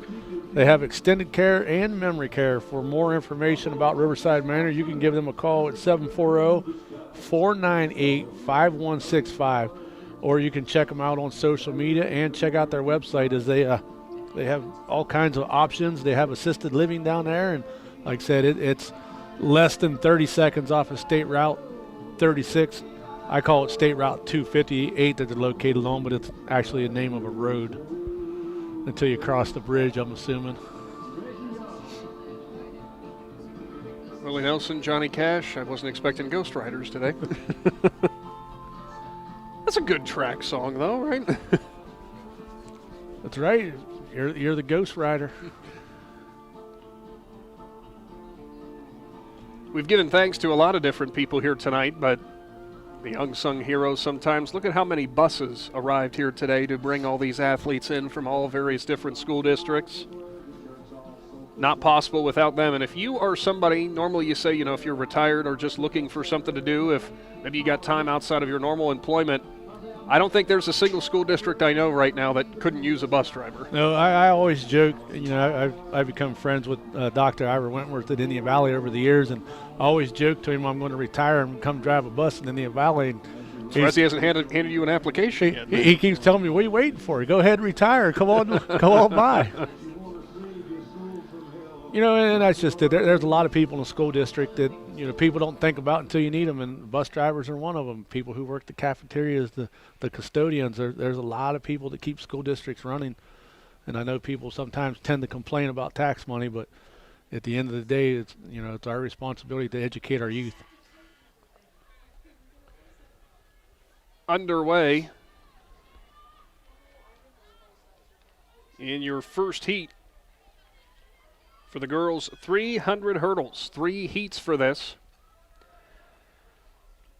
It's like Carolina Casey from Philo had the initial lead, but now they're about even. Ines Viela Rego of United and Ella Fannin of Meadowbrook, your starting list. For the boys 300-meter hurdles, third and final call for the boys 300. Heading down the front stretch, tight battle, but out in front it is Viela Rego. And first call for the boys 800-meter run. Rigo with 2 more hurdles to clear. Gets through the first one. Fannin from Meadowbrook tightens up the gap just a little bit, but United hangs on for the win in Heat 1. Heat 2, Akila Esvanko of Coshocton, Aubrey Norman, lane 2 of Meadowbrook. Alexis Olinger of Rittman, lane 3. Gianna Miles, lane 4 of Indian Valley. Alana Allen, lane 5 of Indian Valley. And Maddie Boylan of Strasburg, lane 6.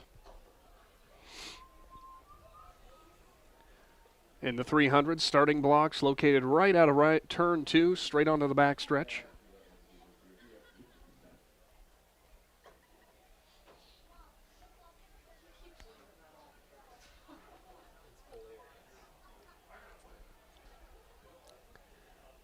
Top time will be Olinger of Rittman in this heat with a 51.62.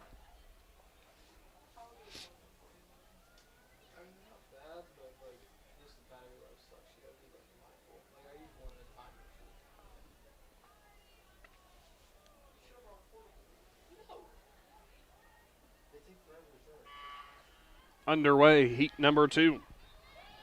800 runners, you should be getting hip numbers at the red tent by the scoreboard. Looks like Miles might have got to the first hurdle. By the red tent, in the red tent at the scoreboard. Miles and Allen from Indian Valley jumping out in front. I think it was the last meter, maybe it was the Bell Classic or Invitational, that Allen had a real good run going, and she stutter-stuffed with about 2 hurdles to go, and it cost her a lot of time. In lane number 4, it is Miles in front, Allen right behind her. 3 more hurdles to go. In third for Rittman is Olinger. Allen pushing up close to Miles. Final hurdle to clear. Both are able to do it, and it will be close at the line. I think it was Miles who got the edge on her teammate. Yeah, it looked like Miles had to slow up just a little bit for that last hurdle, and Allen hit it perfect and made it really close right there. Heat number 3, Haley Pastorelli of Rittman, Natalia Wallach of Tusky Valley. Lane 3, Soley Garland of Newcomerstown. Aubrey DeLong, lane 4 of Philo. Evelyn Hoovers of Newcomerstown in lane 5. And Kaylee Engel of Ridgewood in lane 6.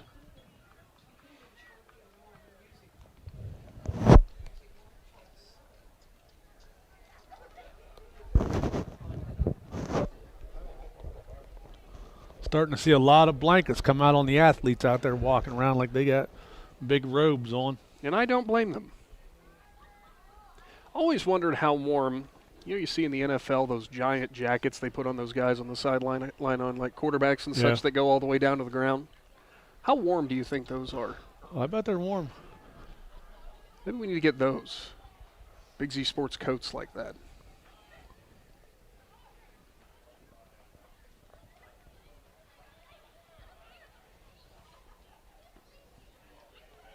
Starters getting ready. What promises to be another tight battle towards the front. Garland, DeLong, and Wallach. Pretty similar times. Garland, though, is flirting with dropping below a 47 in this event. 47 seconds, that is. Yeah, that's moving.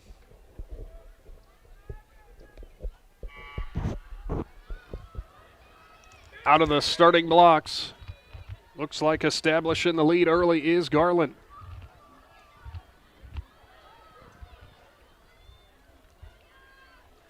Do have, I'm not sure which lane it is, but one starter who did not make the start, or one runner that did not make the start, I should say. Looks like Tusky Valley runner's moving up on the inside right there, but I can't really see from where I'm standing. It is Wallach and Garland of Newcomerstown. Garland lost some time, though, as she got caught up on that last hurdle. Wallach out in front.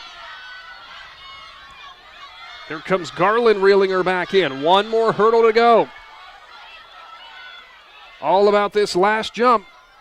Both hit it in stride, and it looks like it's Wallach who's going to get the edge on Garland. Yeah, nice job by Wallach right there. Garland, like I said, she hesitated, and Wallach able to put a little bit of gap there, and she had to catch back up to her, and Wallach was able to finish strong. Up 2 notches, please. Hurdle crew up. Boys, 300-meter hurdles, 3 heats upcoming.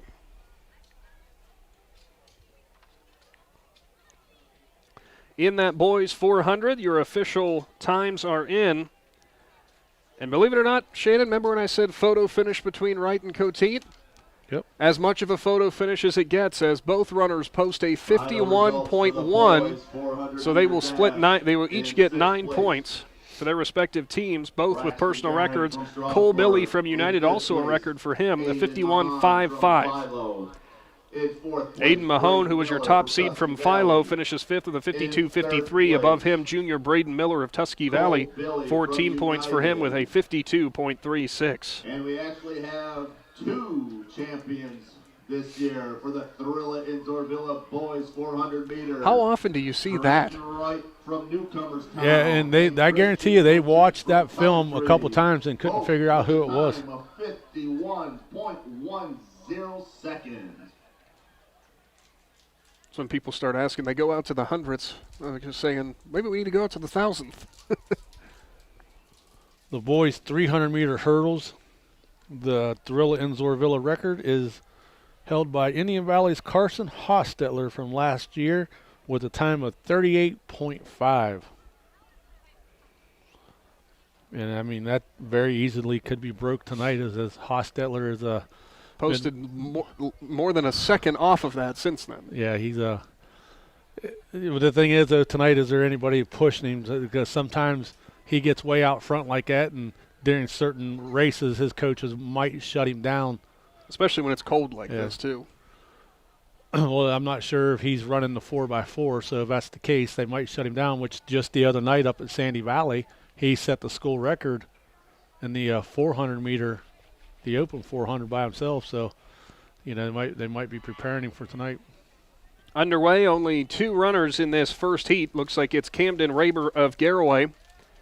And I believe that is Dylan Williams of United, I think.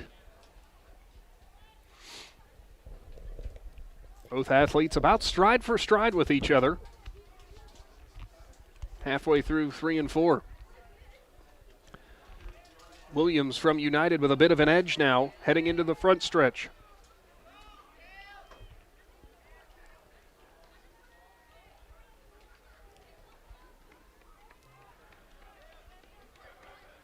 Williams, one more hurdle to clear. As he'll clear it with ease and cap off a win in heat number 1. Heat 2, Mason Tidrick of Tusky Valley will be in lane 1. Lane 2 of Rittman, Dakota Blaho. Ridgewood's Maverick Lockard is in lane 3. Nash Carpenter from Philo lane 4. And Yvonne Cotto of Coventry in lane 5.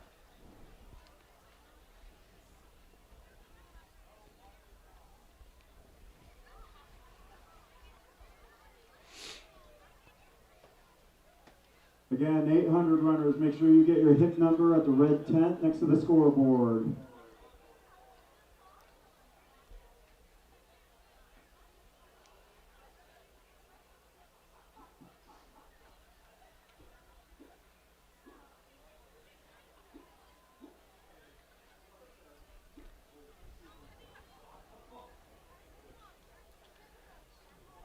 Still awaiting the start here. We'll check in with those.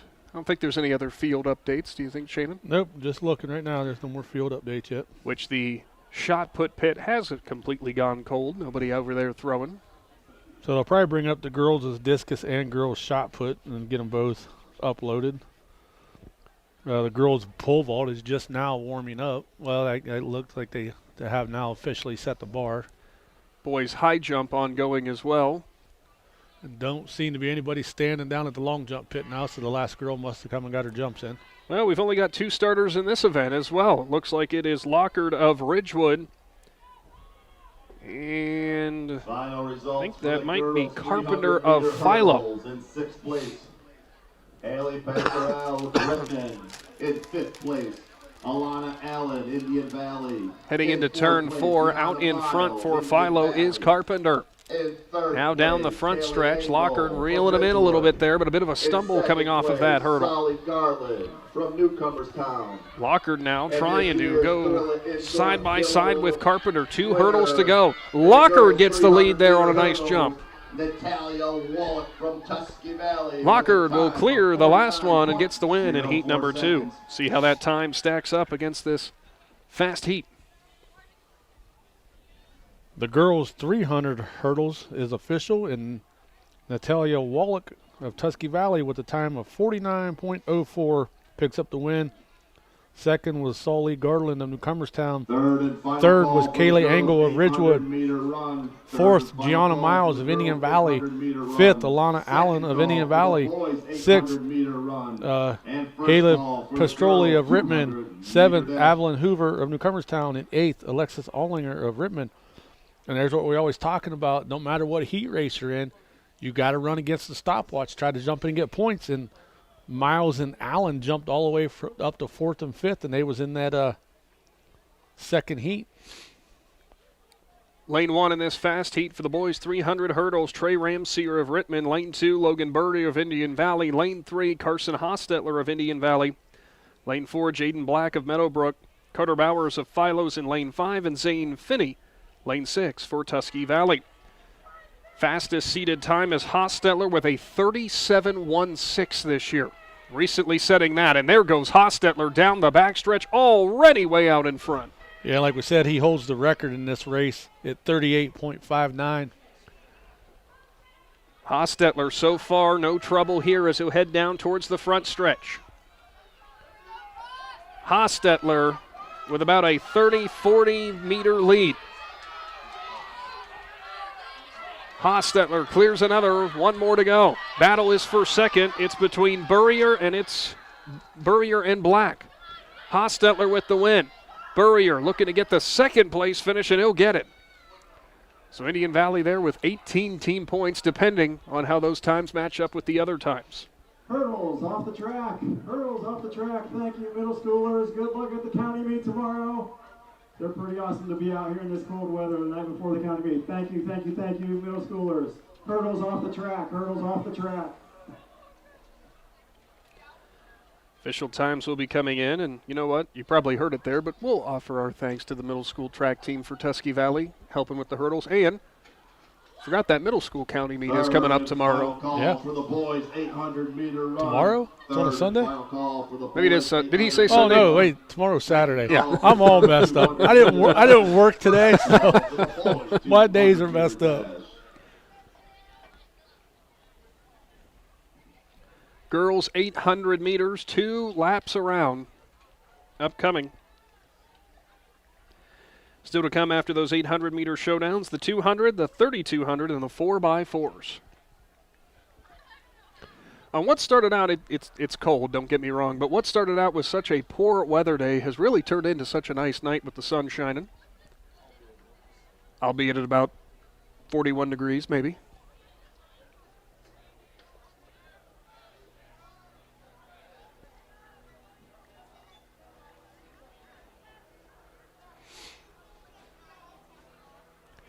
Look at that. Shannon, we're even getting a flyover here. They know we're in town. Is the Clydesdales coming up? Casey brings you gifts, and you're going to make jokes, huh?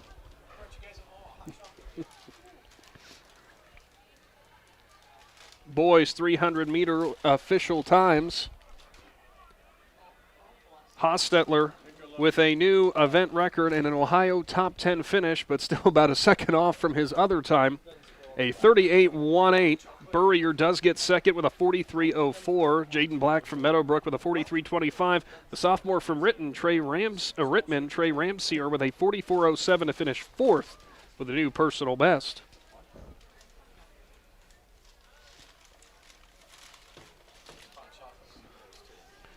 Girls 800 meters.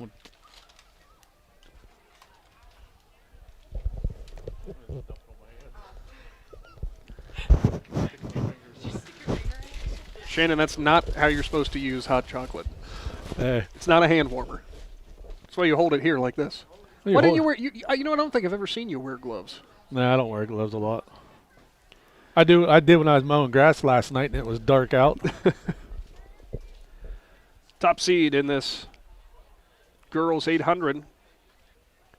Sammy Ward with a 2:19.41.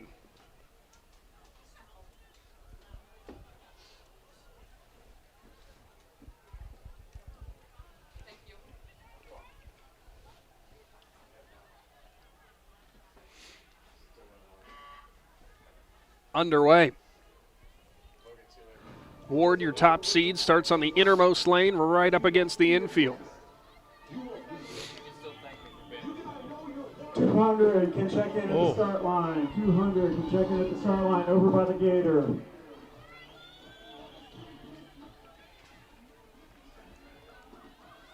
Pack now forming up, going down the backstretch towards turn number 3. Carter Bowers from Philo in 5th place. Zane Finney from Tusky Valley. There goes Ward to the lead. Trey Ramser right beside her. Rittman. In 3rd I believe place, that is Bowlby of Rittman. From Meadowbrook. In 2nd place, Logan Burrier from Indian Valley. And this year's champion in the Thrilla Zoarvilla boys 300-meter shoulder to shoulder between Ward and Bowlby. Record, nearly identical paces and identical strides. With a time of 38.18 Not far behind, though, from Strasburg, though, is Nia Boylan.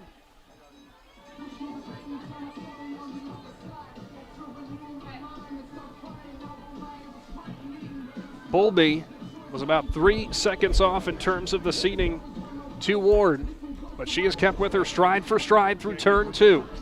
Now Ward a little bit farther out in front, down the back stretch. Ward now looking to make her move and stretch it out.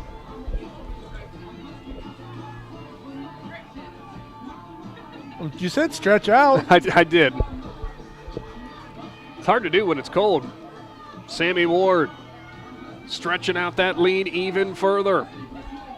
Boylan still holding on to third for Strasburg. Ruby Marshall from United sits in fourth. Into turn 4. Even farther of a lead now for Ward as she hits the front stretch at 2 minutes.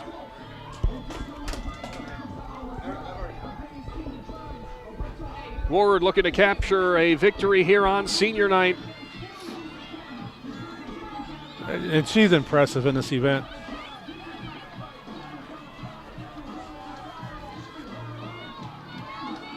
Ward will hit the line with the win for the Trojans. The time around 2:22. Going to be a tight finish for third. Boylan and Marshall. Boylan of Strasburg, Marshall of United. They go side by side. Looks like Boylan's going to get the third for the Tigers. Well, the girls' record is 2 minutes and 21 seconds, .3, set by Allison Parks of United in 2014. Scoreboard shows 2:22, so we'll see how that reflects against the official time. Ward's seated time coming in here would have been good enough to beat the record, but on a cold and wet night, easier said than done.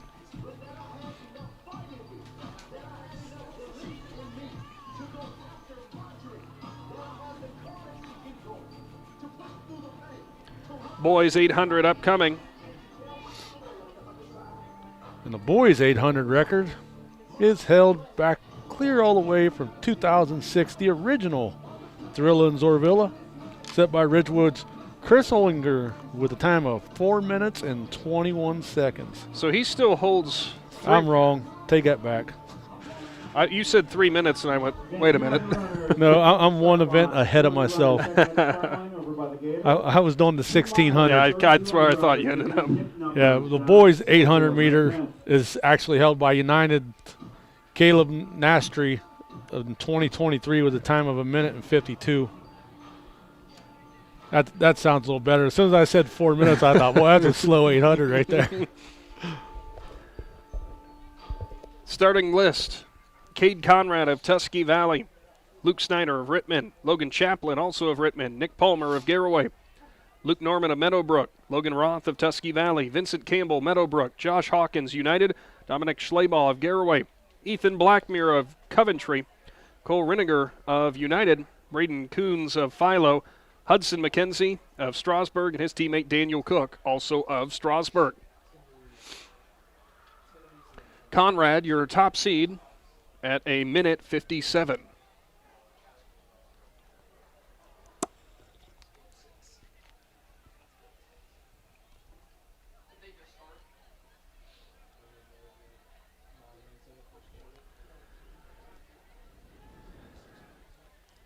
You can tell, Shannon, for some of these athletes stretching out and, talking with their coaches and their trainers, the cold is definitely taking a beating on some athletes. And some of these trainers are over there, they're stretching them as they're laying down on the ground. They got them doing some simple stretches on the field.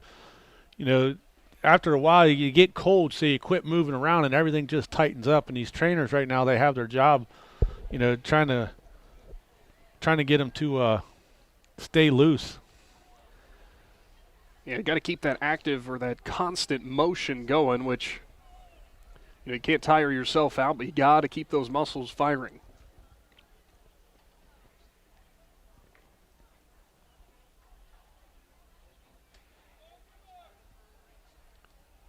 Runners take their marks.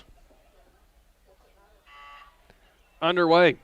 Boys 800 meter, one heat. 14 competitors. Looking to establish a fast pace here early. Third and final call for the girls 200 meter No surprise, Conrad coming up from the back from Tusky Valley. You also have Snyder from Rittman. Both of them could be up near the front at the end. Both runners the only two under 2 minutes in this event. Well, they finish this first lap. We'll give you the girls' long jump results. As Lydia Thomas from Strasburg picks up the win with a jump of 16 feet 6 inches. Second place is Jalen McQueen with a jump of 15 feet 10.5 inches. Third is Presley Valentine. Fourth, Becca Fouts, or Presley Valentine's from Meadowbrook, my bad. Fourth place is Becca Fouts of Tusky Valley. Fifth place, Chloe Carpenter in Cumberstown. Sixth place, Akila Stefanko of Coshocton. 7th place, Ayana Masters of Ridgewood. 8th place, Victoria Price of Rittman. Into the backstretch, Conrad makes his move and takes the lead away from Snyder. Running order is Conrad, Snyder, and Norman from Meadowbrook. In 3rd place, Maya Boylan from Conrad Strasburg. now with about a 10-meter lead, maybe more. Into turn 3. Boys 800-meter. Thrilla and Zoarvilla champion for the girls 800-meter run, Sammy Ward from Tusky. Conrad into turn 4, now looking for the home stretch. 6.67 seconds.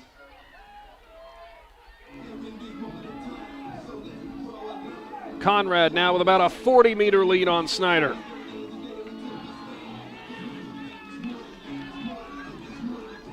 Rest of the pack coming around as Conrad will hit the line first, and he'll be close to his seeded time of a 1:57. Snyder in second. And you got 2 Meadowbrook runners almost side by side across the line in Norman and Campbell. Good run for the Colts. Yeah, nice job right there. Give you some team scores here real quick. Is for the girls up to the event scored right now, Tusky Valley leads with 73 points. Newcomerstown is second with 66.5. Rittman is third with 58. Strasburg is fourth at 55. Ridgewood fifth at 50 points. Sixth is Indian Valley, 49.5 points. That's your top 6. On the boys' side, Indian Valley out front with 66 points. Tusky Valley second with 57 points. Meadowbrook third with 54 points. Garraway fourth with 51 points. Rittman fifth with 45.5 points. And United and Newcomerstown are tied at 6th with 30 points. But, you know, those are going to change pretty rapidly here as some of the field events are finally getting entered in. And Meadowbrook just had a strong run right there. Certainly go a long way in that team score competition. 200-meter dash upcoming.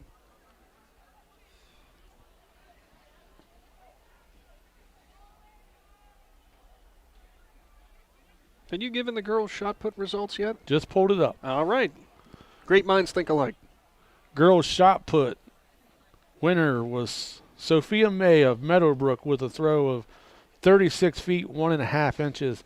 Second place, Magdalene Collins of Newcomerstown. Third place, Katie Philman of Indian Valley. Fourth place, Lizzie Hill of Strasburg. Fifth place, Gia Mamone of Rittman. Sixth place, Sydney Fry of Newcomerstown. Seventh place, Laney Hirschberger of Garraway. And 8th place was Quinn Schwartz of Garraway.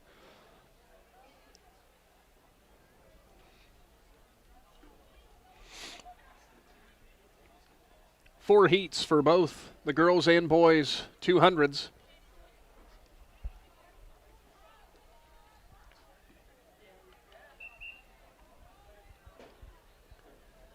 Athletes starting in turn 3.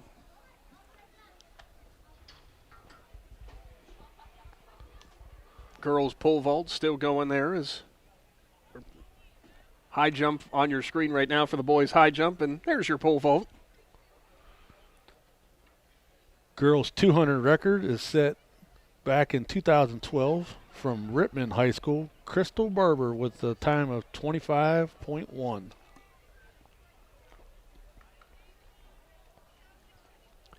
Casey Claxon coming in clutch for us with some hot chocolate. Are you a hot chocolate fan? I had a big glass last night, but I'm not a big fan of it. It's still sitting here if somebody needs one. Nah. I keep holding the phone. Huh? It is in my hands.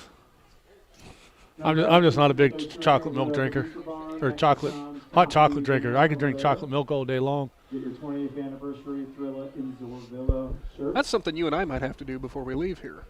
20th anniversary Thrilla in Zoarvilla t-shirt. Oh, I thought you was going to tell me how to go run. No, good Lord, no. What are we supposed to run? You're running in cargo pants and I'm running in jeans? I don't think so. Yep. Logan McPeak over here laughing like he could beat us. He could. In heat number 1. I'd trip him. Well, that's what I was going to say. I'm not going to tell Logan it's going to turn into a wrestling match right down the front stretch. Then I got you. In heat number 1, Second call. Kiana McGuire out in front for Indian Valley, followed up by Rittman's Victoria Price. For the boys, 3,200-meter run. It will be McGuire who gets the win.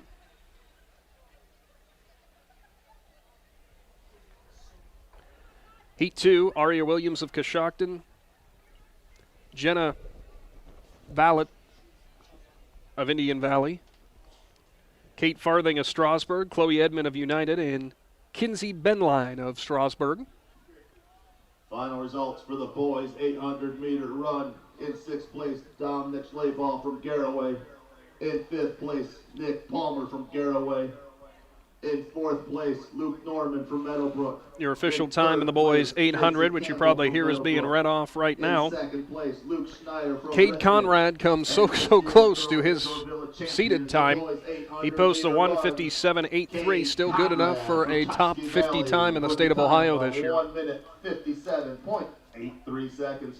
The leader in that event from University School, the junior, is Thomas Ladowski with a 1:52.38.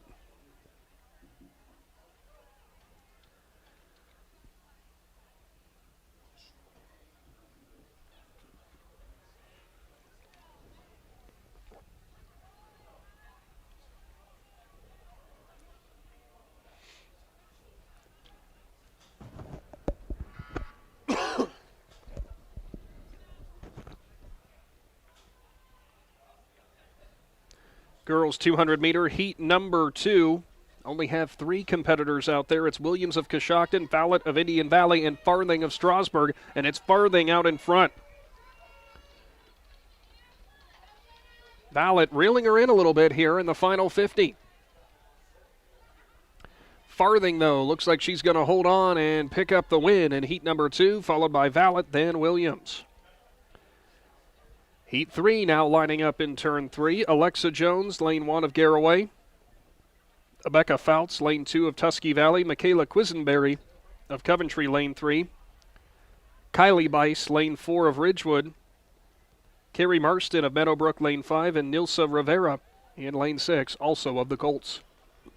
You can tell that a lot of kids or events have went final, and their parents have probably signed them out to go home with them. It's gotten suddenly way less busy on the infield. A lot of less kids down there. I guarantee you they're probably already sitting in the car talking about how cold they are and how hungry they are.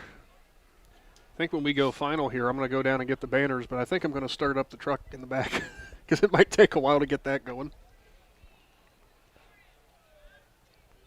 Can't thank enough our great sponsors from throughout the spring.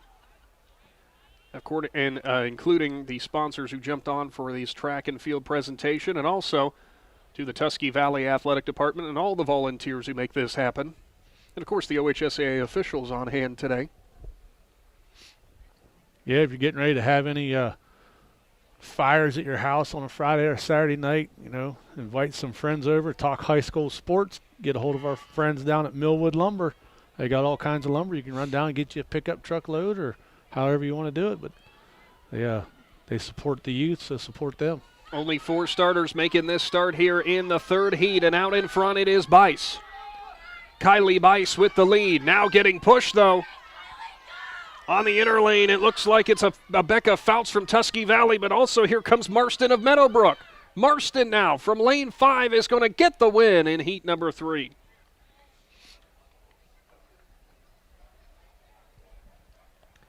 Your fast heat. Lane 1 is Allison Stewart. Lane 2 is Kenzie Bice. Lane 3 is Savannah Ashton. Lane 4, Cameron Cooter. Lane 5, her sister Samantha Cooter. And lane 6 is Holly Harris. So your school starting list: Rittman, Ridgewood, Tusky Valley, Newcomerstown, Philo.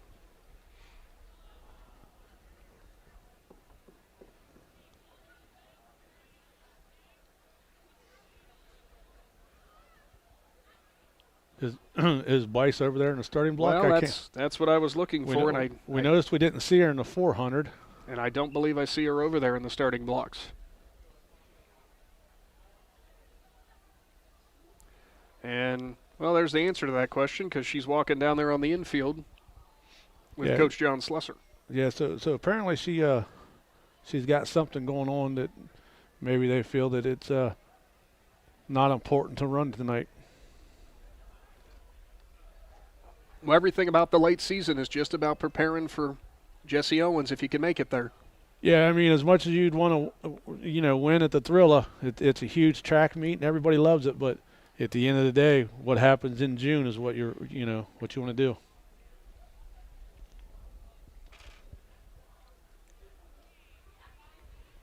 So it looks like we'll have 4 for this fast heat. Out of the starting blocks. Quick start for everybody. Ashton in the inner lane, though, from Tusky Valley. Out of the turn, down towards the front stretch, looking for the advantage. It is Ashton. Right beside her, though, is Cooter. Ashton stretching out in front for the Trojans. Both Newcomerstown runners and pushing up behind, but it's going to be Ashton who wins it, going away at the line. And we'll check her time as she came in as the high seed with a 25.89. Yeah, and we said the record was a 25:10. And according to the scoreboard, we got a 25.4 indicated there, but we'll see how that stacks up to what the actual time ends up being. Good run for Miss Ashton from Tusky Valley. Up next, boys 200 meters, 4 heats upcoming.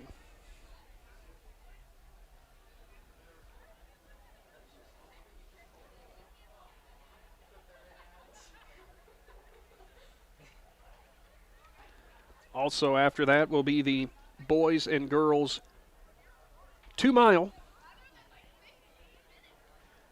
We'll pay a couple bills during that.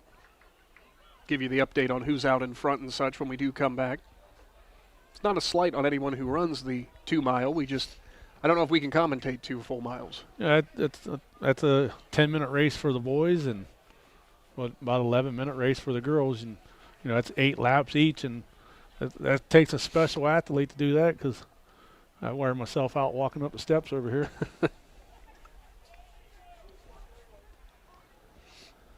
Not sure why the girls' discus haven't been uploaded yet. I had noticed that. I still see some distances getting measured over there, so the boys' discus. Yep, wait a minute. They might be rolling up the tape measure, so we might be done over there. Well, that's why the girls' discus hasn't been uploaded yet, because who's ever running a discus pit probably didn't bring over the girls' sheet when it was over. Well, they just rolled up the tape measure, so that should be coming up shortly. So they'll get those all input. Underway for the boys 200, heat number 1. You've got Gage Brown of United, Aiden Maple of Philo, Jim O'Lee of Tusky Valley, and Jacob Glick of Rittman. And way out in front right now is Maple of Philo. Maple with about a 10-meter lead. Lee of Tusky Valley holding on to a strong second, but it will be Maple from Philo in heat 1. Final call for the girls' 3,200-meter run. Second call for the boys' 3,200-meter run. Second call, boys' 3,200-meter run. Section 2, That'll be first Asher Mumba of Strasburg in lane 1, Braxton Goring, lane 2 of Strasburg, Alex Nardi of Coventry, lane 3, T.C. Cannon, lane 4 of Indian Valley, Ben Brantley, Tusky Valley, lane 5. And of Coshocton in lane 6, Kyung Fausihavog. We'll call him KP.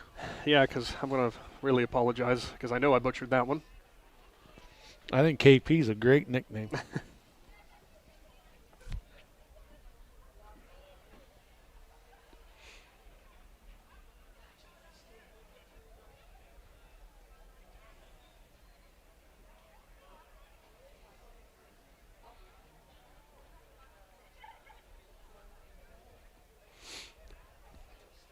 Girls pole vault, as you can see on your screen currently.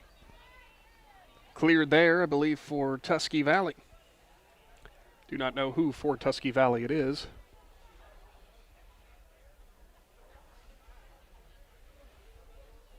Only a handful of competitors over there for the girls pole vault right now.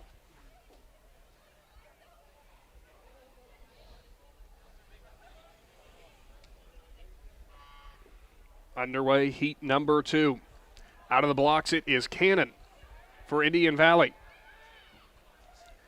Cannon hitting the home stretch Going to get some pressure on the inside from Goring from Strasburg. Goring reeling in Cannon. Close battle up front. Goring, the freshman, though, is going to get the edge. At the line, Goring, followed by Cannon, and I believe it was Brantley of Tusky Valley after that.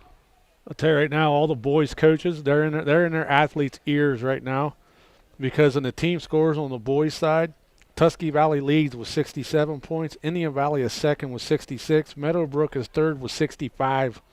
And Garraway is fourth at 58. So it's that close. all it takes is one race, and it's a whole different outlook. In fifth place, Sarah Whitlack, Tusky Valley. In fourth place, Alexis Ollinger, Rittman. In third place, Brooke Bolby, Rittman. Still waiting for the boys high jump official finals. Oh, they're probably the bar's still up, so they're waiting on somebody. That's what I thought. It's somebody. And again, it's Aiden Mahone of Philo who they're waiting on. On the girls' side, the points is kind of right now. It's looking to be a two-team race. Tusky Valley is first with 86, and Newcomerstown is second with 80.5. So very tight races.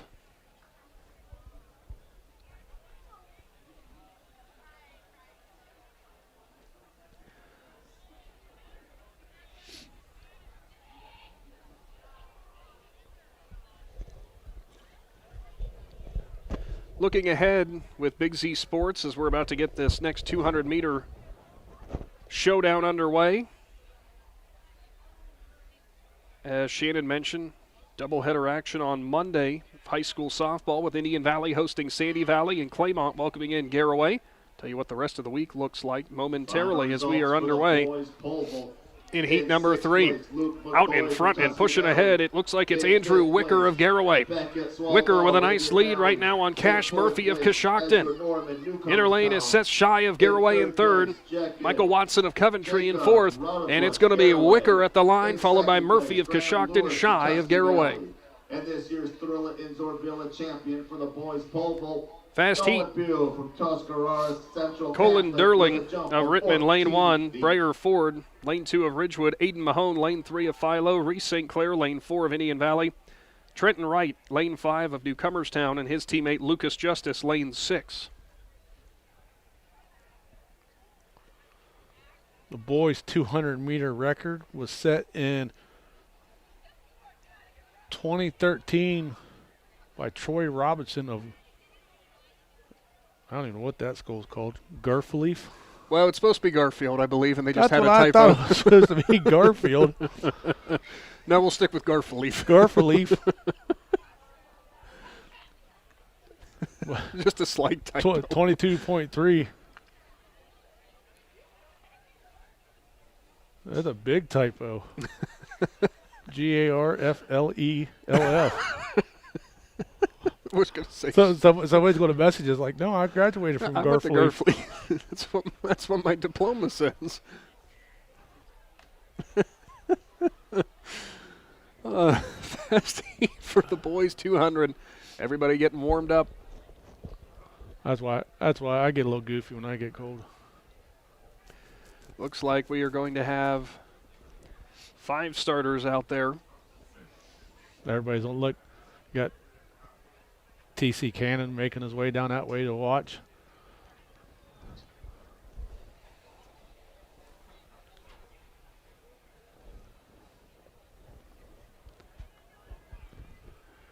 This is one of these races here. It's so close and so fast that it'll be one out of the blocks. There's a false start. Somebody got started early. Yep. It was at the Generals, I think, wasn't it? Looked like it might have been Breyer Ford taking just a little bit of a lean too early, and that's exactly the officials going over to talk to him. You get one, right? I think it depends on the meet rules, but usually one false start, you're out. And it looks like the officials are going to talk that over. Thought you normally got one fault and then had a chance to go from there. It's actually Ford and the Rittman athlete in Durling now talking.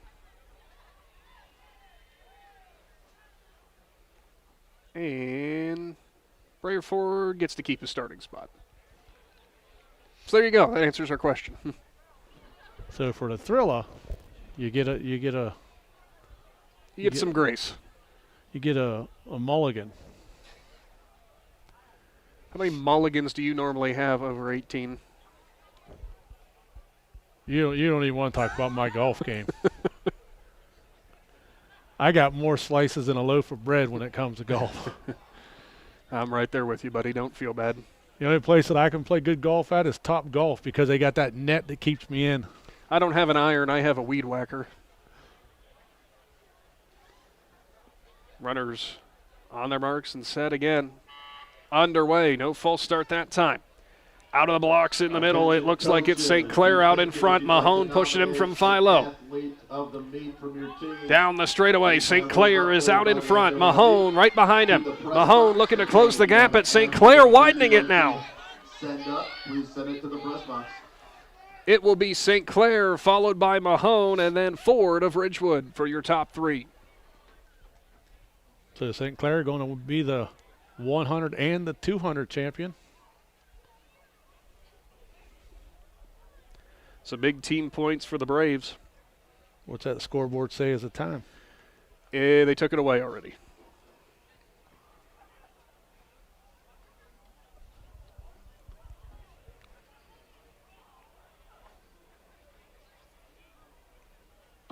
Obviously have not added in that last event, but for the team score update, the Tusky Valley girls lead with 86 points to Newcomerstown's 80.5. And it's a two-team race there because next closest is Rittman in third with 58 points. So right now, Newcomerstown and Tusky Valley girls at the top of the leaderboard. For the boys, as Shannon mentioned, the top four spots only divided by 9 total points. So that last event will be big depending on what the times are.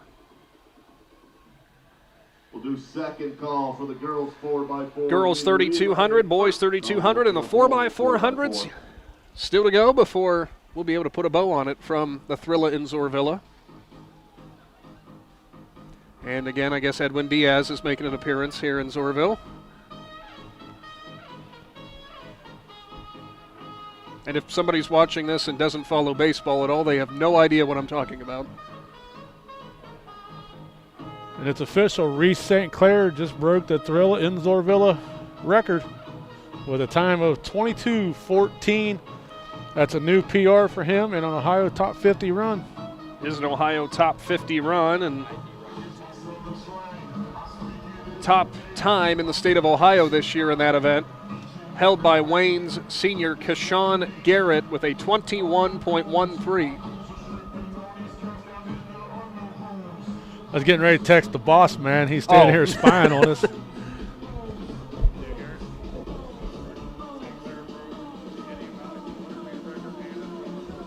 So the girls 3,200, the 2 mile. Get you that starting list here momentarily.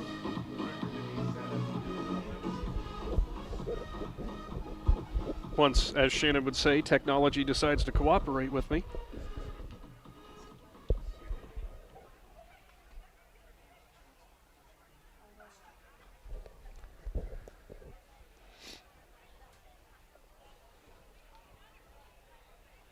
Technology's not been our friend tonight for some reason. Well, you know, when you get a bunch of guys who work with their hands for a living, technology just doesn't work with them. Dude, I work in radio. What are you talking about? I have fat finger stuff. I work with the Amish, if that tells you anything about technology. I ain't got to worry. None of my Amish customers are listening. Underway for the 2 mile. That might be quote of the day. Girls 2 mile. We'll give you the update as to who's leading after we complete this first lap, and then we'll be paying some bills and going to find someplace warm to bring you the finish of this one. More updates and such coming on from the Thrilla in Zoarvilla. Appreciate you all for tuning in throughout today. And if you haven't done so, get subscribed to the Big Z Sports YouTube channel. Never miss out on a broadcast. More track and field upcoming, more baseball and softball. All of our fantastic sponsors make that possible again.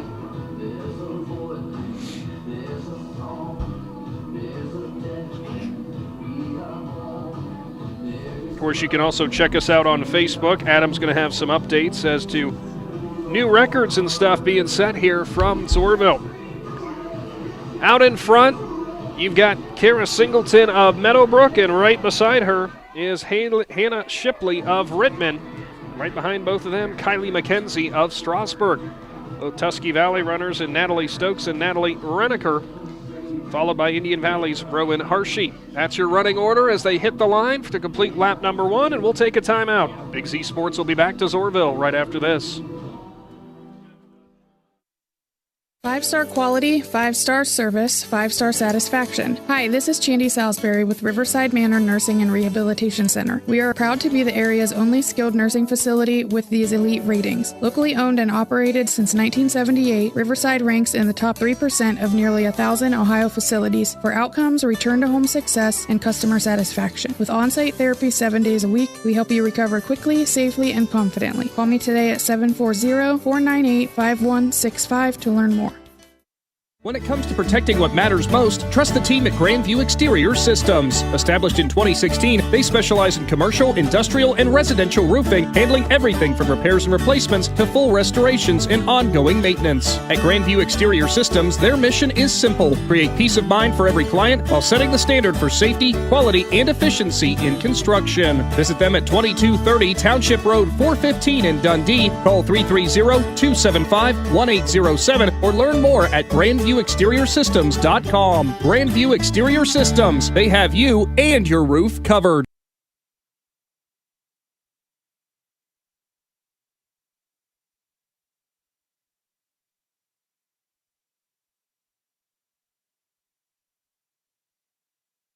Do you have property you'd like to have cleared? Do you know the value of standing timber? Well, Millwood Lumber in Janaden Hutton is a buyer of standing timber and land across Ohio. Millwood Lumber also offers 2 convenient ways of purchasing firewood. Prepackaged bark-free firewood producing less creosote, ash, debris, and bugs, providing convenience for you. Or you can purchase bulk firewood by the truckload. Learn more about Millwood Lumber. Visit millwoodlumberinc.com.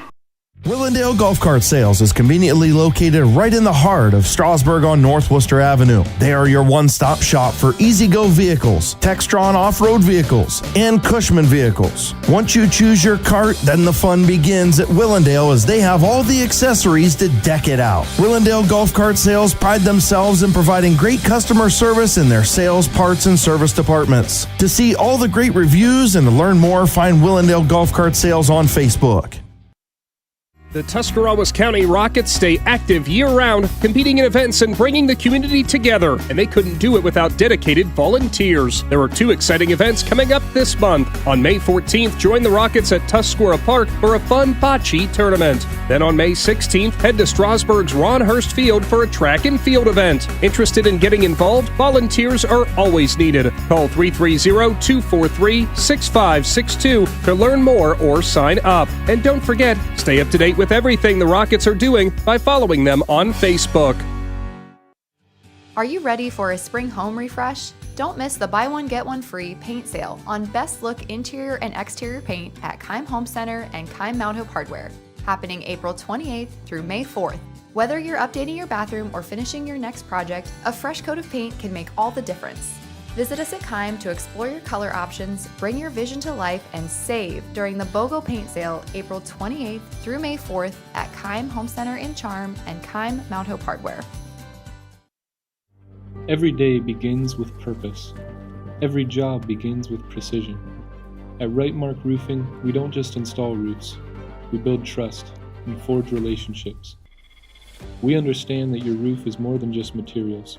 It's protection. It's peace of mind. That's why we use high-quality products and expert craftsmanship. With a sharp focus, our team is always ready to hit the mark. Call Rightmark Roofing. Let's build a future that stands strong. Hi, I'm Zach Motice with the Tuscarawas Insurance Agency. For all your auto, home, farm, and business insurance needs, contact our team at the Tuscarawas Insurance Agency or stop in and see us at one of our 3 locations in downtown New Philadelphia, Sugar Creek, or in Strasburg, providing excellent service to the Tuscarawas Valley since 1885. Everyone here at the Tuscarawas Insurance Agency would like to wish all area athletes good luck this season.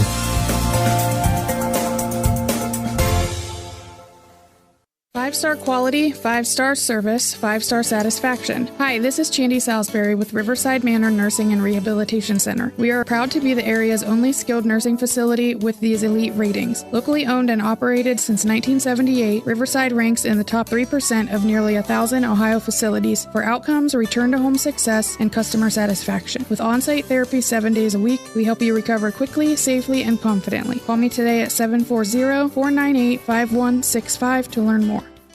When it comes to protecting what matters most, trust the team at Grandview Exterior Systems. Established in 2016, they specialize in commercial, industrial, and residential roofing, handling everything from repairs and replacements to full restorations and ongoing maintenance. At Grandview Exterior Systems, their mission is simple: create peace of mind for every client while setting the standard for safety, quality, and efficiency in construction. Visit them at 2230 Township Road 415 in Dundee. Call 330-275-1807 or learn more at GrandviewExteriorSystems.com. Grandview Exterior Systems. They have you and your roof covered. Do you have property you'd like to have cleared? Do you know the value of standing timber? Well, Millwood Lumber in Hutton is a buyer of standing timber and land across Ohio. Millwood Lumber also offers 2 convenient ways of purchasing firewood. Prepackaged bark-free firewood producing less creosote, ash, debris, and bugs, providing convenience for you. Or you can purchase bulk firewood by the truckload.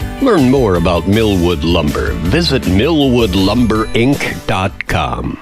Willendale Golf Cart Sales is conveniently located right in the heart of Strasburg on North Worcester Avenue. They are your one-stop shop for easy-go vehicles, Textron off-road vehicles, and Cushman vehicles. Once you choose your cart, then the fun begins at Willendale as they have all the accessories to deck it out. Willendale Golf Cart Sales pride themselves in providing great customer service in their sales, parts, and service departments. To see all the great reviews and to learn more, find Willendale Golf Cart Sales on Facebook. The Tuscarawas County Rockets stay active year-round, competing in events and bringing the community together, and they couldn't do it without dedicated volunteers. There are 2 exciting events coming up this month. On May 14th, join the Rockets at Tuscarora Park for a fun bocce tournament. Then on May 16th, head to Strasburg's Ron Hurst Field for a track and field event. Interested in getting involved? Volunteers are always needed. Call 330-243-6562 to learn more or sign up. And don't forget, stay up to date with everything the Rockets are doing by following them on Facebook. It is the girls' 2 mile as Amy got quite the pack out in front.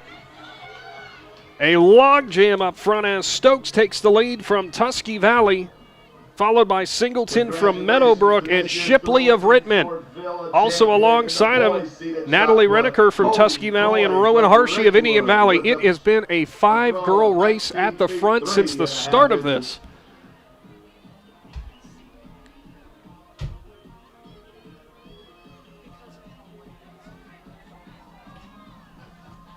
I'm going to help something here real quick. Nope, didn't help at all. A little dark on your screen right now. We apologize. We'll definitely get them coming down the front stretch at least. Out in front is Stokes of Tusky Valley. 9.5 minutes into the race, the top-seeded time was Singleton, just under 12 minutes.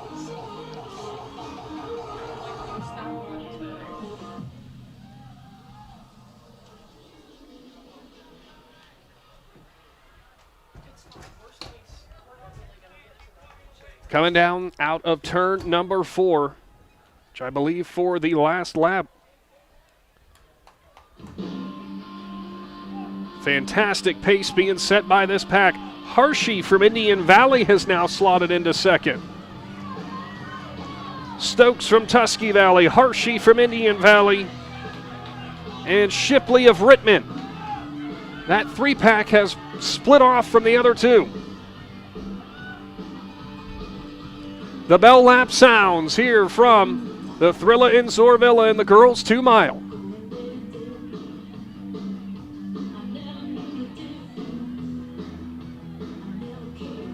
Coaches and other athletes running all over the infield looking to offer some encouragement.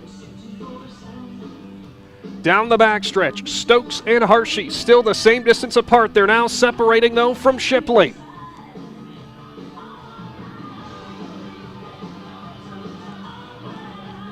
Both vying for that extra 2 team points. Stokes looking for an extra gear into the turn number 3. Hershey trying to reel her back in, but Stokes has found a little extra speed.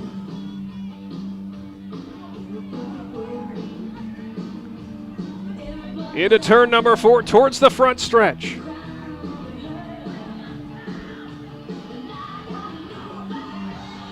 Final straightaway. It is Stokes out in front. Hershey looking for a little bit more. Now coming up from behind from Strasburg is McKenzie. Kylie McKenzie out of nowhere. McKenzie into second. Going to push Stokes at the line, but Stokes will hold on. What a finish for Kylie McKenzie.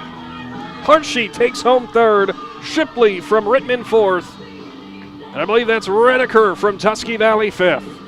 Excellent finish in the girls 3,200.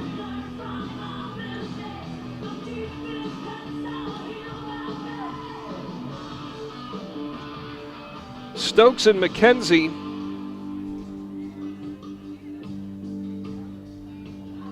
came into that showdown as seeds 2 and 3 in terms of their times. Give you the final times when they become available. We do have an update for the girls' discus, which has finally had the results posted. First place, Magdalene Collins for Newcomerstown with a 103.1. Lizzie Hill from Strasburg, a 102.1. Addison Lammers Ridgewood, a 107. Leslie Stevens, fourth with a 99.2. Quinn Shorts of Garaway, fifth with a 91.7. Attention coaches, we are looking for nominations for. As for the boys discus, Levi Lucas of United, a new personal best with a 146.5. Second was Jake McDermott from Tusky Valley with a 131.11. Garrett Shreve, Rittman, a 129.10, and Braxton Speed of Garaway fourth with a 128.8, with Gage Moore fifth with a 124.7. Oh, looks like Shannon Thomas has finally decided to rejoin me. Well, I had to help the boss man tear banners down. Then I had to get him. I had to make sure he ran nobody over getting out of the arena. I'm an important man. You missed a heck of a finish in the girls 3,200. As it looked out in front, it was Natalie Stokes and Rowan Hershey of Tusky Valley and Indian Valley, respectively. It was all them heading into the front stretch. Out of nowhere came Kylie McKenzie from Strasburg, who nabbed second place. Boys 2 mile upcoming. Your starting list for that: Nolan Pataka, your top seed from Indian Valley with a 10.04.01. Brian Valerio of Rittman, a 10.11.41. Blake Markle, Tusky Valley. Gavin Bolander of Rittman. Sam Uvena of Tusky Valley. Grady Forbes, Meadowbrook. Shepard Wharton, Garaway. Christian Harmon, Coventry. Cannon Casto, United. Griffin Davis, Coventry. Robert Keglevitz, Meadowbrook. Jacob Van Alstein of Coshocton. Carter Lucas, United. And James McCullough of Garaway. Third place, Cameron Cooter from Newcomerstown. Went through the girls' discus that has officially been updated, as it was Magdalene Collins getting the win there. Still waiting for the boys' high jump and the girls' pole vault results. Girls' shot put, Sophie May, a sophomore from Meadowbrook, gets the win with a 36.1.5. Magdalene Collins from Newcomerstown at 32.6. Katie Philman, sophomore from Indian Valley, a 31.4.5. Lizzie Hill from Strasburg, a 36.5. And Gia Memion of Rittman, a sophomore, with a 30.6 to place fifth. Boys 200 meters in sixth place, Lucas Justice from Newcomerstown. Your score updates now with those results in. Newcomerstown has the lead with 93.5 over Tusky Valley at 86. So the Trojans of Newcomerstown spreading out that lead just a little bit. Still really between those two teams at the top.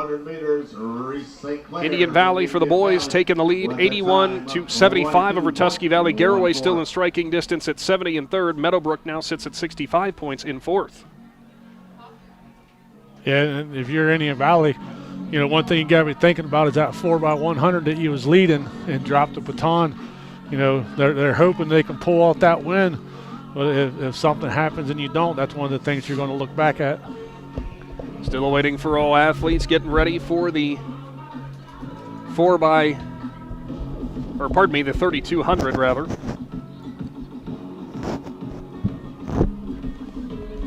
Claxon Communications crew still working hard, burning the midnight oil. I say midnight oil, Shannon, but you know this event has taken a long time before. Please tell me that wasn't on purpose. Okay, good. We're only a quarter till 9 right now. They're moving right along. Yeah, they've done a great job considering how late we got started because of the rain. A lot of the field events got held up, and you know they did a nice job getting through those events. And like I said, the girls' pole vault is still going on, but the boys' high jump is wrapped up, and you know they're just moving right along right now.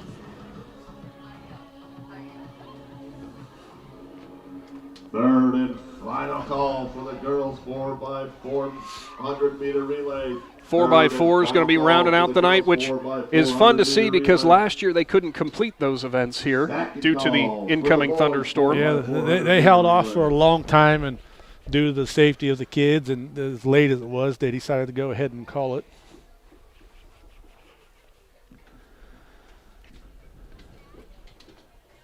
Adam Saweski heading home. Wanted to thank him for all his work here tonight, getting some of the results posted on social media. We'll hopefully be able to get you photos for the overall team champions and the male and female athletes of the night here from the Thrilla in Zoarvilla. Did you forget about that part? Yeah, I said if anybody else breaks any records, we'll get the pictures. And he's like, oh, we'll get caught up with it. And I forgot all about the team awards.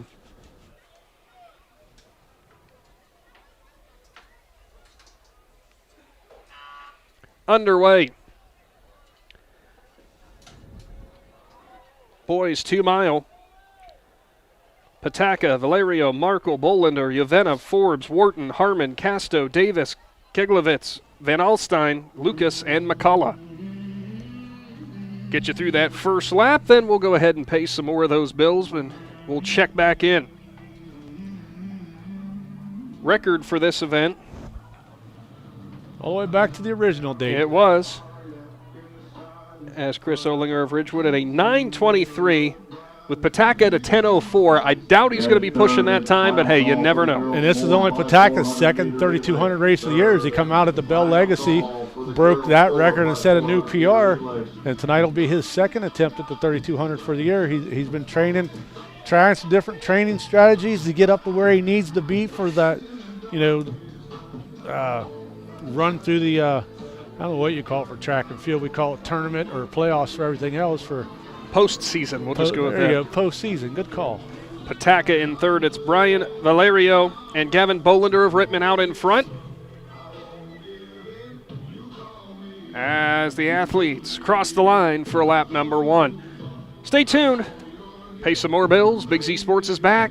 We'll get you the end result of this boys 2 mile. Then the 4x400's on the way from Zoarville. Are you ready for a spring home refresh? Don't miss the buy one, get one free paint sale on best look interior and exterior paint at Keim Home Center and Keim Mount Hope Hardware, happening April 28th through May 4th. Whether you're updating your bathroom or finishing your next project, a fresh coat of paint can make all the difference. Visit us at Keim to explore your color options, bring your vision to life, and save during the BOGO paint sale April 28th through May 4th at Keim Home Center in Charm and Keim Mount Hope Hardware.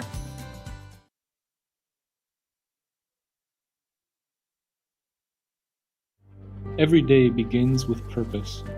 Every job begins with precision. At Right Mark Roofing, we don't just install roofs. We build trust and forge relationships. We understand that your roof is more than just materials. It's protection. It's peace of mind. That's why we use high-quality products and expert craftsmanship. With a sharp focus, our team is always ready to hit the mark. Call Right Mark Roofing. Let's build a future that stands strong. Hi, I'm Zach Motice with the Tuscarawas Insurance Agency. For all your auto, home, farm, and business insurance needs, contact our team at the Tuscarawas Insurance Agency or stop in and see us at one of our 3 locations in downtown New Philadelphia, Sugar Creek, or in Strasburg, providing excellent service to the Tuscarawas Valley since 1885. Everyone here at the Tuscarawas Insurance Agency would like to wish all area athletes good luck this season.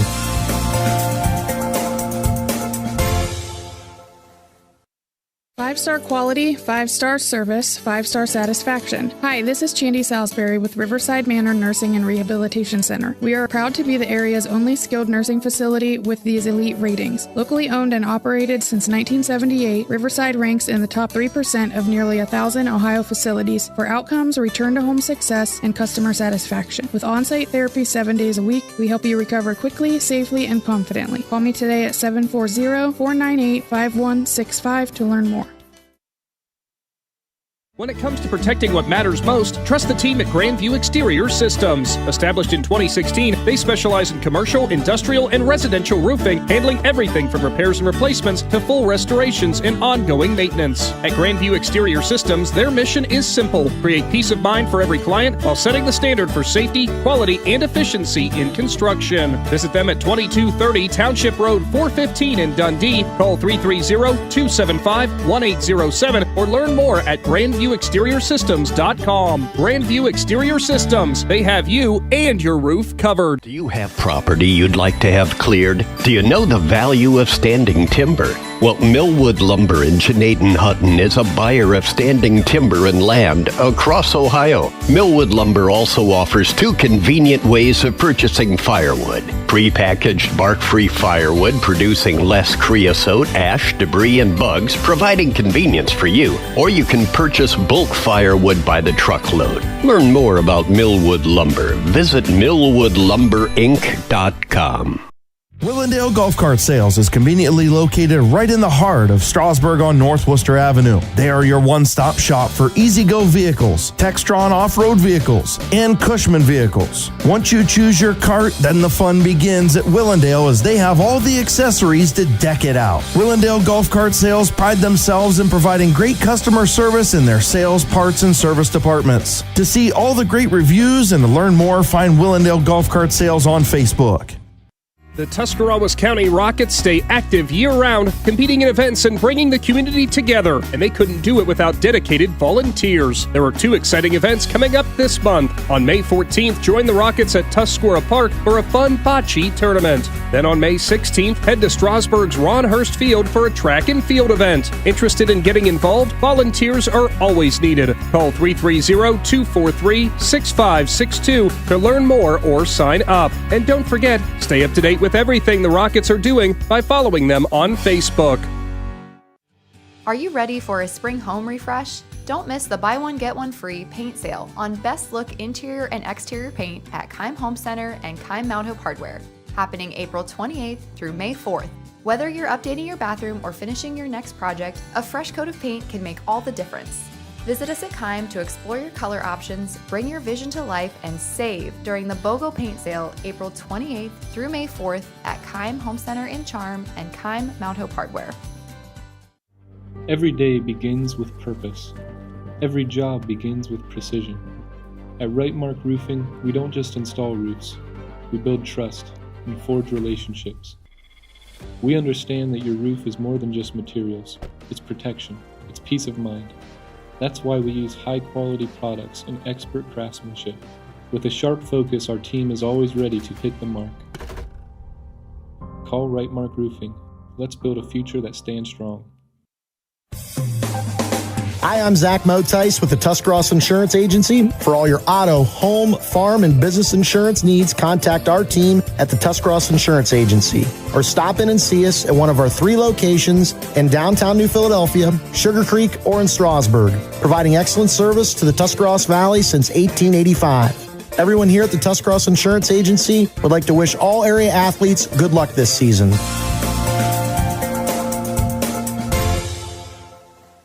Five-star quality, five-star service, five-star satisfaction. Hi, this is Chandy Salisbury with Riverside Manor Nursing and Rehabilitation Center. We are proud to be the area's only skilled nursing facility with these elite ratings. Locally owned and operated since 1978, Riverside ranks in the top 3% of nearly 1,000 Ohio facilities for outcomes, return-to-home success, and customer satisfaction. With on-site therapy 7 days a week, we help you recover quickly, safely, and confidently. Call me today at 740-498-5165 to learn more. Welcome back to the Thrilla in Zoarvilla as the 2 mile ongoing here. Shannon's scraping his mic on the garage door. What a mess we are. Out in front right now for the Indian Valley Braves, it's Nolan Pataka who has put a wide margin on the second place runner from Rittman. Pataka got out on that same pace and has not slowed, might have even picked up the pace a little bit. Yeah, and that's just it. His closing, he just gets faster in the closing as you watch him go. And like I said, only his second 3,200 race of the year. They've been training, building up for the end of the season. And his distance coach, Ira Wentworth, who's the school superintendent for Indian Valley, he's trying to walk back and forth across the field. At the time he gets over here, he turns around to head back, and he's got to pick up speed because Nolan's already headed back around the other side. Hitting the bell lap under 9 minutes on the clock. Pataka's top mark of a 10:04 this year. And you know, they might be saying, as Aaron Stump plays Enter Sandman, they might be saying, hey, we need to play this for Pataka every time he runs. Yeah, the Thrilla and Zoarvilla record, it'll be safe for another year. As Nolan's only a junior, so he'll have a shot at it next year. As the record, what was it, 9:39, and he's at 9:24 right now. So that just tells you the outstanding run that Chris Ollinger had from Ridgewood. 9:23, actually. 9:23. So sorry, Chris, I didn't mean to dock you a little bit there. Didn't mean to handicap you, but you know. Pataka into turn 4. It'll be close if Pataka can get his PR of 10:04. Down the home stretch, Pataka still widening the lead. One last push. As a big 10 team points going by way of Indian Valley for the boys.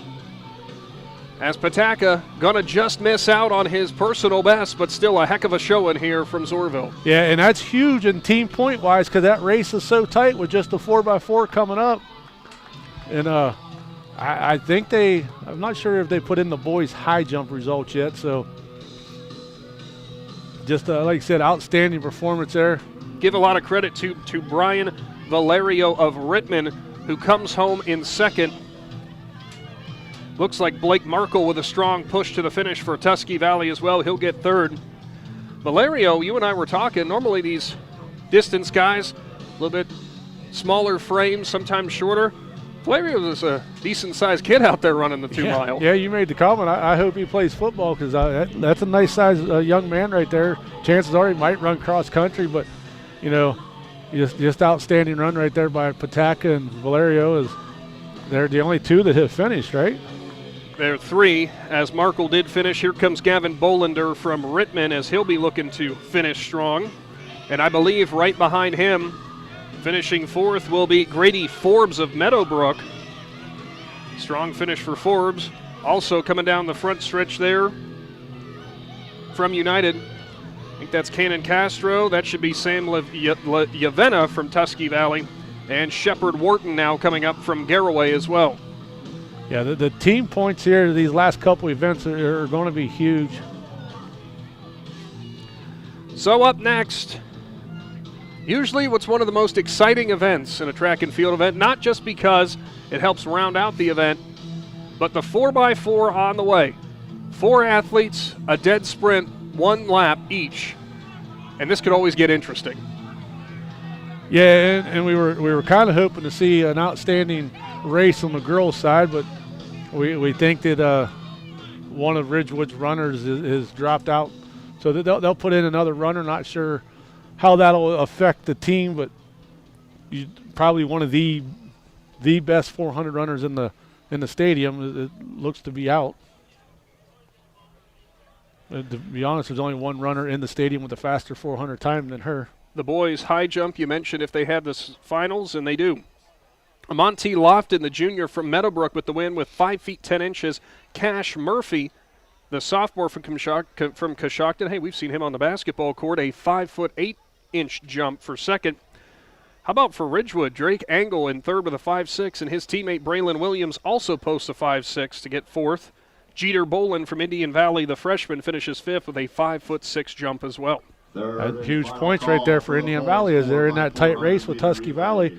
And Tusky Valley didn't get any points in the... They did not, as Dane Kocher and Jonah Jackson from Coventry both had a 5'4" jump, but Jackson converted it first, so he got that last team point from the event. So that's huge right there. We'll get you your starting orders for the 4x4s. It is listed as 2 heats each, but we will see. Because sometimes when it gets late, teams less start teams dropping. Exactly. Well, when it comes down to it, if you have people who are starting to get tight or their hamstrings are starting to hurt, I heard a couple coaches down there talking when I went down to help get the banners and stuff that said a couple athletes were out walking around because their hamstrings were starting to get tight, and that'll happen in the cold. You want them to stay loosened up, and if you're not in that team race, this would be the race that the coaches be like, you know what, we're scratching it. Get your stuff, head to the bus. We already did have one scratch for the girls 4x400. The Indian Valley girls team will not be participating. In the team races, Tusky Valley's out in front of Newcomerstown 110 to 98.5. So if there are 2 heats, well, you don't have 2 teams normally for the 4x4. No. So it would appear on the surface level that Tusky Valley would have it wrapped up for the girls' side of things. For the boys, it's still possible because Indian Valley leads Tusky Valley 85 to 75. Meadowbrook and Garraway, we've got a 3-way tie for second as you've got 3 schools with 75 points. Now, that has not accounted for the 3,200 yet, however. Yeah, like I said, so Indian Valley is going to get 10 points right off the get-go right there. There's a lot of math involved with this right now. Yeah, that's why I don't wear gloves. This works. I can start adding fingers. Wait, you can't count when you got gloves on? No, I wear mittens. Easier to get on. You can't get your fingers stuck in the same holes. There you go. So the girls 4x400 lining up. Like we said, we'll see if there are 1 or 2 heats.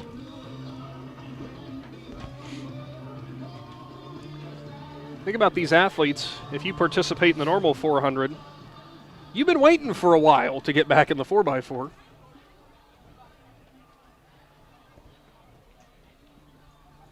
Field events are officially a wrap as everything has tarps and has gone cold.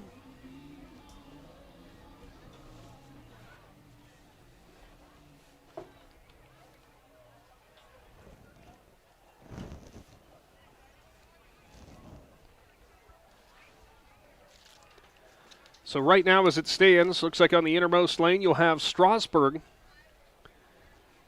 Lane 2. I cannot tell which team that is because I can't tell by the letterman's jacket. Looks like it might be Ridgewood. And Aaron Stump's going to have a light show for everybody. Rittman, pardon me. Lane 3. I think that's Newcomerstown. I'll tell you what. Why don't we wait till they all get started and then we'll be able to tell you.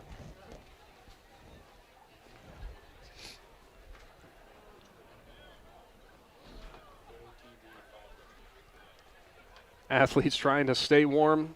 Thanks for sticking with us tonight on a frigid night here from the Thrilla in Zoarvilla crowd. Some fans still hanging on here for the end, all the way to the bitter end. On your mark.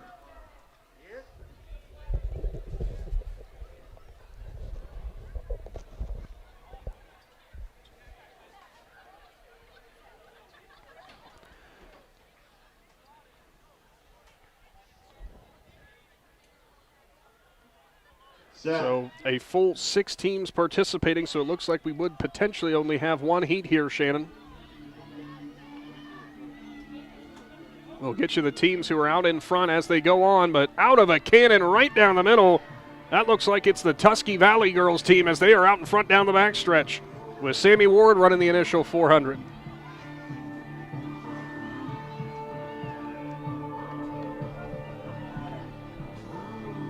Into turn 3, Ward still out in front for Tusky Valley. A couple other runners in tow now hitting turn number 4. Rittman has entered second place. Oh, something about these 400s. It puts something in the air tonight. All right, Phil. Tusky Valley out in front, Rittman in second. Close race down the front stretch. Meadowbrook third, Newcomerstown fourth. United 5th, Strasburg 6th. Clean handoffs, the name of the game here. Rittman gets a solid one, and they'll make up some ground on Tusky Valley, taking the lead into turn 1. Now into turn 2, going to be a dead heat down the backstretch. Rest of the pack coming up into turn number 2.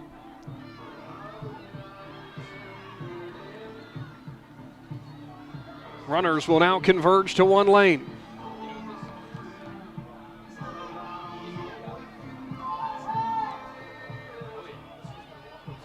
Tusky Valley girls already out in front in the girls team race, but they would love to put a exclamation point on this one.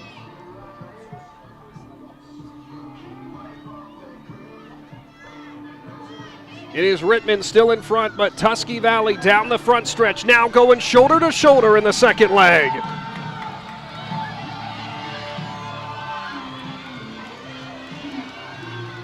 Dead even heat heading towards the start-finish line.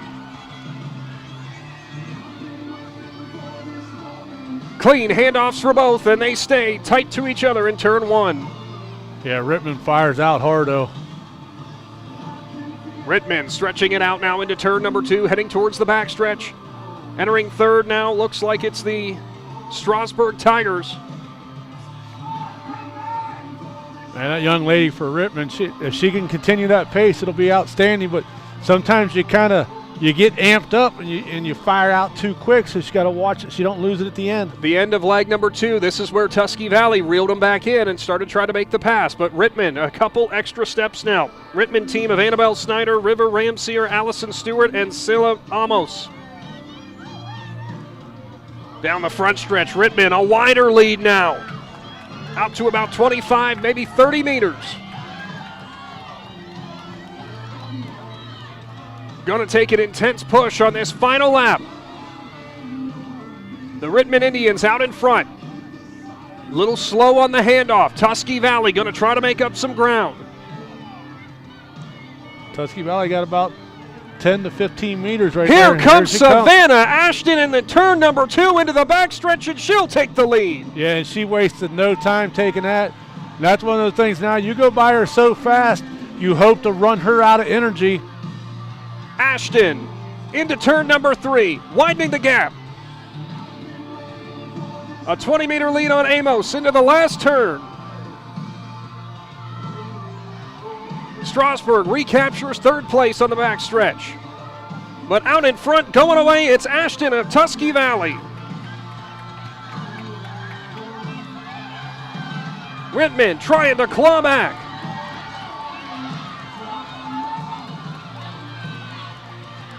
The Lady Trojans are going to cap off an emphatic win in the 4x400 and should be picking up the girls' team title here tonight from the Thrilla in Zoarvilla. And I'll tell you what, that could be a new Thrilla record. Posted at 4:07 as it currently stands. We'll wait and see. What a time for Tusky Valley. Previous record of 4:08.81 set back in 2008 by Indian Valley. Shannon Thomas going to head down to trackside if that is an official record and get that 4x400 team as the teammates of Ashton converge to celebrate down there past the start-finish line.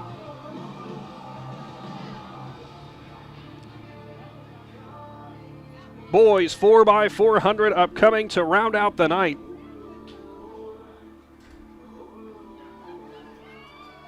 We said coming into this broadcast, the Lady Trojans relay team, especially that 4x400 team, was made of something special.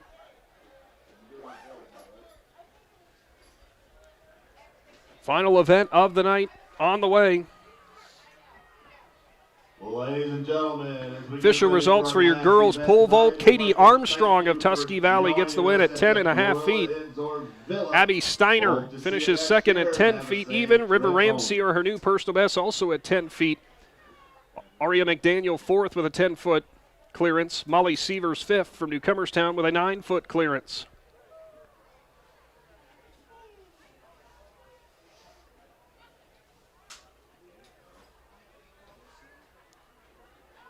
Still awaiting the times, and they have now been posted. And for the 4x400 team of Tusky Valley, bettering it by 0.8 of a second, the Tusky Valley Lady Trojans a new Thrilla and Zoarvilla record, 4:08 even.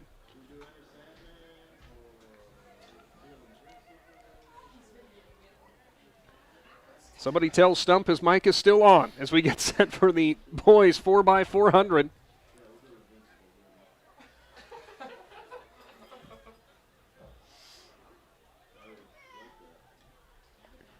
And unfortunately with the cold, Ashton now dealing with what many athletes will deal with this time. A little bit of cramping issues there as they got the legs up in the air.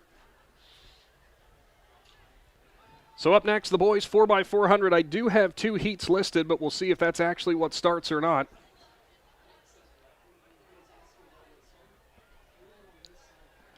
So we will have 2 heats, as in heat number 1, it is Coshocton lane 1. Don't see Philo out there, so lane 3 will be Garraway. And truth be told, I think that might be our only 2 teams running this heat.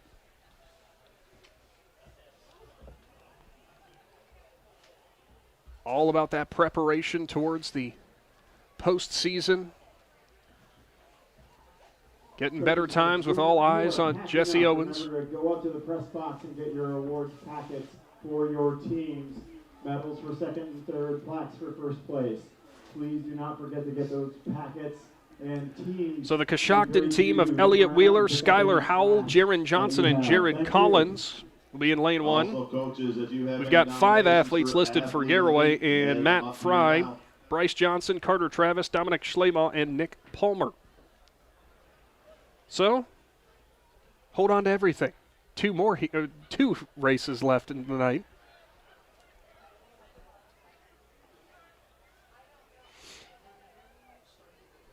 Team scores coming into this event for the boys race. Indian Valley out in front of Tusky Valley by 12 points, so realistically cannot catch them. And it looks like the Tusky Valley Lady Trojans are going to be the girls' champions. Runner-up will be the Newcomerstown Lady Trojans, a 101.5. Fantastic performance from them. It was really a 2-team race down the stretch for both those 2 schools. Underway in the first 4x400 for the boys.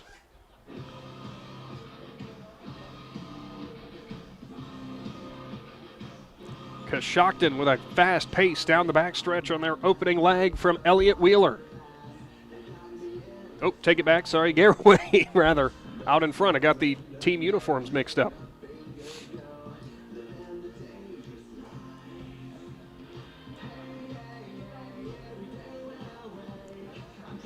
Out in front, down the front stretch. First leg of the 4x400. Good starting pace for the Pirates.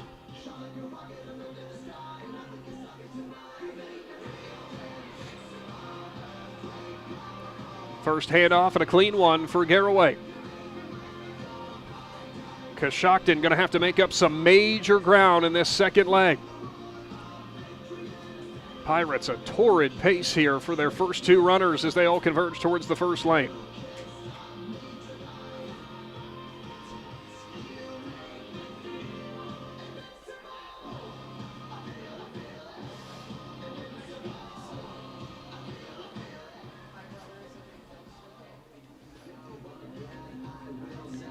Shannon Thomas heading down towards the infield to get the team photo because of that new record set for the Tusky Valley Lady Trojans. Of course, you can check out our Facebook page for all the updates from tonight.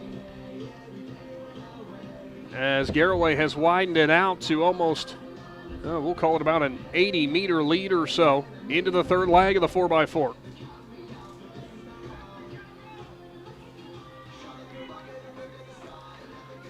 Second heat upcoming will feature your top-seeded team in Indian Valley with a 3:28.3. Tusky Valley with a 3:32.91 will be your second highest seed. It's been all Pirates in this first heat. Now about a 100-meter lead down the back stretch.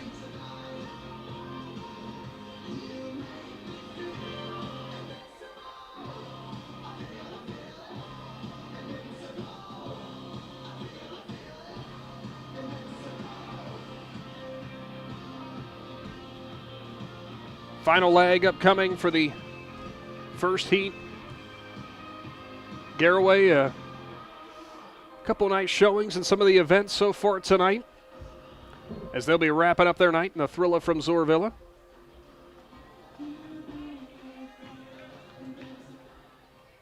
Coming up the rest of this week, as we mentioned already, Monday will be a softball doubleheader as Indian Valley plays host to Sandy Valley, and Garraway will travel to take on Claymont. Wednesday, softball and baseball action. It is Newcomerstown traveling to take on TCC in high school softball. First time we'll get to see the Saints this year. In baseball, Garraway hosts Claymont. Thursday, there's high school softball on the way with Dover traveling to take on Tusky Valley. And maybe some more track and field coverage. Stay tuned to our Facebook page for that update. And on Friday, a pair of high school softball showdowns with Conotton Valley traveling to take on Dover, and Garraway meeting Strasburg up there at at Strasburg Franklin Park, I should say. Garraway is going to get the win in heat number 1. Strong finish here for Coshocton towards the line,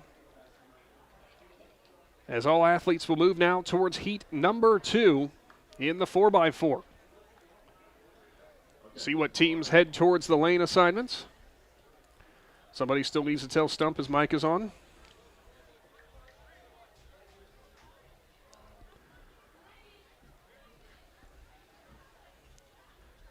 Athletes moving towards the starting blocks as we will have Rittman in lane 1, the team of Luke Snyder, Caleb Pulsick, Logan Chaplin, and Gavin Bolander. Lane 2 will be Coventry of Christian Coteet, Owen Eater, Ethan Blackmer, and Jonah Jackson. Lane 3, Indian Valley, team of Ettore Del Curto Brigado, Caleb Champ, Reese St. Clair, and Carson Hostetler. And looks like in lane 4, Tusky Valley, Braden Miller, Abe McElwee, Logan Roth, Cade Conrad.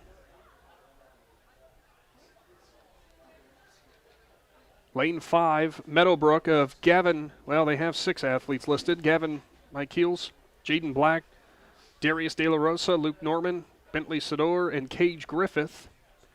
And United will be in lane 6, Jordan Kidder, Josh Hawkins, Mason Leib, and Cole Billy. Final race of the night as our light show returns here from Zoarville.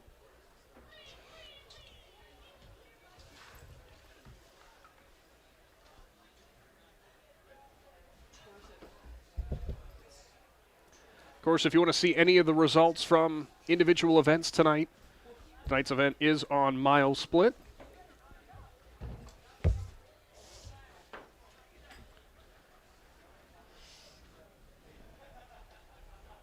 Records and such being posted on our Facebook page, and Shannon down there to get the team champions and the overall male and female athlete of the meet, as coaches submitting in their votes for that.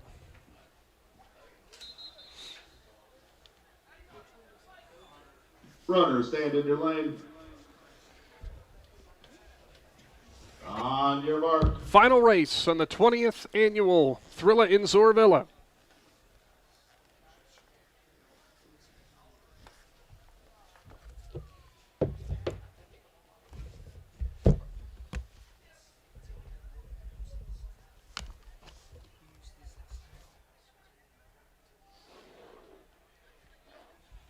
set. Underway.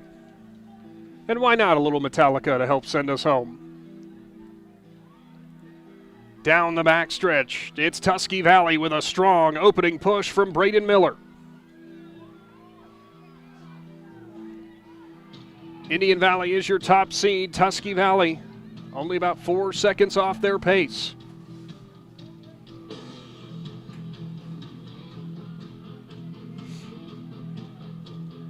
Miller out in front from Tusky Valley as the teams head towards the front stretch. United in second, Meadowbrook third. Fantastic pace for the Trojans getting things started.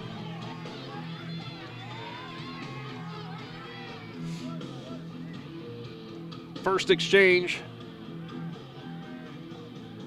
It'll go to Abe McElwee. And now pushing up strong is Coventry, and Ridman out of nowhere into turn number 2. Here comes Ridman now. Ridman and Caleb Pulsick has shortened that gap to maybe about 20 meters or so. Still in the lead is Tusky Valley with McElwee.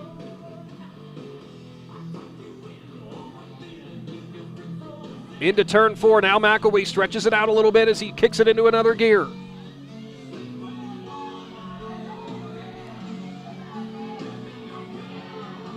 Trojans in front, followed by Ridman, Coventry, United, Indian Valley, Meadowbrook. Good exchange there for Tusky Valley. Everyone else bottlenecking up at the start-finish line.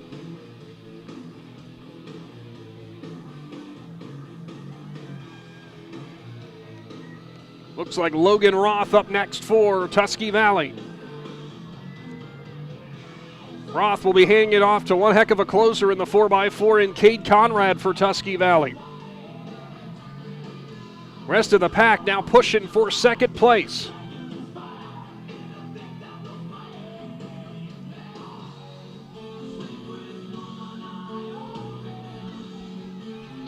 Still way out in front. Here come the Trojans. But now a battle here for third.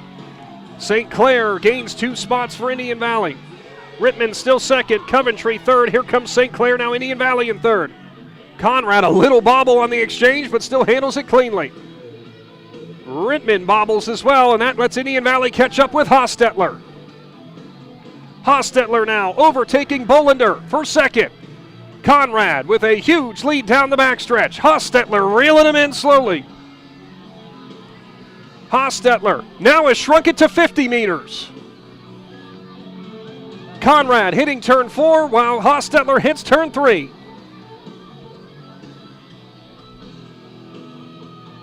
Conrad in front. Hostetler coming out from behind the scoreboard. It is Conrad out in front. Hostetler not going to have enough to catch him. The Tusky Valley Trojans going to pick up the win for the boys here, but Indian Valley with the second place finish should wrap up the team title for the boys. It's Coventry holding on to third, Ridman fourth, Meadowbrook pushing up, and Meadowbrook will steal fourth at the line.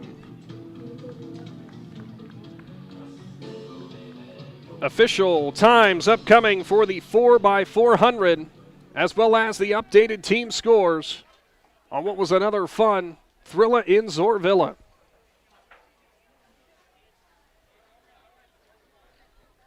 We'll get you those official times here momentarily once they get posted. And again, check out our Facebook page as Shannon Thomas will have those updates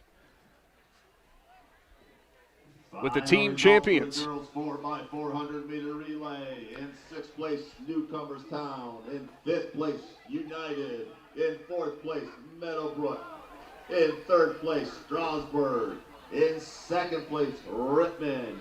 And this year's Thrilla in Zoarvilla champions by the girls 4x400 meter relay with a new Thrilla record, Tusky Valley, with a time of 4 minutes 8 seconds flat. Sammy Ward, Hayden Huffman, Josie Ike, Savannah Ashton. Boys 4x400 official results. Tusky Valley with the win with a 3:30.24. Indian Valley second with a 3:35.26. Coventry third with a 3:39.3. And that will bring your team scores, the final team scores for the night. Tusky Valley girls pick up the team championship with 120 points to Newcomerstown's 101.5. Rittman third, Strasburg fourth, Indian Valley fifth, Ridgewood sixth. Meadowbrook 7th, United 8th, Garraway 9th, Philo 10th, Coshocton 11th, and Coventry 12th. For the boys, Coshocton places 12th, Strasburg 11th, Coventry 10th, Philo 9th, Newcomerstown 8th, Ridgewood 7th, United 6th, Rittman 5th, Garraway 4th, Meadowbrook slots in 3rd, Tusky Valley will be the runner-up this year, and the Indian Valley boys track team will be your overall champions for the boys. We'll see on our Facebook page those athletes of the meet, and we'll also have the pictures of all of our team champions. That will do it for today's presentation of high school track and field from Zoarville. Thanks to everyone for tuning in, and thanks to our fantastic sponsors making this presentation possible once again. And a huge thank you to the Claxon Communications team making this possible with our live streaming capability here on the Big Z Sports YouTube channel. For my co-presenter tonight, Shannon Thomas, I'm Nick McWilliams. And don't go anywhere, Z Country. Stay warm, and we'll be back at a high school again near you soon. Thanks for watching this Claxon Communications production of High School Sports on the Big Z Sports YouTube channel. For the latest news and scores, follow Big Z Sports on Facebook, on Twitter at @Big_Z Sports, and on Instagram. Don't miss any of the live stream coverage all season long by simply subscribing for free to Big Z Sports on our YouTube channel. For the best in high school sports coverage, there is only one Big Z Sports.